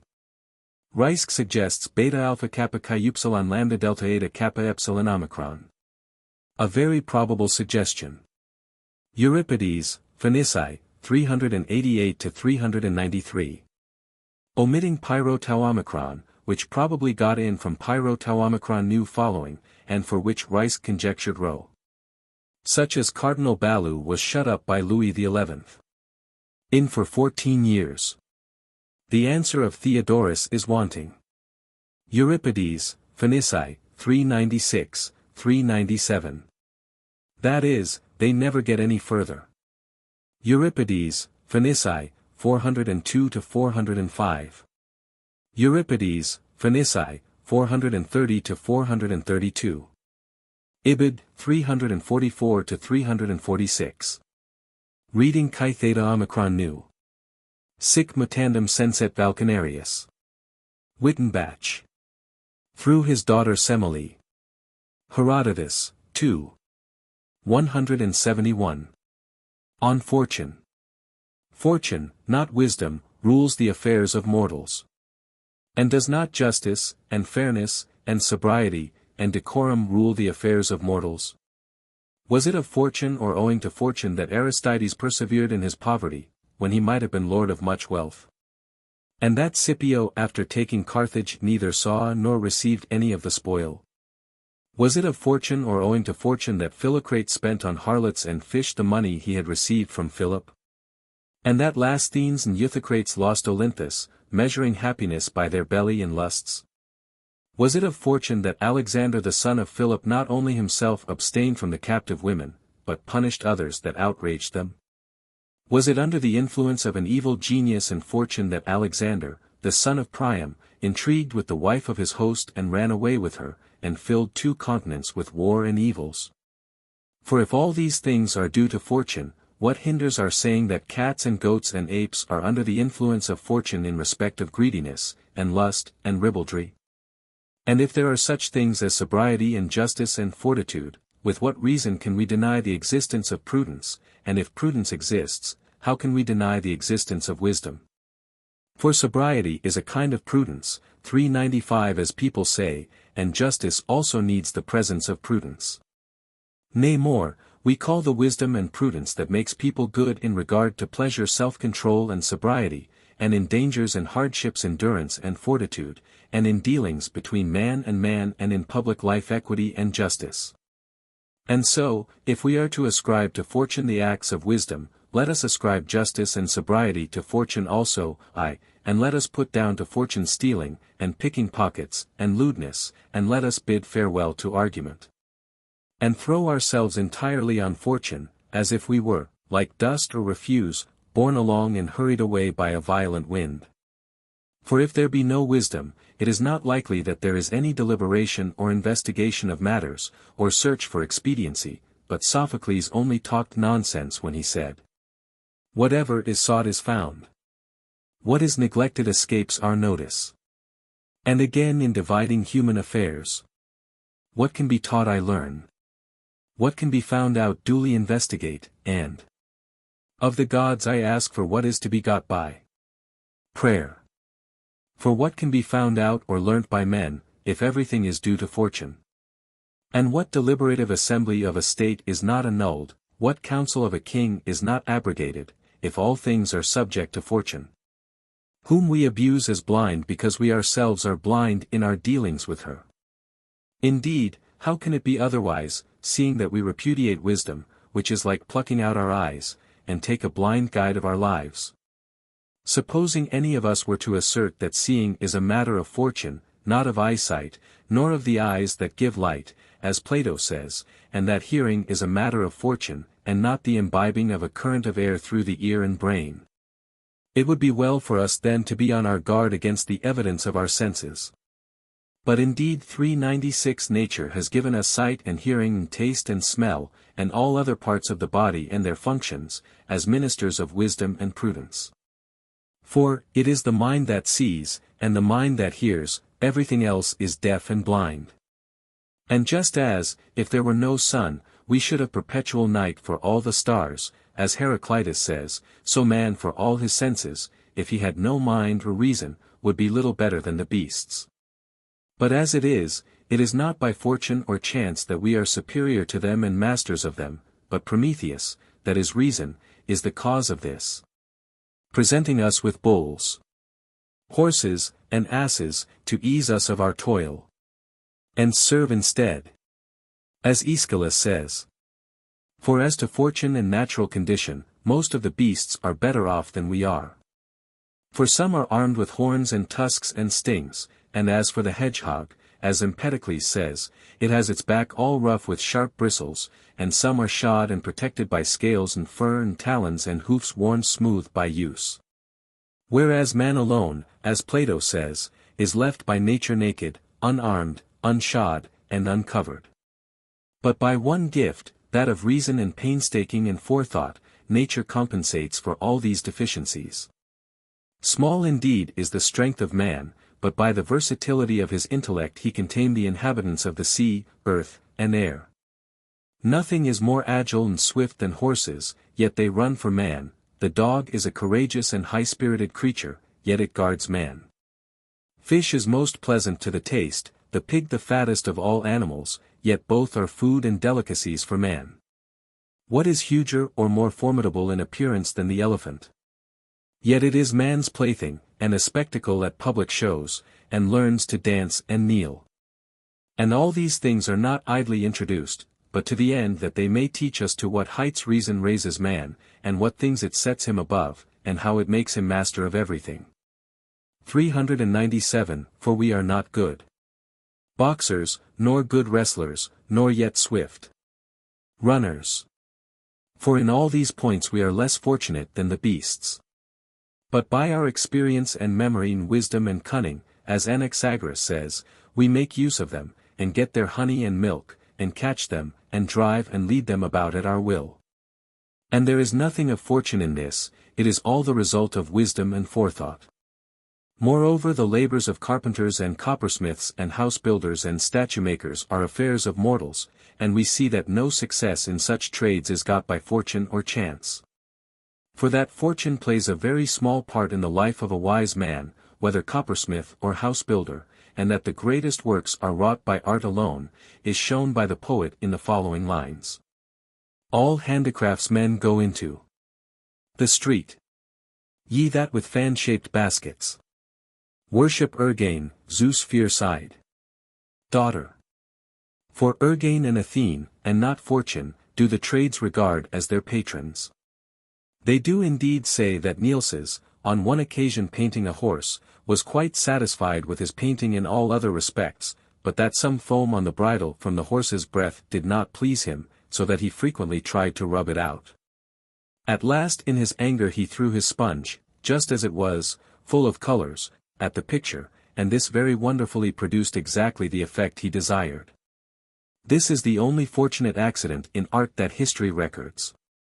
Artificers everywhere use rules and weights and measures, that none of their work may be done at random and anyhow.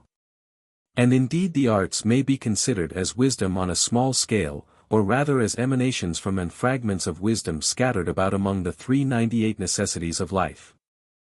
As the fire of Prometheus is riddled to have been divided and scattered about in all quarters of the world.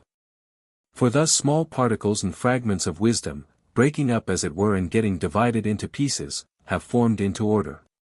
It is strange then that the arts do not require fortune to attain to their ends, and yet that the most important and complete of all the arts, the sum total of man's glory and merit, should be so completely powerless. Why, there is a kind of wisdom even in the tightening or slackening of cords, which people call music, and in the dressing of food, which we call the art of cooking, and in cleaning clothes, which we call the art of the fuller. And we teach boys how to put on their shoes and clothes generally, and to take their meat in the right hand and their bread in the left, since none of these things come by fortune, but require attention and care. And are we to suppose that the most important things which make so much for happiness do not call for wisdom, and have nothing to do with reason and forethought? Why, no one ever yet wetted earth with water and then left it, thinking it would become bricks by fortune and spontaneously, or procured wool and leather, and sat down and prayed fortune that it might become clothes and shoes. Nor does anyone getting together much gold and silver and a quantity of slaves, and living in a spacious hall with many doors, and making a display of costly couches and tables, believe that these things will constitute his happiness, and give him a painless happy life secure from changes, unless he be wise also. A certain person asked the general Iphicrates in a scolding way who he was, as he seemed neither a heavy-armed soldier, nor a bowman, nor a targeteer, and he replied, I am the person who rule and make use of all these. So wisdom is neither gold, nor silver, nor fame, nor wealth, nor health, nor strength, nor beauty. What is it then? It is what can use all these well, and that by means of which each of these things becomes pleasant and esteemed and useful, and without which they are useless, and unprofitable and injurious, and a burden and disgrace to their possessor. So Hesiod's Prometheus gives very good advice to Epimetheus, not to receive gifts from 399 Olympian Zeus but to send them back, meaning external things and things of fortune.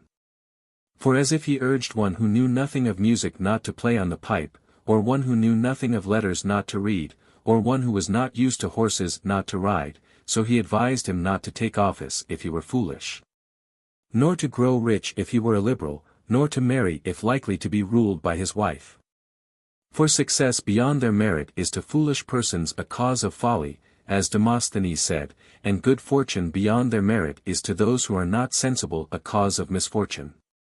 A line from Coriman, better known as Paris. Oedipus Tyrannus, 110, 111.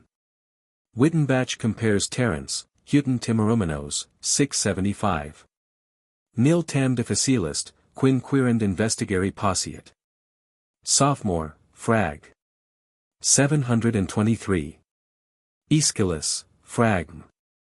180, reading nu tau iota delta omicron upsilon lambda alpha with Reisk and the MSS. Euripides, Aeolus, Fragm. 27. Homer, Odyssey, 8. 246, 247. Sophomore, Frag.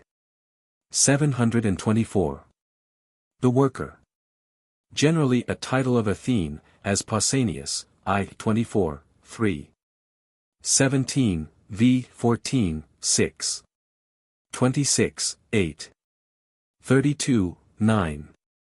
26, Gataker thinks kappa alpha tau nu should be expunged. Hercher omits kappa alpha tau nu theta eta nu nu altogether. So Hercher after Madvig. See Pliny, History Nat, XXXV. 36, 20. Hesiod, Works and Days, 86, 87. Olenth, I, 23. The whole of this essay reminds one of the well-known lines of Juvenal, twice repeated, namely, x. 365, 366, and 14. 315, 316. Nullum numen halves, si sit. Prudentia, nos te, nos facimus, fortuna. Deem caloc locamus. Index. Abroadness. Absence, the test of affection. Academy, the. Achilles. Acropolis, statue of Leina in the. Admetus. Adonis. Adultery, the fruit of curiosity. Love of change. Aeschines. Aeschylus, quoted or referred to. Aesculapius. Aesop, fables of alluded to. Agamemnon. Agathoclea. Agathocles. Agave. Agesilaus. Agus. Aglaonus, her knowledge of eclipses. Ajax. Alcaeus. Alcestis. Alcibiades. Alcman. Alexander, the Great. Alexinus. Ammonius, Plutarch's master. Amoebius. Amphictyons. Anacharsis. Anacreon. Anaxagoras. Anaxarchus. Anger, how to restrain, minus 288. Animals, appeal to, minus 25. Use of. Answers, 3 different kinds of. Anticyra. Antigonus. Antileon. Antimachus, poet. Antipater. Antipatridas. Antiphanes. Antiphon. Antisthenes. Antony. Anytus. Apelles. Aphrodite. Apollo. Araspes. Arcadio. Arcesilaus. Archelaus. 402 Archidamus, king. Archilochus. Archytas, of Tarentum. Ares. Argus. Aristeas, the Saint Hubert of the Middle Ages. Aristides. Aristippus. Aristo. Aristocrates. Aristogiton. Aristomenes, the hero. Aristomenes, tutor of Ptolemy Epiphanes. Aristonica. Aristophanes. Aristotle. Arizano, sister and wife of Ptolemy Philadelphus. Artemis. Aesopicus. Asdriver, story of Athenian. Athene, ornament of. Athene and the satyr. Athene Chalcioecus. Called Ergane. Athenians, oracle given to the. Attis. Augustus. Aulus, famous for earthenware. Bacchus. Barbers, a talkative race. Baxter, Richard, and Plutarch, preface, note. Belestish. Bellerophon. Bessus, story about. Bias. Bion. Baccharies. Books, value of. Boys, not to be overworked. To be taught to speak the truth. Love of. Minus 35. Brasidas. Briareus.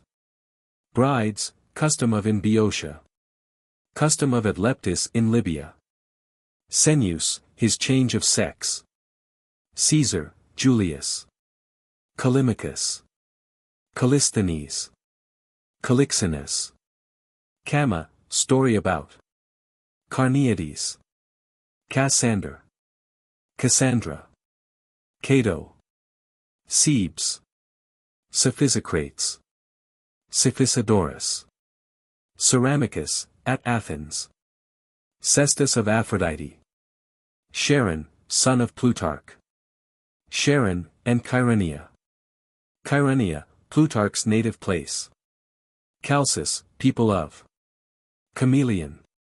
Character, moral. Childless, paid court to. Chilo. Chrysippus. Cicero. Cimon, father of Miltiades. Claudia. Cleanthes. Clearchus. Cleomachus. Cleonice. Clitus. Clodius.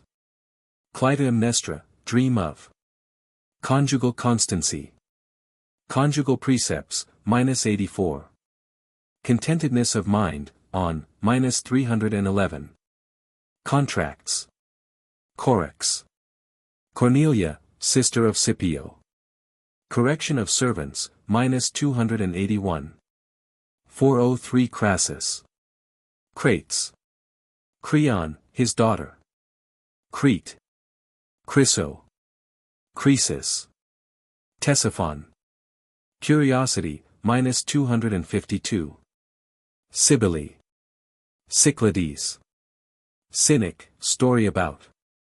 Cynosarges, note. Cyrus. Danaeus. Darius. Deity, on those who are punished late by the, -365. Demaratus. Demetrius. Democritus.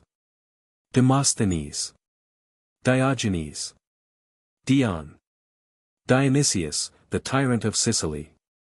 Dionysius, a Corinthian poet. Dionysus, the Latin Bacchus.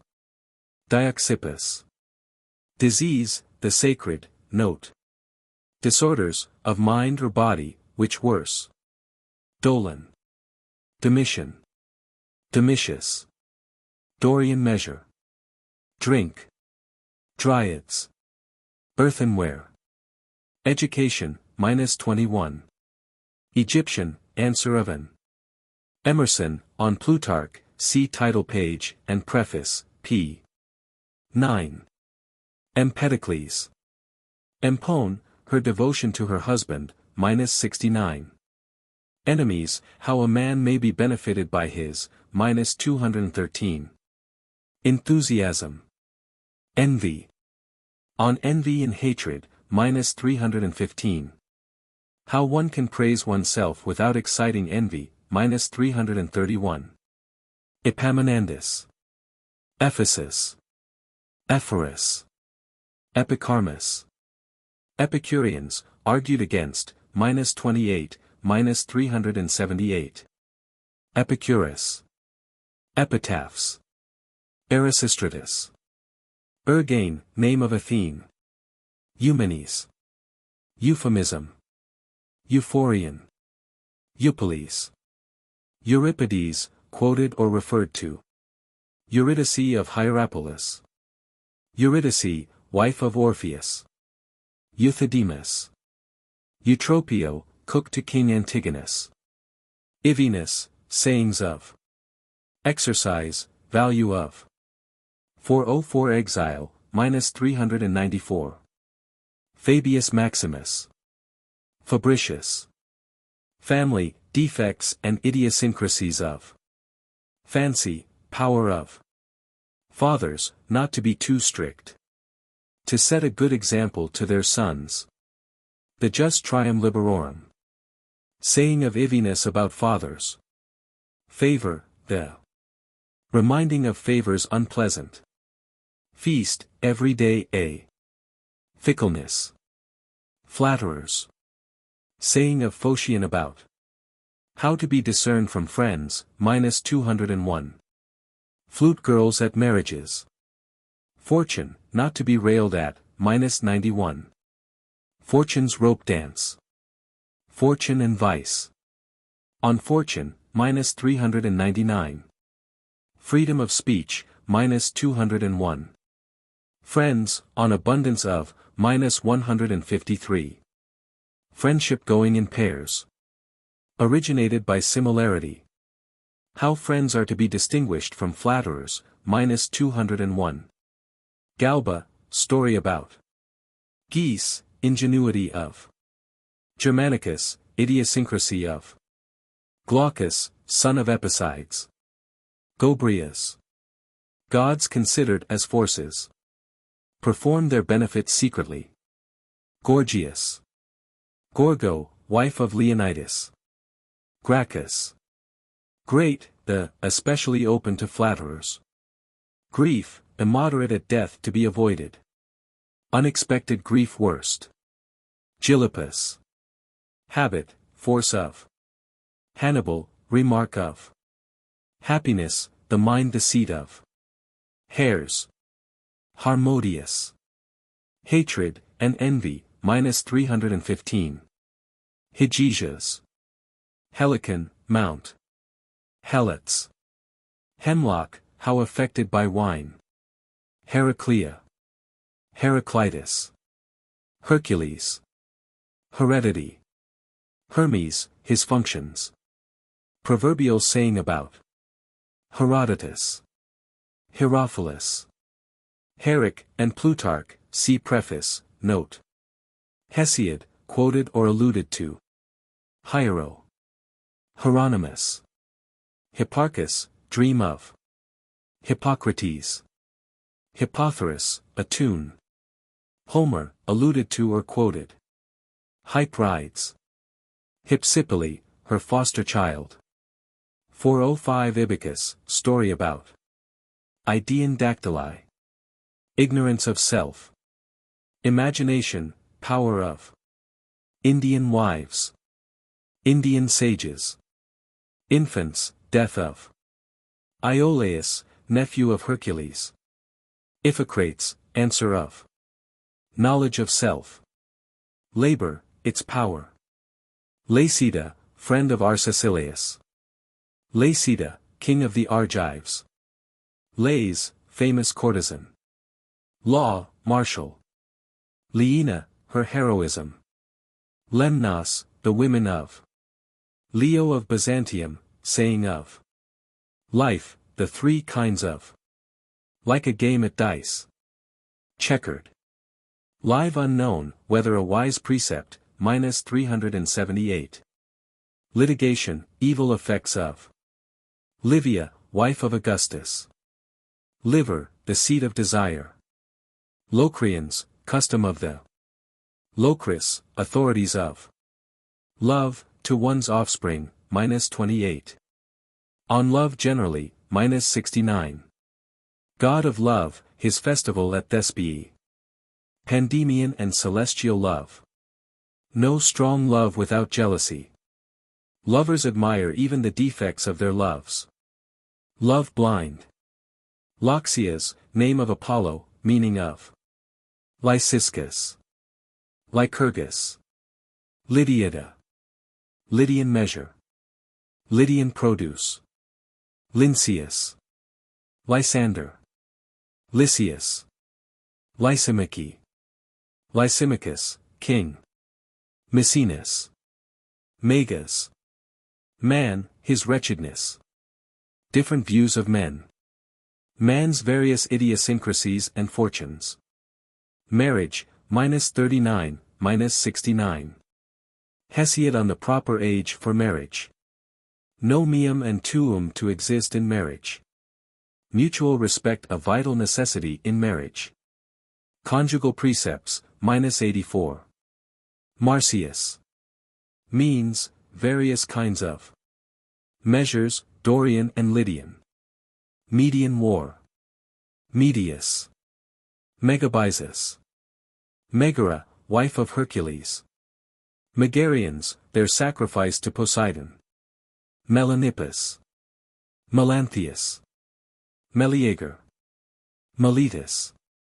Memory, the storehouse of learning. Menander. Menedemus. Metageitnian. Metella, wife of Sulla. Metellus. Metricles. Metrodorus, saying of. Mice, dislike to. Miltiades, the son of Simon. Mirrors of the ancients, note. Comparison of wives to mirrors. Proper use of the mirror. Comparison of the flatterer to a mirror. Mithridates. Money, against borrowing, minus 373. 406 Montaigne, and Plutarch, Preface. Mothers, to be carefully selected. To suckle their children. Munichia. Music, power of. Musonius. Nasica, saying of. Nations, most warlike also most amorous. Natures, great. Nielses, story about. Neglect, not liked. Neocles, father of Themistocles. Nero. Nicostratus. Night, Greek word for. Ninus and Semiramis. Niobe. No, saying. Ocnus. Odysseus, self-restraint of. Oedipus. Enanth. Old age querulous. Olympia, remarkable portico at. Olympias, wife of King Philip. Olynthus. Onomademus, wise advice of. Oratory, extempore and prepared. Laconic oratory. Orpheus. Paley, F.A., on the Moralia, Preface. Pan. Panthea. Parmenides, his cosmogony. Parmenio. Parthian juice. Passions, difference in. Patroclus. Pausanias and Cleonice. Pederasty, see boys, love of. Perfection, not in mortals. Pericles, son of Xanthippus. Perseus. Persia, kings of. Phaethon. Phalaris. Phalus and his wife. Phidias. Philip, king. Philippides, comic poet. Philosophy, its importance. Philosopher's dress. Birthplace of various philosophers. Philotas. Philotimus. Philoxenus. Phocion. Phocylides. Phoenix, tutor of Achilles. Phryne. Phrynis. Pindar. Perithous. Piso, Pupius, story about. Pittacus. Plato. Plutarch's wife, see Timoxena. Polemo. Polycletus. Polypus, the. Polysperchon. 407 Pompey, the Great. His father Pompeius Strabo. Portico, remarkable. Porus. Poseidon. Postumia. Praise of self, minus 331. Proteus. Proverbs. Ptolemy Auletes. Ptolemy Epiphanes. Ptolemy Philadelphus. Ptolemy Philopater. Ptolemy Physcon. Punishment, on those that receive late punishment from the deity, minus 365. Puppies, differently trained. Pydna. Pyro, saying of. Pythagoras. Pythian priestess. Reason, power of. Remorse. Repartee. Respites. Rusticus. Rutilius. Sabinus, story about, minus 69. Sappho. Saturnalia, note. Satyr, story about the. Scorus. Silurus, and the bundle of sticks. Scipio. Sejanus. Seleucus Callinicus. Self, love of. Ignorance of. Knowledge of. Semiramis. Senator, story about Roman. Seneca. Sextius. Shyness, minus 267. Silence, benefit of, minus 222, minus 232. Simonides. Synatus. Synorix. Socrates. Solon.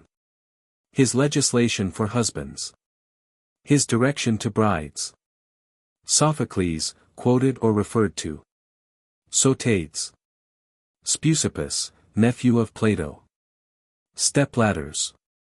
Stepmothers, note. Stilpo. Stoics. Straticals. Suicide, always possible. Sulla. Sycophant, origin of word. Talkativeness, minus 238. Tantalus. Tavern frequenting, note. Taylor, Jeremy, and Plutarch, preface, note. Note. Telephus. Tenedos, famous for earthenware.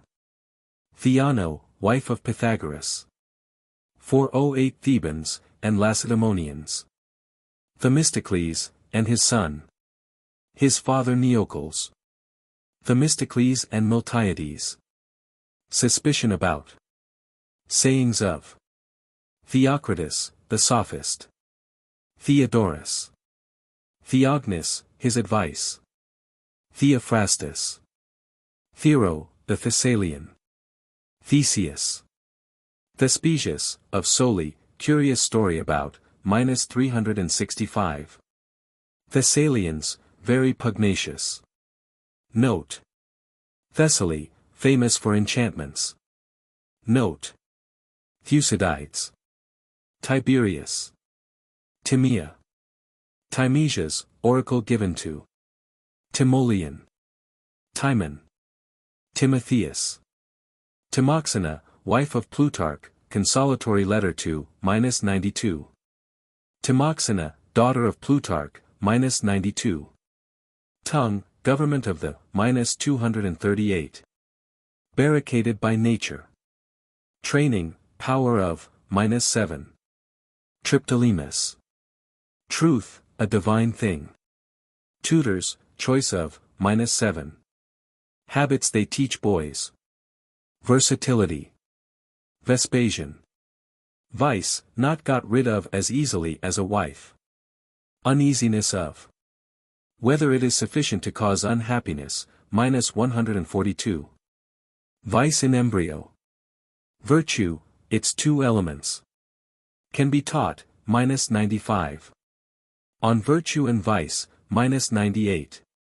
On moral virtue, minus 118. On progress in virtue, minus 138. Washing hands usual before dinner. Wealth, has wings. Wives, to be carefully selected. Rich wives. Indian wives. Words, winged. Wittenbach, his criticism on Reisk, preface. Xanthippe, wife of Socrates. Xanthippus, father of Pericles. Xenocrates. Xenophanes. Xenophon. Note. Xerxes. Youth, a ticklish period of life. Seleucus. Zeno, founder of the Stoics. Zeuxis, his remark on painting. Chiswick Press, C. Whittingham and Co., Tooks Court, Chancery. Lane.